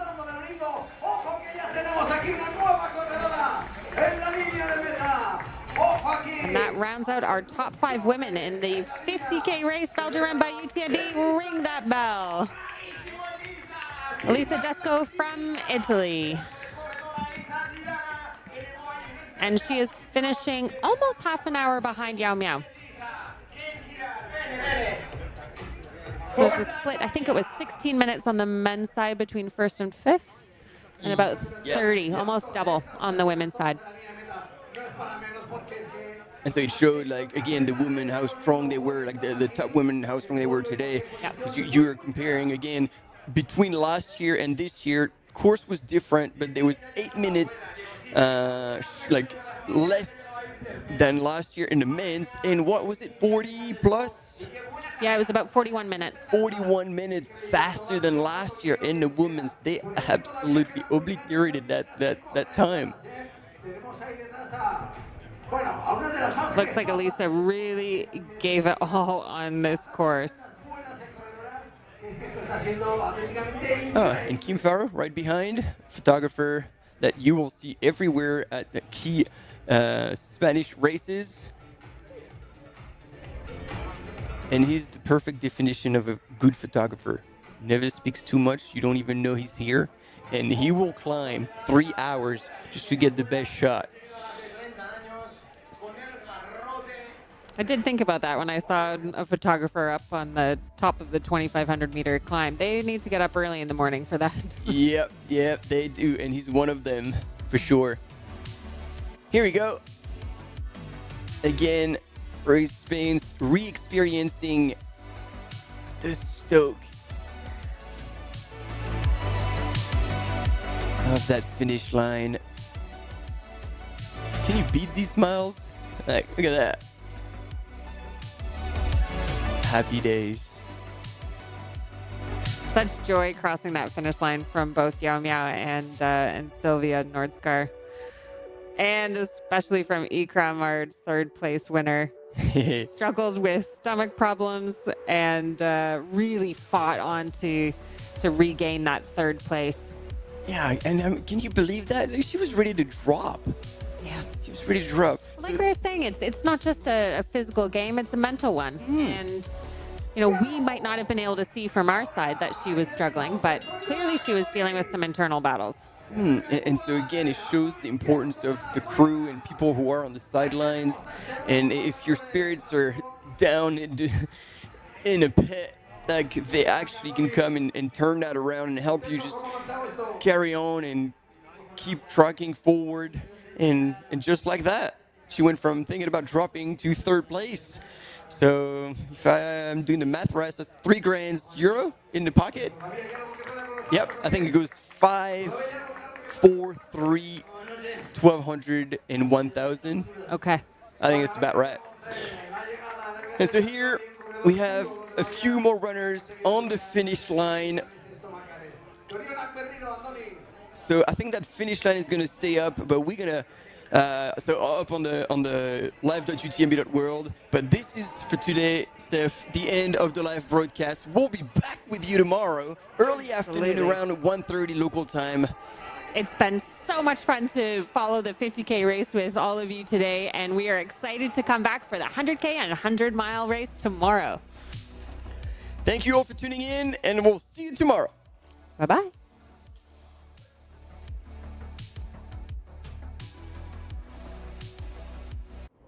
An absolute pleasure to be back on the UTMB World Series. There's the man. Oh. The world is watching. We're live. Merci à tous d'être présents. That gap is melting. Bonjour à toutes, bonjour à tous et bienvenue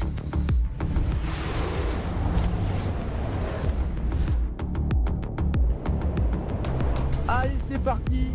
What a race. The mountains are calling now. Il y a de l'UTMB index au mètre carré. And it is not over. Oh no. Insane. That was fast. Welcome our champion. Oh man. Wow. Oh, one of the big jumps. Yes! Good work, Rod. Good work.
Absolutely beautiful out there. It's such a beautiful course. The trail running community, there's always a support for each other. Everyone in the whole crowd loves this race and loves our sport. I wanted to win. I wanted it so much. I was dreaming about it. That's the best feeling and the best result. That's why I do this sport. I'm really grateful to be at the start line surrounded by these amazing athletes. If you are a trail runner, you have to take part one time in your life.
absolutely beautiful out there.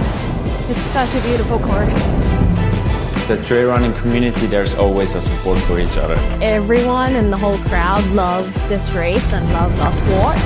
I wanted to win. I wanted it so much. I was dreaming about it. That's the best feeling and the best result. That's why I do this sport. I'm really grateful to be at the start line surrounded by these amazing athletes. If you are a trail runner, you have to take part one time in your life.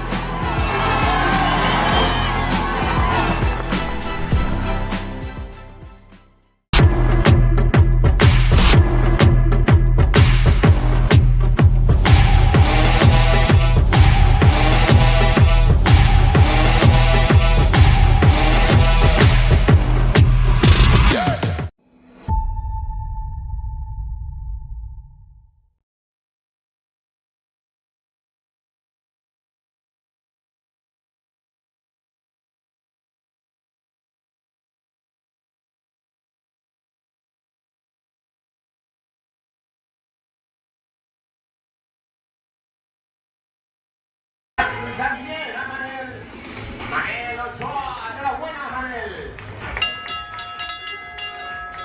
Moltíssimes felicitats a Manel, molt bona cursa la teva. Mira, voilà, c'est mignon, voilà là. Ça c'est les vraiment victoires. C'est les vraies victoires. Voilà, c'est mignon les moments. C'est incroyable. Là, c'est papy qui a fermé le tout, hein. Wow! Thomas, c'est cool, hein? Amir avec son fils, Salvador, et mon petit neveu. Encore par les fils, encore par les fils. Encore. Les genoux, qu'est-ce qui a passé? Ça va toi? Ton œil est quoi? Ça fait mal? T'es comme ça, t'es tremble. Il faut les coudre, je pense. Non, la première partie était très technique, je trouvais. Oui, c'est technique, c'est clair, c'est clé. C'est la chaîne, mais bon, hein, tu as fait une belle course, tu es heureux de toi, il faut être. Ah, bien sûr, la vie, c'est fini. Está claro que hay que terminar, il faut finir. Tu as fait un très bon course de classification, tu es heureux, tu es fier de toi. Je suis 50e, non? Voilà, non? 45, ouais, ça va, c'est pas mal. Ouais, c'est le PDA. En plus, on est que 2 ans et demi de cours, en plus, avec des fans, vraiment l'ambiance est extraordinaire, vous avez fait un travail remarquable, les balisages étaient top, et après les paysages, Voilà, qué bonitas palabras dice que es un paisaje muy top, y ha sido una carrera con mucho ambiente, y que está muy contento con su 45 plaza. Voilà, Tomás Busquets. Recibimos también a Manel Ochoa. Bravísimo. Y al pie de Mireia. Borja, viene Mireia Pons. ¡Wow! ¡Qué ilusión! ¡Mírala, mírala, mírala! Finalmente llega a meta. La corredora de bronce, Mireia Pons. ¡Enhorabuena, Mireia! ¡Bravísimo! ¡Cuánta clase! ¡Menuda planta! ¡Ahí la tenemos! Parece que acaba de salir. Ella es Mireia Pons. ¡Un aplauso para ella! Para Mireia Pons, para la quinta, para la sexta clasificada. Espectacular, Owen. That's our top 5 in the women's. Sorry, top 6. 5th in the category. Mireia Pons, 6 hours, 21 minutes. Congratulations, Mireia.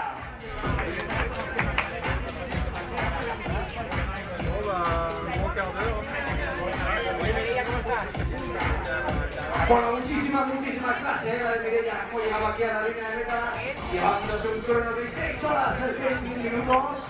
Os recordamos, hasta 14, si no me equivoco, son las horas que tienen los corredores para completar este recorrido. Y aquí, por supuesto, estaremos esperando a todos y cada uno de los 1.600 participantes que han tenido el buen gusto de escoger esta prueba para debutar aquí en esta HOKA Val UTMB. Bravo, bravo, bravo. Unai Milan. ¿Cómo? Martí Casellas Esper. Martí, enhorabuena, Nori. Buena. Y por aquí tenemos, wow, Miriam. Mikalski. Increíble, por ser Public. Ahora,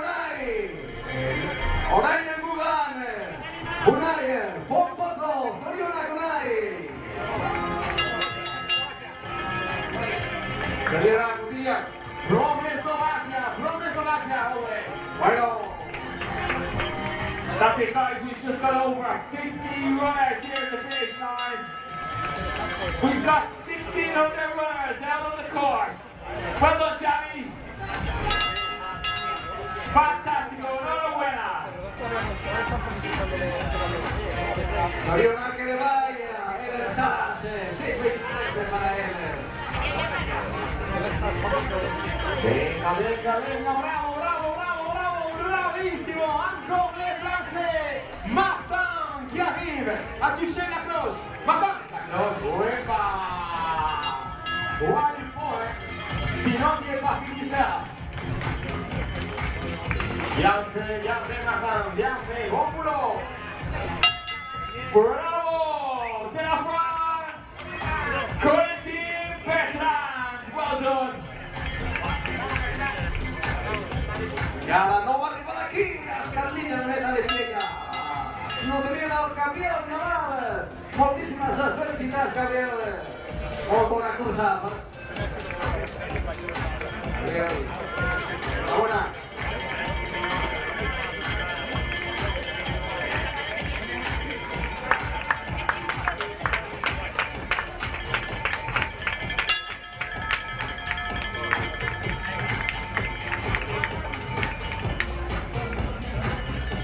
Well done, Antonina.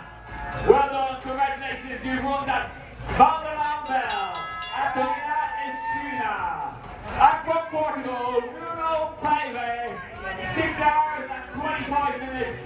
Well done, Bruno.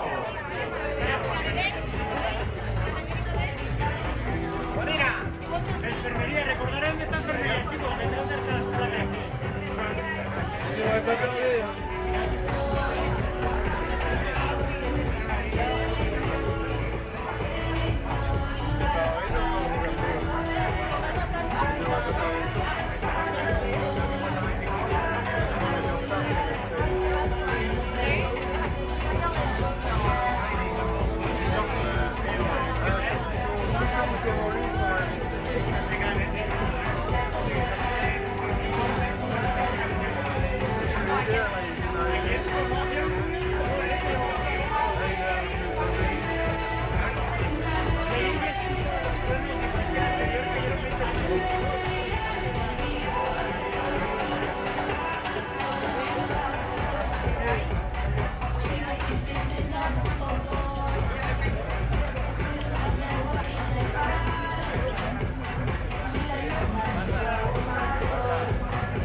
Bueno, qué orgullosos estamos de los voluntarios, ¿eh?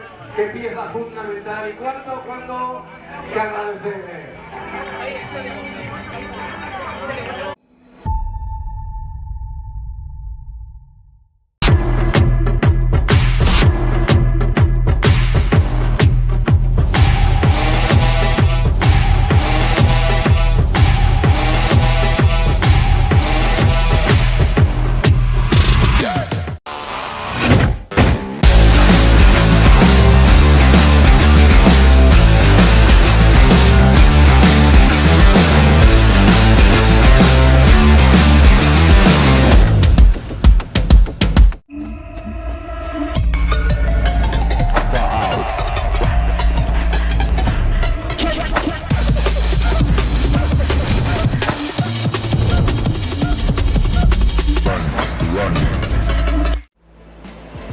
Absolutely beautiful out there. It's such a beautiful course. The trail running community, there's always a support for each other. Everyone in the whole crowd loves this race and loves our sport. I wanted to win. I wanted it so much. I was dreaming about it. That's the best feeling and the best result. That's why I do this sport. I'm really grateful to be at the start line surrounded by these amazing athletes. If you are a trail runner, you have to take part one time in your life.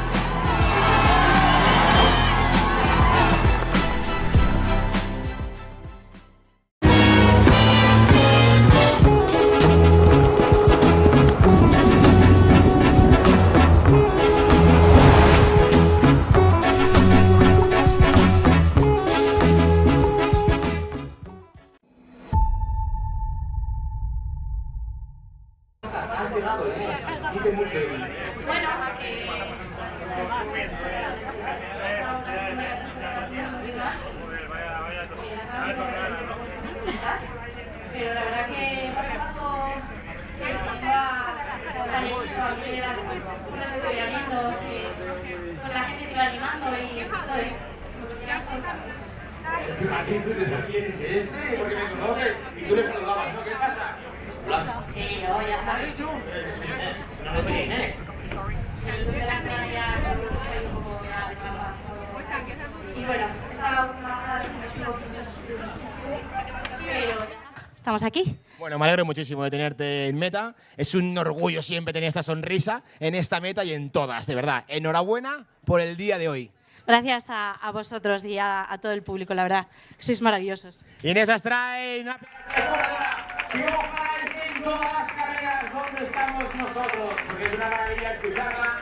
Llega rota, pero llega con una sonrisa y dice mucho, muchísimo, muchísimo de ella. La ganadora de la feria 2024 y hoy realmente ha sufrido. Venía a pelear con todas y ahora merece un buen descanso. Debo reconocer también que he estado muy tentado como Navarro de apelar a sus orígenes nadadores también para saber si ha elegido la carrera para llegar al tiempo que ha hecho Julia San Martín. Luego se lo voy a preguntar.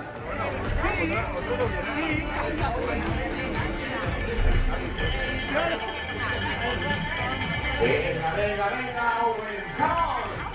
Álvaro, de la calzada, Owen. Well done, Álvaro. Good job.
Well done, guys.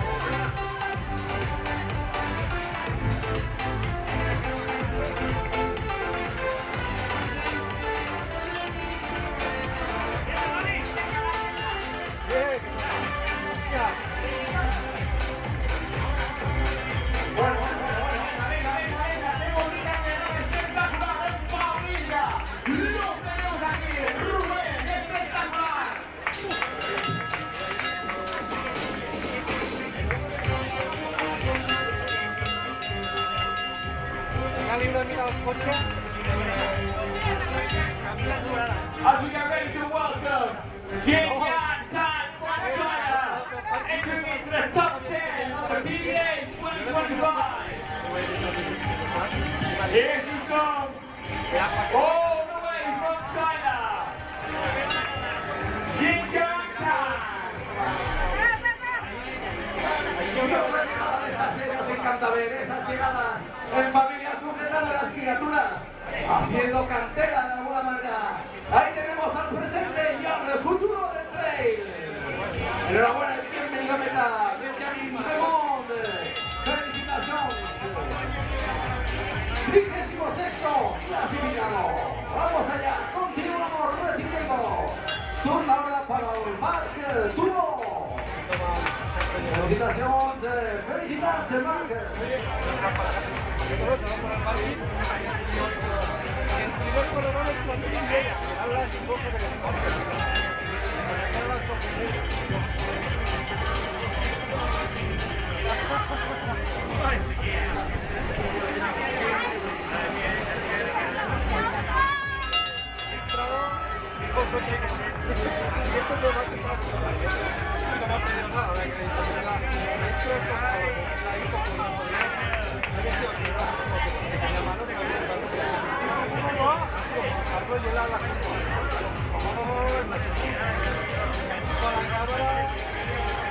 Bueno, ahí tenemos también a una de nuestras favoritas, a una de nuestras corredoras de casa, corredoras más queridas, y como no, ahí en familia.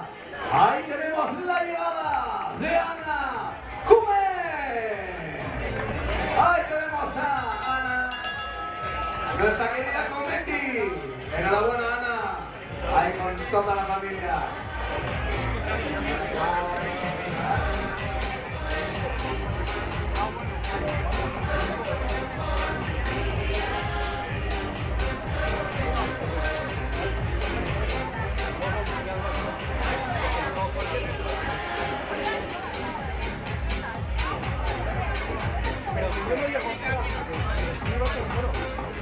That's why that top 10 performance means she has direct access to Germany and the World Series finals in UTMB Mont-Blanc. Aquí tenemos a una de las grandes, grandísimas, Ana Comet. Ana, venías con un objetivo y me parece que lo has cumplido. Sí, la verdad es que sí, vengo muy justita, como veis, 5 meses. Me hacía mucha ilusión poder estar aquí con toda la familia y intentar entrar en el top 10. He sufrido mucho, pero estoy aquí, el objetivo está cumplido y estoy súper feliz. Bueno, enhorabuena, Ana, muchísimas felicidades. Y oye, nos vemos en Chamonix. Ahí tenemos Ana Comet. And Nina Brosson from Sweden coming home in 11th place and 3rd in her category.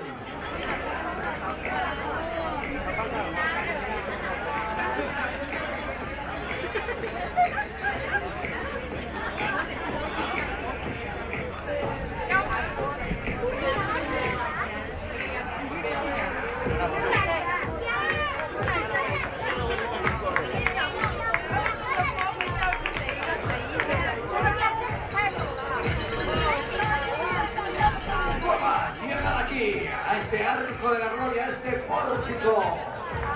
Ahí lo tenemos, una llegada a la línea meta de León Díaz Octavio.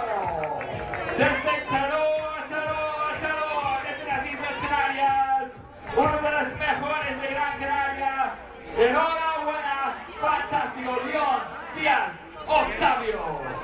Y ojito, porque se viene la primera mesa. Ella es Marta Cester. Corre primero, remimos a Díaz Navarrete. Y ojito, porque se viene la primera mesa. Marta Cester. Enhorabuena. Bravísimo esa primera a la mesa. Ella es Marta.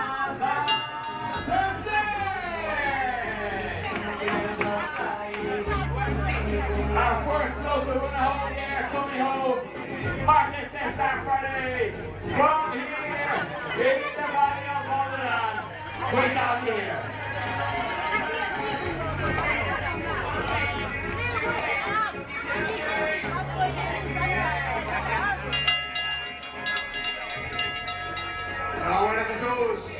Y todos, bien atentos, que viene Marta, bien atentos, que viene la primera danesa. Ojo, la primera danesa, Marta Testeri, creo que la 12. No está nada mal. Claro, yo estoy corriendo en casa, no podías hacerlo al revés, conoces todo el terreno.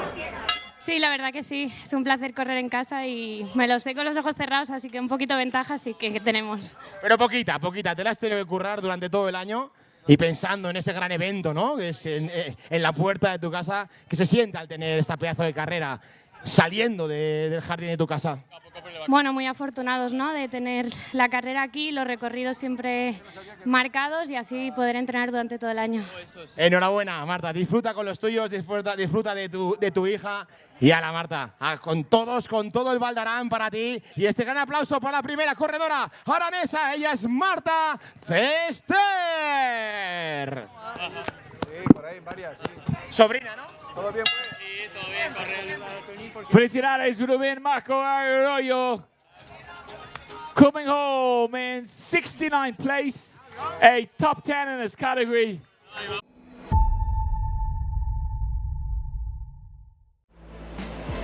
Absolutely beautiful out there. It's such a beautiful course.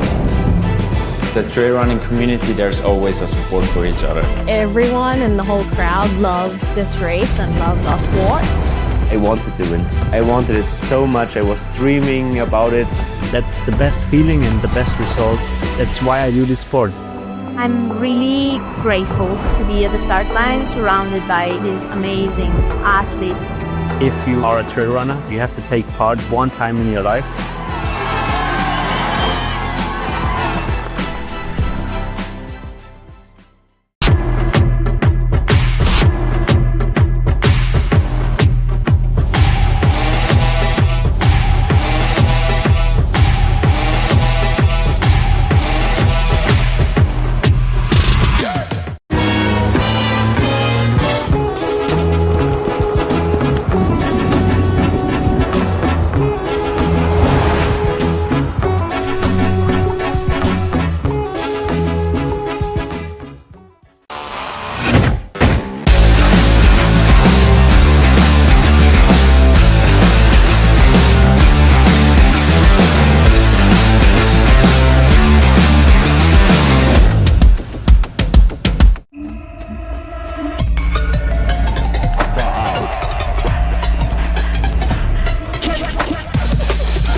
Los corredores oscenses, ¿cómo están? ¡Madre mía!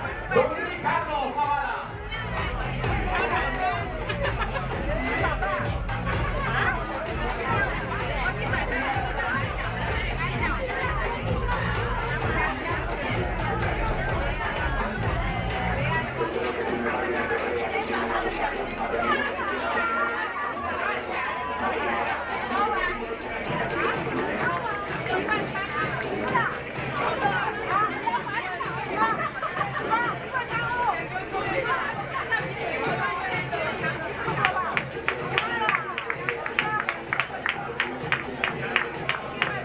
Bienvenido, también benvingut aquí, hasta la línea de meta de Kenia, Aitor Gil. Vaya premio, Aitor.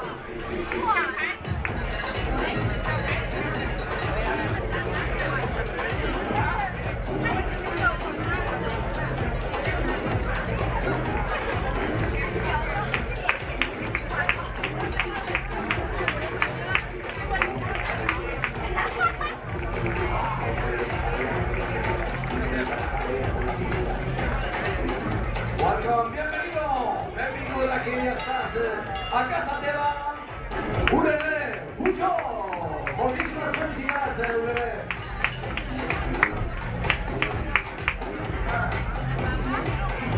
Qui és el millor?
¡Sigue! Bueno, desánimo, Fabi. ¡Dale, Fabi, dale, Fabi!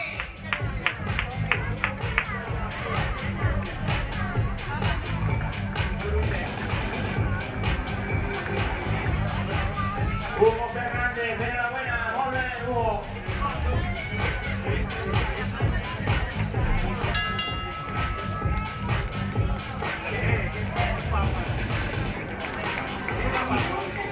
Bravo Hugo, bravo aquí. Y enhorabuena Carlos, juntos con Martina Andrew, Ayala de Argentina. Well, one of my best friends and sponsors about it tonight.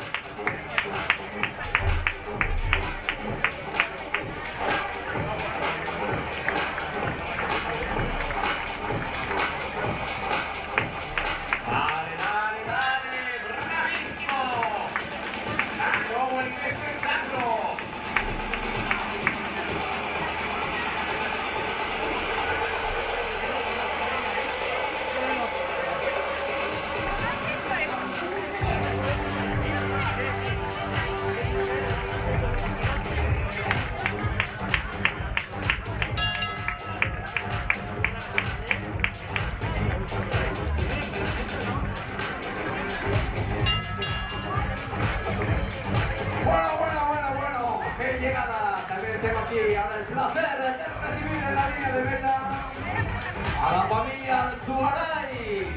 Ahí tenemos a Gabriel Alzugaray, acompañado de su padre Alfonso. Enhorabuena.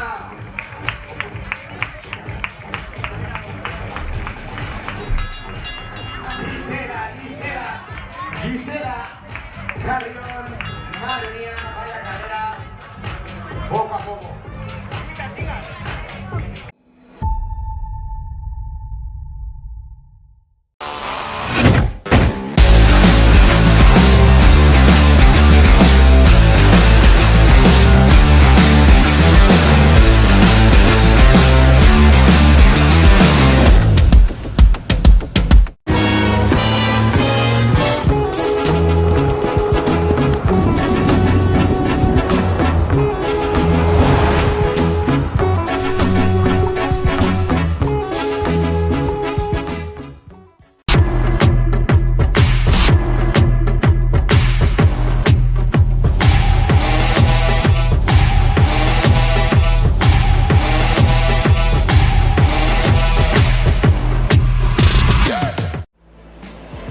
Absolutely beautiful out there.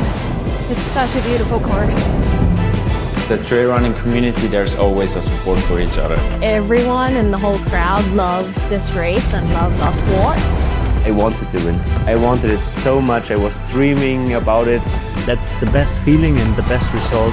That's why I do this sport. I'm really grateful to be at the start line surrounded by these amazing athletes. If you are a trail runner, you have to take part one time in your life.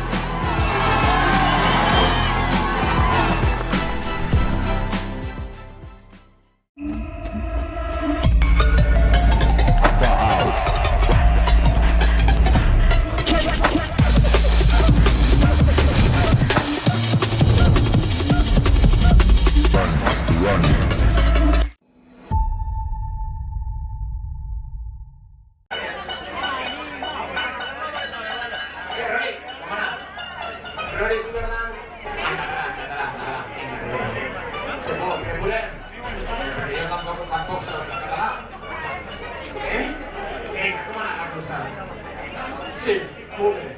Avui sí l'han passat, no? L'han passat artística, algunes coses, però aquesta molt bé. Molt bé. I la baixada? Mitjor que la subida? No. Aquesta no. La baixada fa mal, és una altra subida petita, en el mig, com el clubs, un extra. Un bon regal de Nadal. Un bonus, però molt bé, gràcies. Felicitaciones, enhorabuena, congratulations, bravísimo.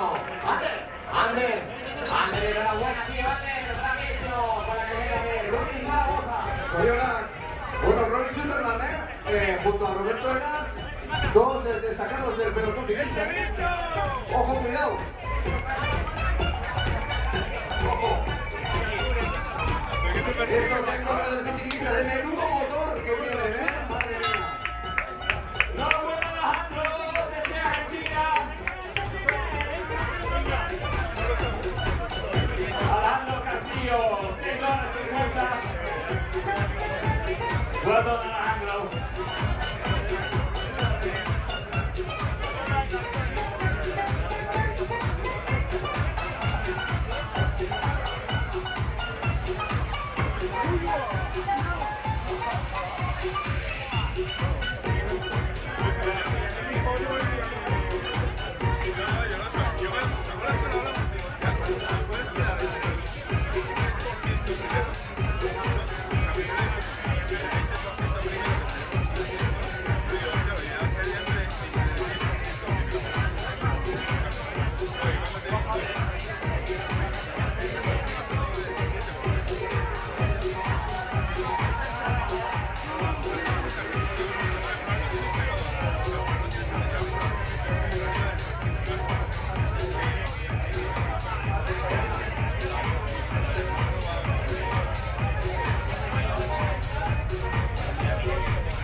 Míralo, qué bonito, bravísimo.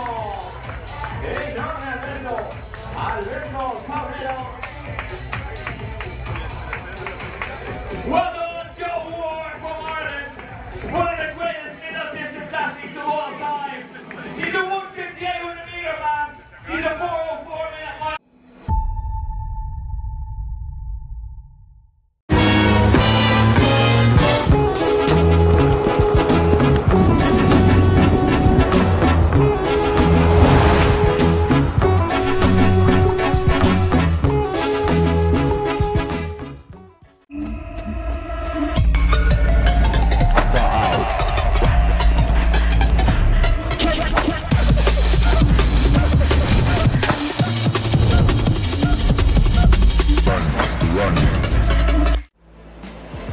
Absolutely beautiful out there. It's such a beautiful course. The trail running community, there's always a support for each other. Everyone in the whole crowd loves this race and loves our sport. I wanted to win. I wanted it so much. I was dreaming about it. That's the best feeling and the best result. That's why I do this sport. I'm really grateful to be at the start line surrounded by these amazing athletes. If you are a trail runner, you have to take part one time in your life.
Congratulations.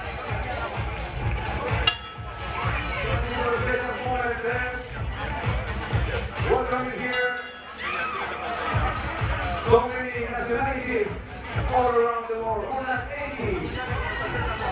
Congratulations.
También tenemos a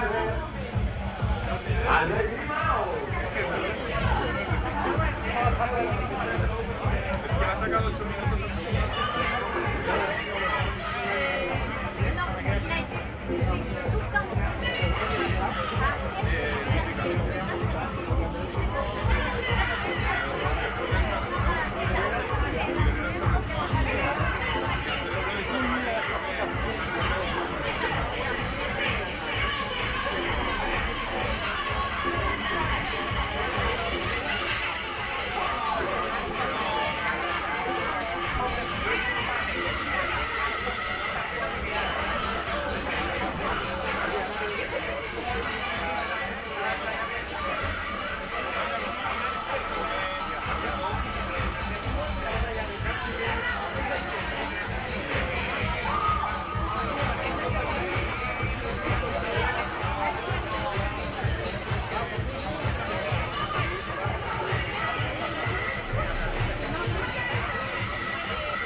Dimas González.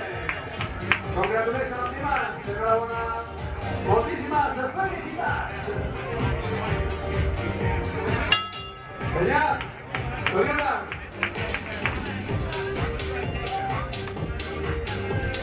Ahí tenemos a Dimas y Beñat saludando de meta como auténticos compañeros, que es exactamente lo que son. Compañeros de trail, enhorabuena. Venga, Alejandro Mola. Enhorabuena, Alejandro. Ahí estás. Hostia, que sí, tío. Enhorabuena. Joe Ward continues his UTMB journey. Well done, Joe.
Absolutely beautiful out there.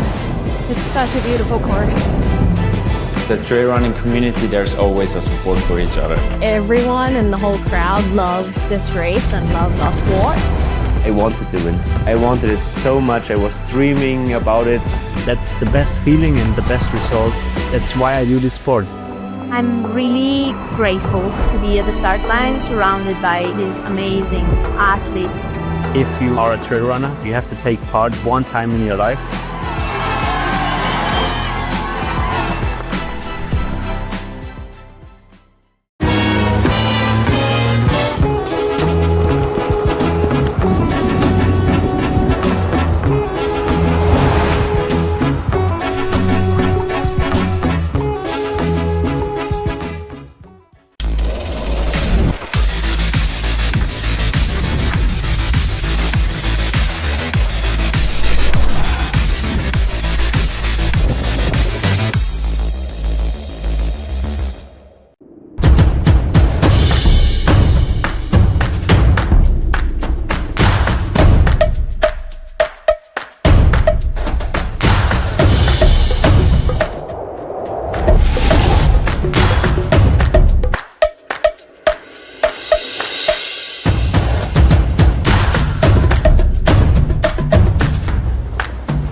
Del descanso y de esta medalla que te van a poner.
Vamos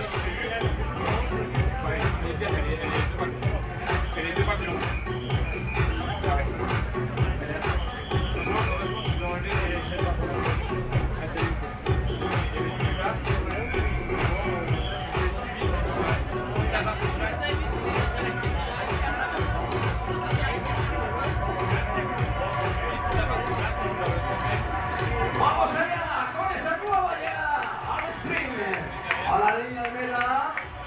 Ahí vamos con el Nadir Maguet y Alberto Villalba. ¡Enhorabuena! Venga, moltíssimas felicidades, Ahí UTMB, aquests 12 corredors que acaben d'arribar a aquesta somiada meta. Enhorabuena, nois!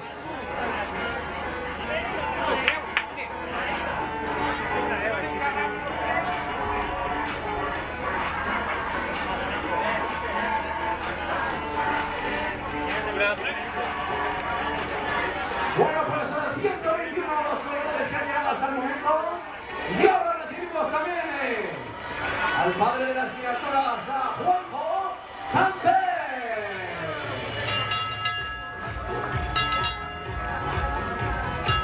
Ahí toca una cámara. ¿Quién es el mejor?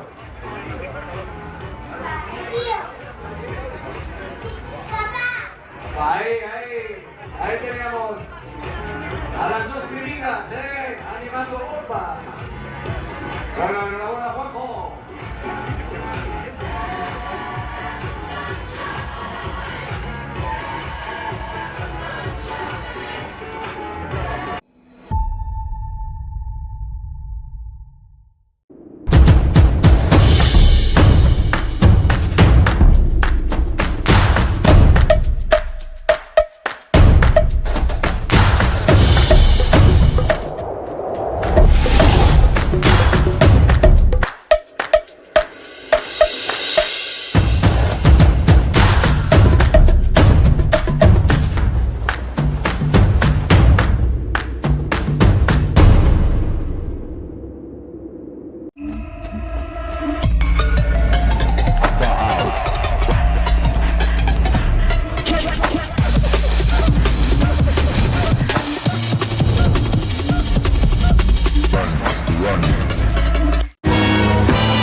Absolutely beautiful out there.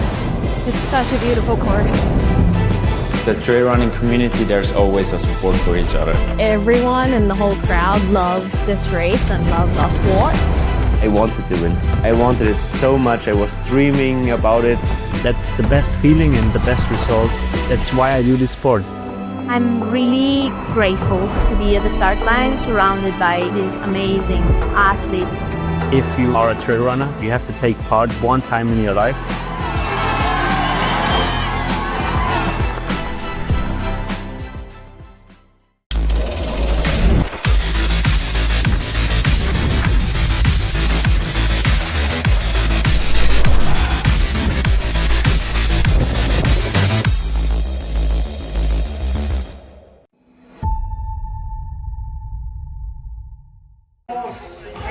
A los compañeros de verde, de mí, el segundo, congratulations you all guys.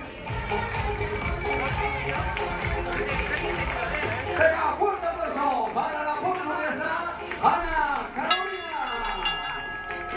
Ahí tenemos a Ana Carolina, Ivonne. Ahí está Ivonne Aristimuño, Doriela Ivonne. Enhorabuena, seguido muy cerca por Víctor Gómez. Bueno, muchísimas llegadas ahora a la línea de Sebastián Caos. Sebastián, congratulations. You served rest now. Wow, here we continue. Welcoming runners. Gonzalo now in riding to the finish line. Felicitaciones, Gonzalo.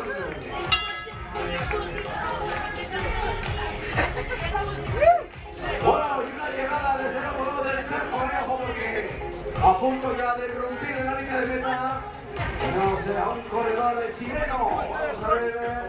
Ahí ya negocia pero su última curva. Vamos a ver, ya pisa esa alfombra de hierba.